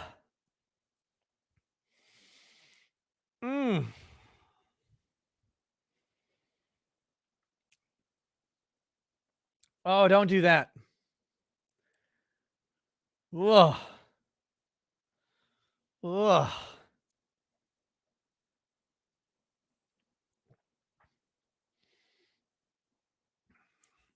I had this shot that I poured for the cheers. Ugh. All right. T Rope says, my wife knows what a breakfast taco is. We'll see. I bet she does. Will C says, can Hunter Biden face charges, guns, drugs, money for sex? Only if a prosecutor wants to go after him, and Joe could pardon him on anything federal. John Pentany, welcome to paralegal status. STFU says, Sword and Scale is overcharging. My moobs are only $3.50. Law Patrol just spent a buttload on Joe's stream. Got told I had to spread the love. Okay, you never have to do that, but I appreciate you, brother. I think I got an email from you I got to respond to. Or no, it was a Twitter DM maybe. I think it was a Twitter DM. I'll hit you back on that. Chris Hoffman, welcome to Lawyer Status. Luke, Nick, you didn't read my effing chat. It was literally the one after the first one, but it was never read. Love you, though. What? What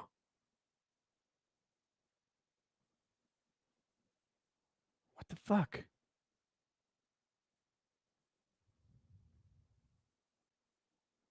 Oh, my window got all fucking messed up. Hold on.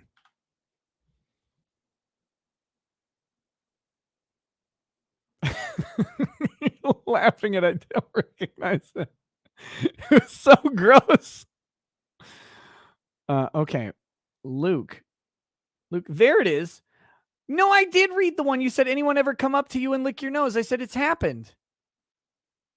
You lied on me, brother. I told you. Or I said I read it and it was true and I answered it.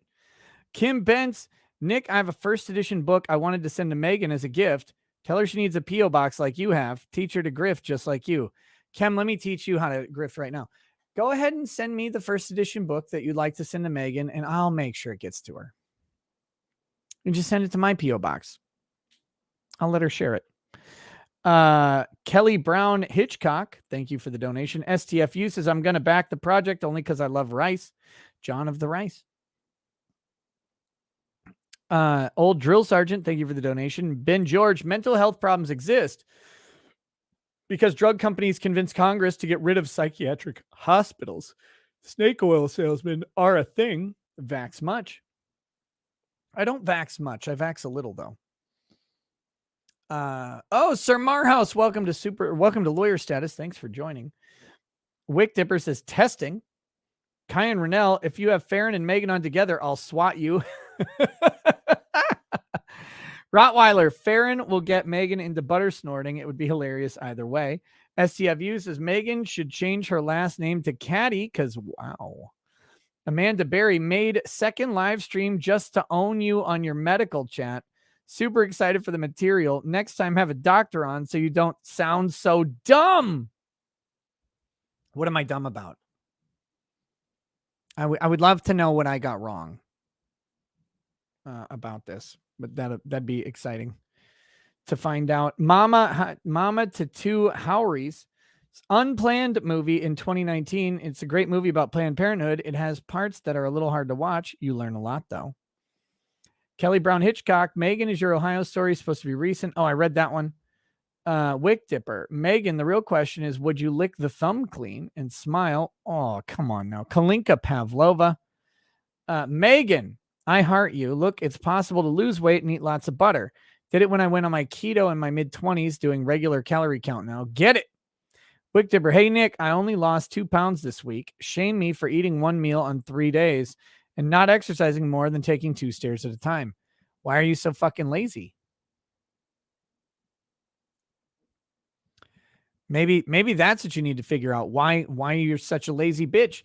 Why don't you try eating less than one meal? How about you try that? Try eating either a fraction or just better yet, 0.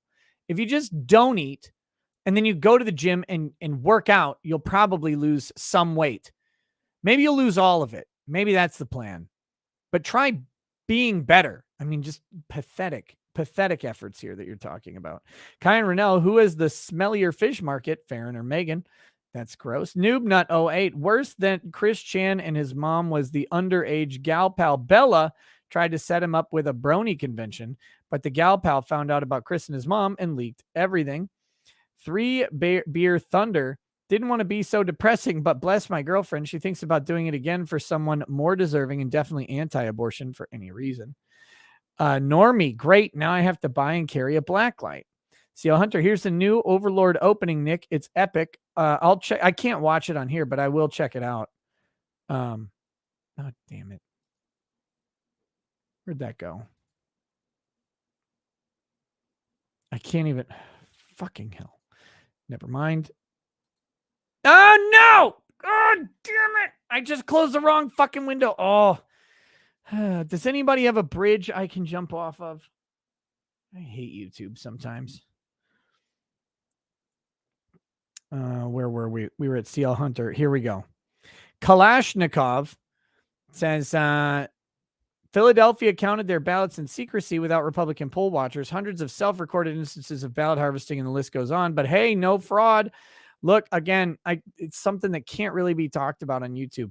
Maybe I'll have an open discussion on it somewhere else, like Rumble or something. But unfortunately, YouTube, you can't. It doesn't matter the intent of what you're trying to say. They don't want you to say anything about it. They're full on in suppression mode.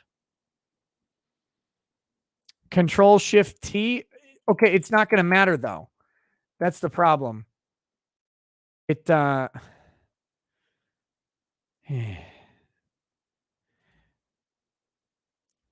Once you refresh the YouTube Creator Studio, it's over.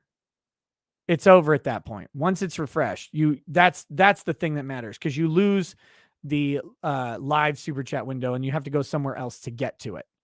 That's what I'm annoyed about. It's not the closing of the window by itself that bothers me. It's losing the super chat list and having to get it from the other place, because the other place is fucking bad. So there's no way to get it back. I mean, you can bring the tab back open, but it doesn't bring back the list, because they're dumb, because YouTube is fucking dumb. And somehow, I don't know why they changed. It didn't used to be this way. It used to stay there for the whole stream. I'll tell you how I made this mistake. I clicked on the link that CL Hunter sent me, but if you click on a link in the Creator Studio rather than in the chat window, the link doesn't work. So I closed the page that said, oops, something went wrong for the link. And that was actually the tab for the Creator Studio, because it doesn't do the pop out into a new window like it would from the chat window that you guys have. Again, I can't tell you enough how fucking janky YouTube system is. It's so dumb. It should be This should not be hard. Like, they're the biggest company on earth. This system should be easy.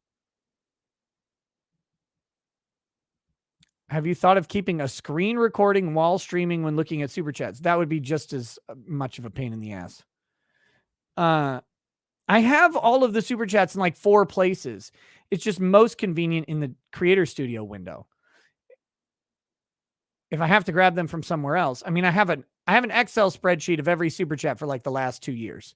Also, well, it's technically, I think it's like 45 Excel spreadsheets now. But yeah, I mean, I have them all. Just getting to them live gets annoying when you have to change shit out that you shouldn't have to change out. Okay, Malachi Gaming and Talk. Fight for reality. Rackets make asylums great again. Eve of Sapiens. Masculine men like a thumb or tongue on the ass makes it all go faster. Okay. Baldo Gagger says, Nick nipple clamps. I'm listening. I don't use nipple clamps. Not for me. No, thank you. Luke says, my bad, Nick. I saw you saved it for later. Yeah, you did. It's your fault. Ben George, everything that is evil is now pushed as good. Everything that is good is now pushed as evil. If you don't agree, you're evil and not good. We are doomed.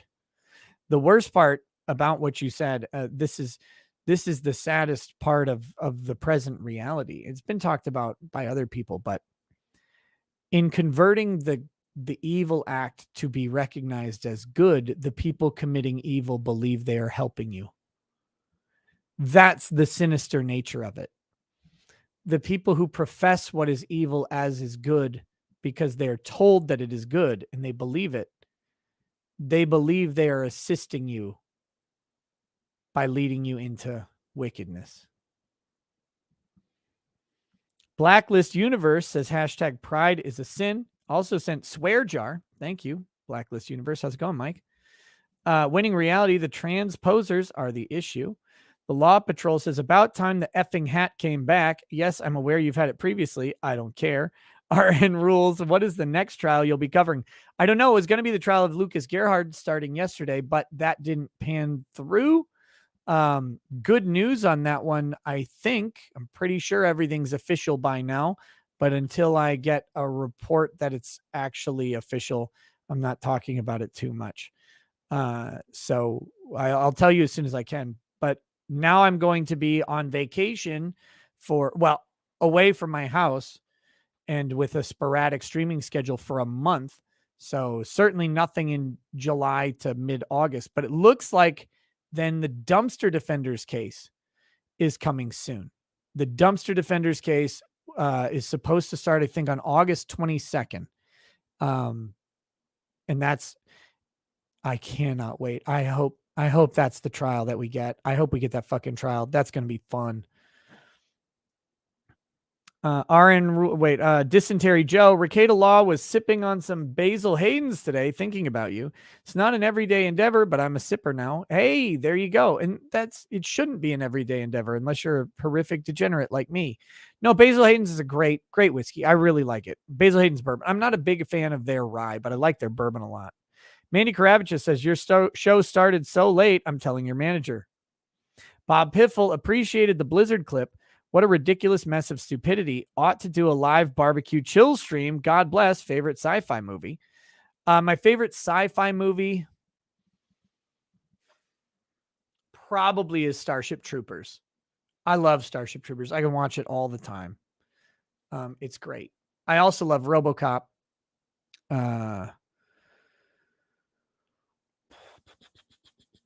Those are probably the top two. Also, both Paul Verhoeven, of course. Event Horizon, I put down as horror Mephisto. I love Event Horizon. Another one of my favorite movies. And it's sci-fi horror, but I categorize it as horror personally. Let's see. Next. Pimp Poppy says, when are you going to invite Lauren Southern on your show?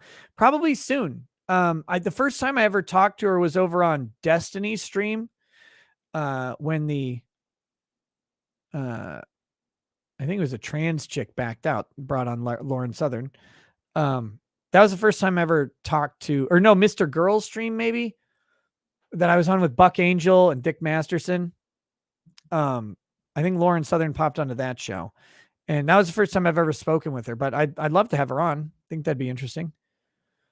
The third Verhoeven is Total Recall. Where do you put that? Way up high. Way up high. I love Total Recall. God, great movies. Quaid. Pimp Poppy. I just read that one. Shit. Mario Carter 13. You'll never be as disappointed as the first Indian man that ordered boba milk tea. I ordered mommy milkers. Why do you give me balls? Ladybug Lisa. PSA. Sexual assault victim's sense of safety is utmost. I kept my secret for 5 years in fear of perpetrator. Then even when parents support, I couldn't bear facing him for charges. I'm against making child name the perp. There you go. Pamela B. Pambelam. I love waking up to Rackets live. Hope you and Lady Rackets are doing well. I think so. I think we're doing great. So that's good. I am so looking forward to this vacation with her. We're going to have a great time. That's whew.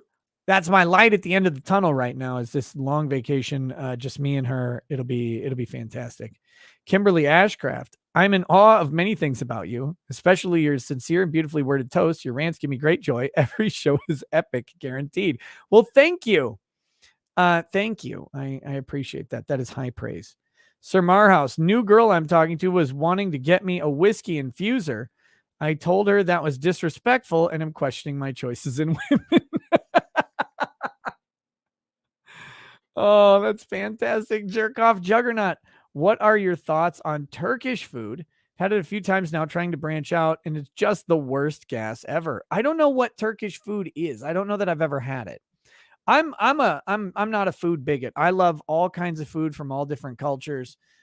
If it tastes good and it's cooked, I'm in it. Even if it's raw sometimes, but I'm a big fan of branching out on food.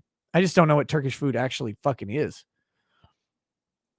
S. Cybertest says Verhoeven Showgirls, so bad it's good. Showgirls is terrific. There's no bad about it at all. Watch Sunshine from 2017. I wanted to, but isn't it associated with that fucking that movie The Core? The Core seemed really fucking dumb.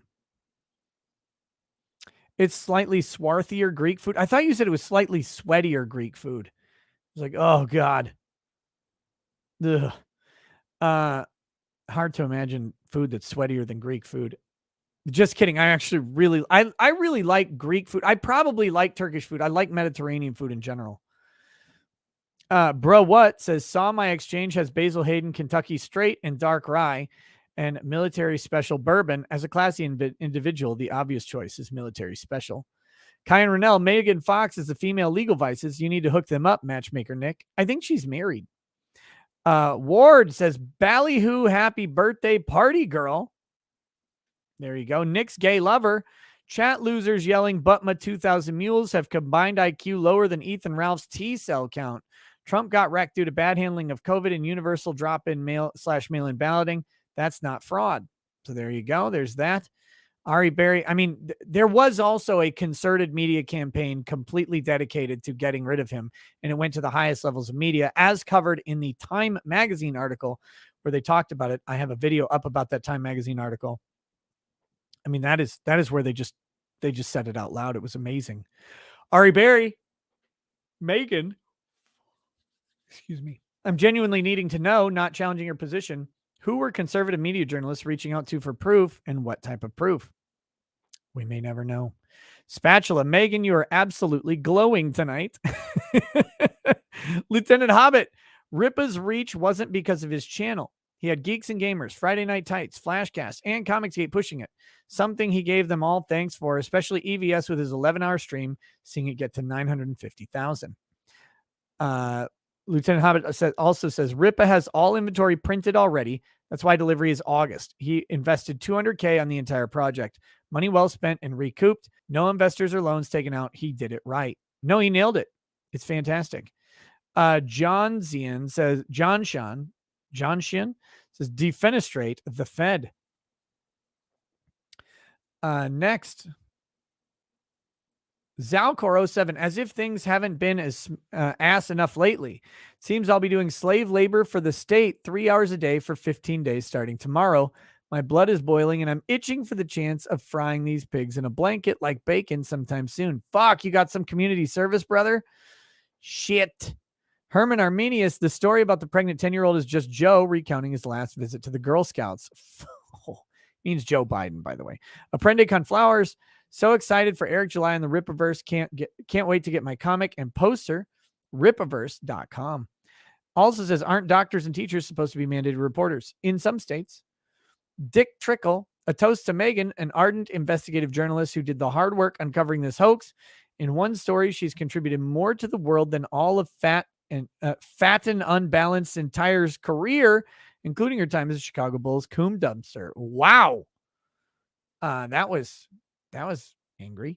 Apprende con Flowers, Megan, I appreciate your reporting. I wouldn't be surprised if you ended up with Project Veritas. Also says the acceptable murder for rape is for the rapist to go feet first into the wood chipper, always feet first. And then love John's pussy. Okay. Elganza 1000. This exactly what a CIA glow N-word would say. Herman Arminius, notice how weirdo abortion activists from their arguments use the utmost rare and extreme scenarios to force you into discussion so they can frame you as the extremist and position baby murder on demand as rational opposed to fascist forcing 10-year-old to give birth. There's plenty of sane, good faith pro-choicers who can understand the pro-life side, but if someone uses absurd scenarios to paint wanting babies to live as the Handmaid's Tale, you are under no obligation to be charitable back. Don't answer demagoguery with fairness. There you go. Mysterious Girlfriend L, if you really think you have bodily autonomy, try to start a family with a consenting adult relative. Even most progressive countries will lock you both up for over a decade and throw your children to the wolves.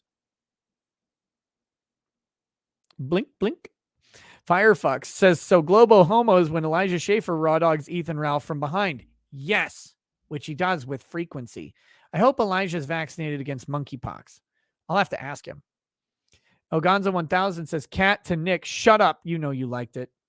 Malik, every cat ever. Malik Foxon says, so I hear that the G's and the L's don't like the B's either, especially if they're in a cis relationship. Lots of amusing infighting.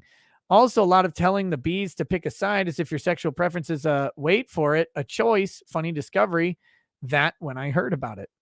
Shanks Atom, I never got LGBT. Like LGB or sexualities, T is identity, and beyond that, it's just exponential levels of insanity. But I guess that's part of the plan. Conflate sexuality with identity, so degeneracy would be protected. They added pedo to the list, by the way, just a reminder. Firefox, Fair and Balanced, and Megan Fox starring in Cum Hunters, Splooge Detectives, coming to a theater near you.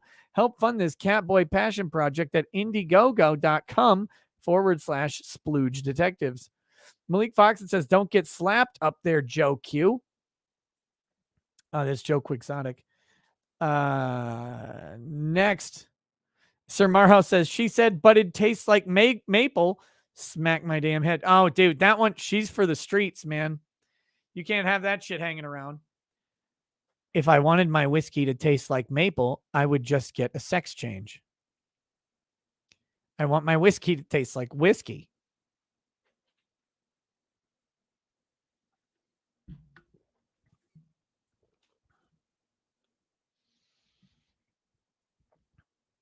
Jerk Off Juggernaut says, check out The Old Man on Hulu. Amazing. I heard that.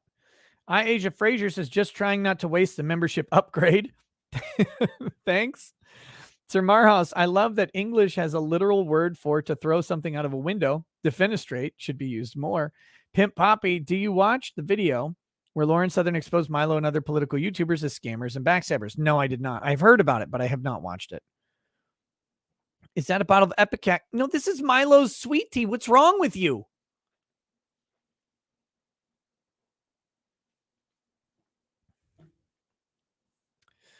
Then why did you mix whiskey with salsa? stupidity.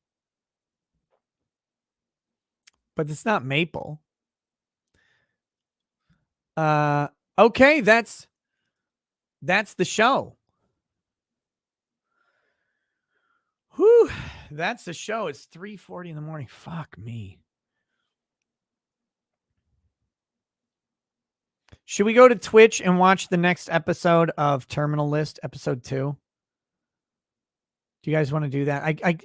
I'm not going to play a game, but I would do an episode of Terminal List because it's like 45 minutes. Should we do that?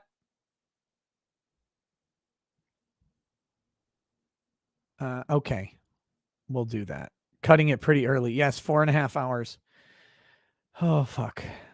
All right.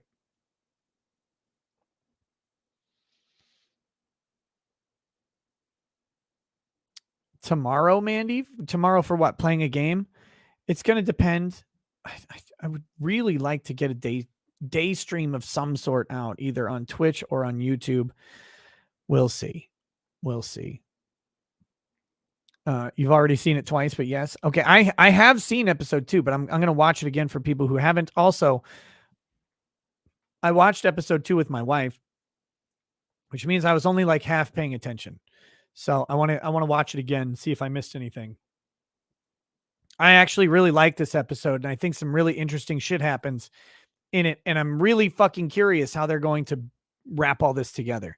So,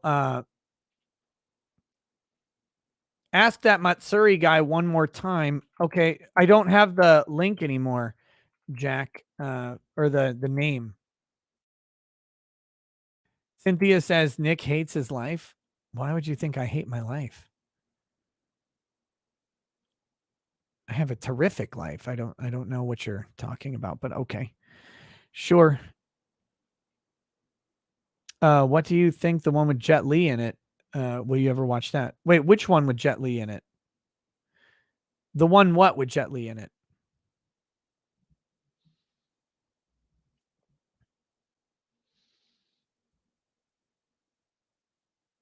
Let's see. Okay, Jack Riley says, so to the person who is looking for the Anime Matsuri Super Pass, Finn Sullivan 9030 on Discord. I'm gonna spam that in the chat a couple times as well. If you're looking for an Anime Matsuri Super Pass, check it out.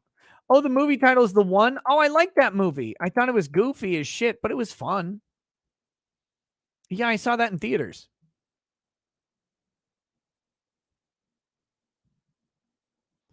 Cynthia says, because all you want is this chat, admit it? What do you mean all I want? No, I want a Corvette or a Dodge Charger right now. And I want a Lambo, but I can't afford that one.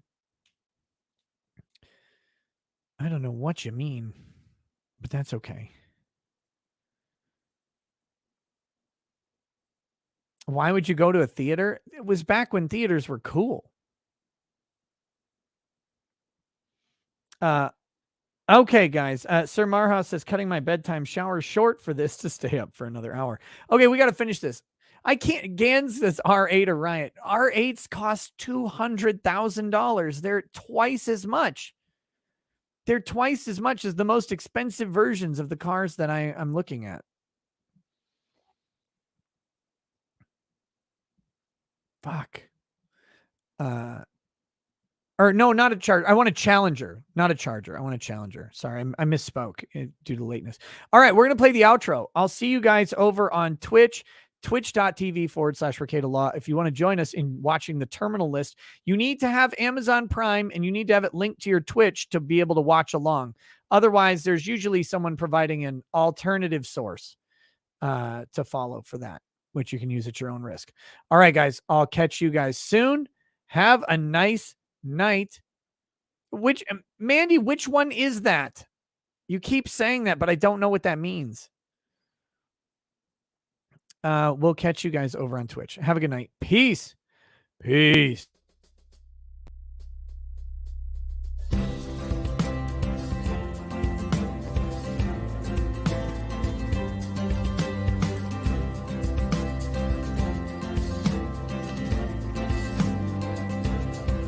Oh, he drinks a fair bit, but you realize that it just helps get his noggin jogging along. With his glass by his side and his kids asleep tight, we'll hear some lost-plaining tonight. With his microphone muted, we'll laugh at this boomer until he explains it's all part of the plan. Watch his face become redder as he becomes meta, raging at idiots from Twitter and Erlang. From the white shores of Maine to the hills of Glenlivet, there's no one who explains the law better than Nick. So pour out a glass for the ones who have passed to make the law what we have now.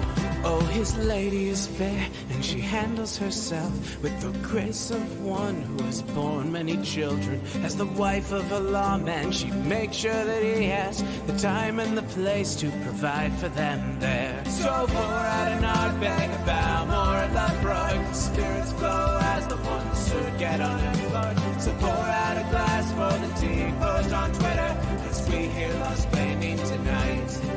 From the white shores of Nairn to the hills of Glenlivet, there's no one who explains the law better than Nick. So pour out a glass for the ones who have passed to make the law what we have now.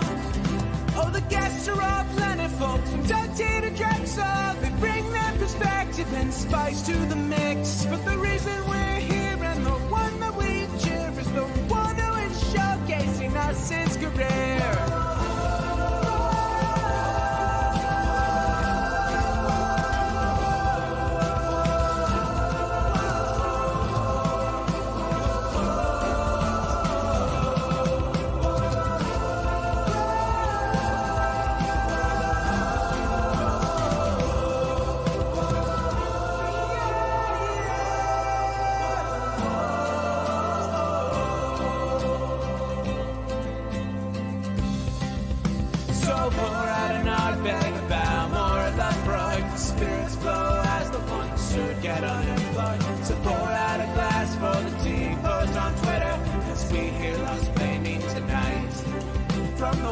Shores of Nairn to the hills of Glenlivet, there's no one who explains the law better than Nick. So pour out a glass for the ones who have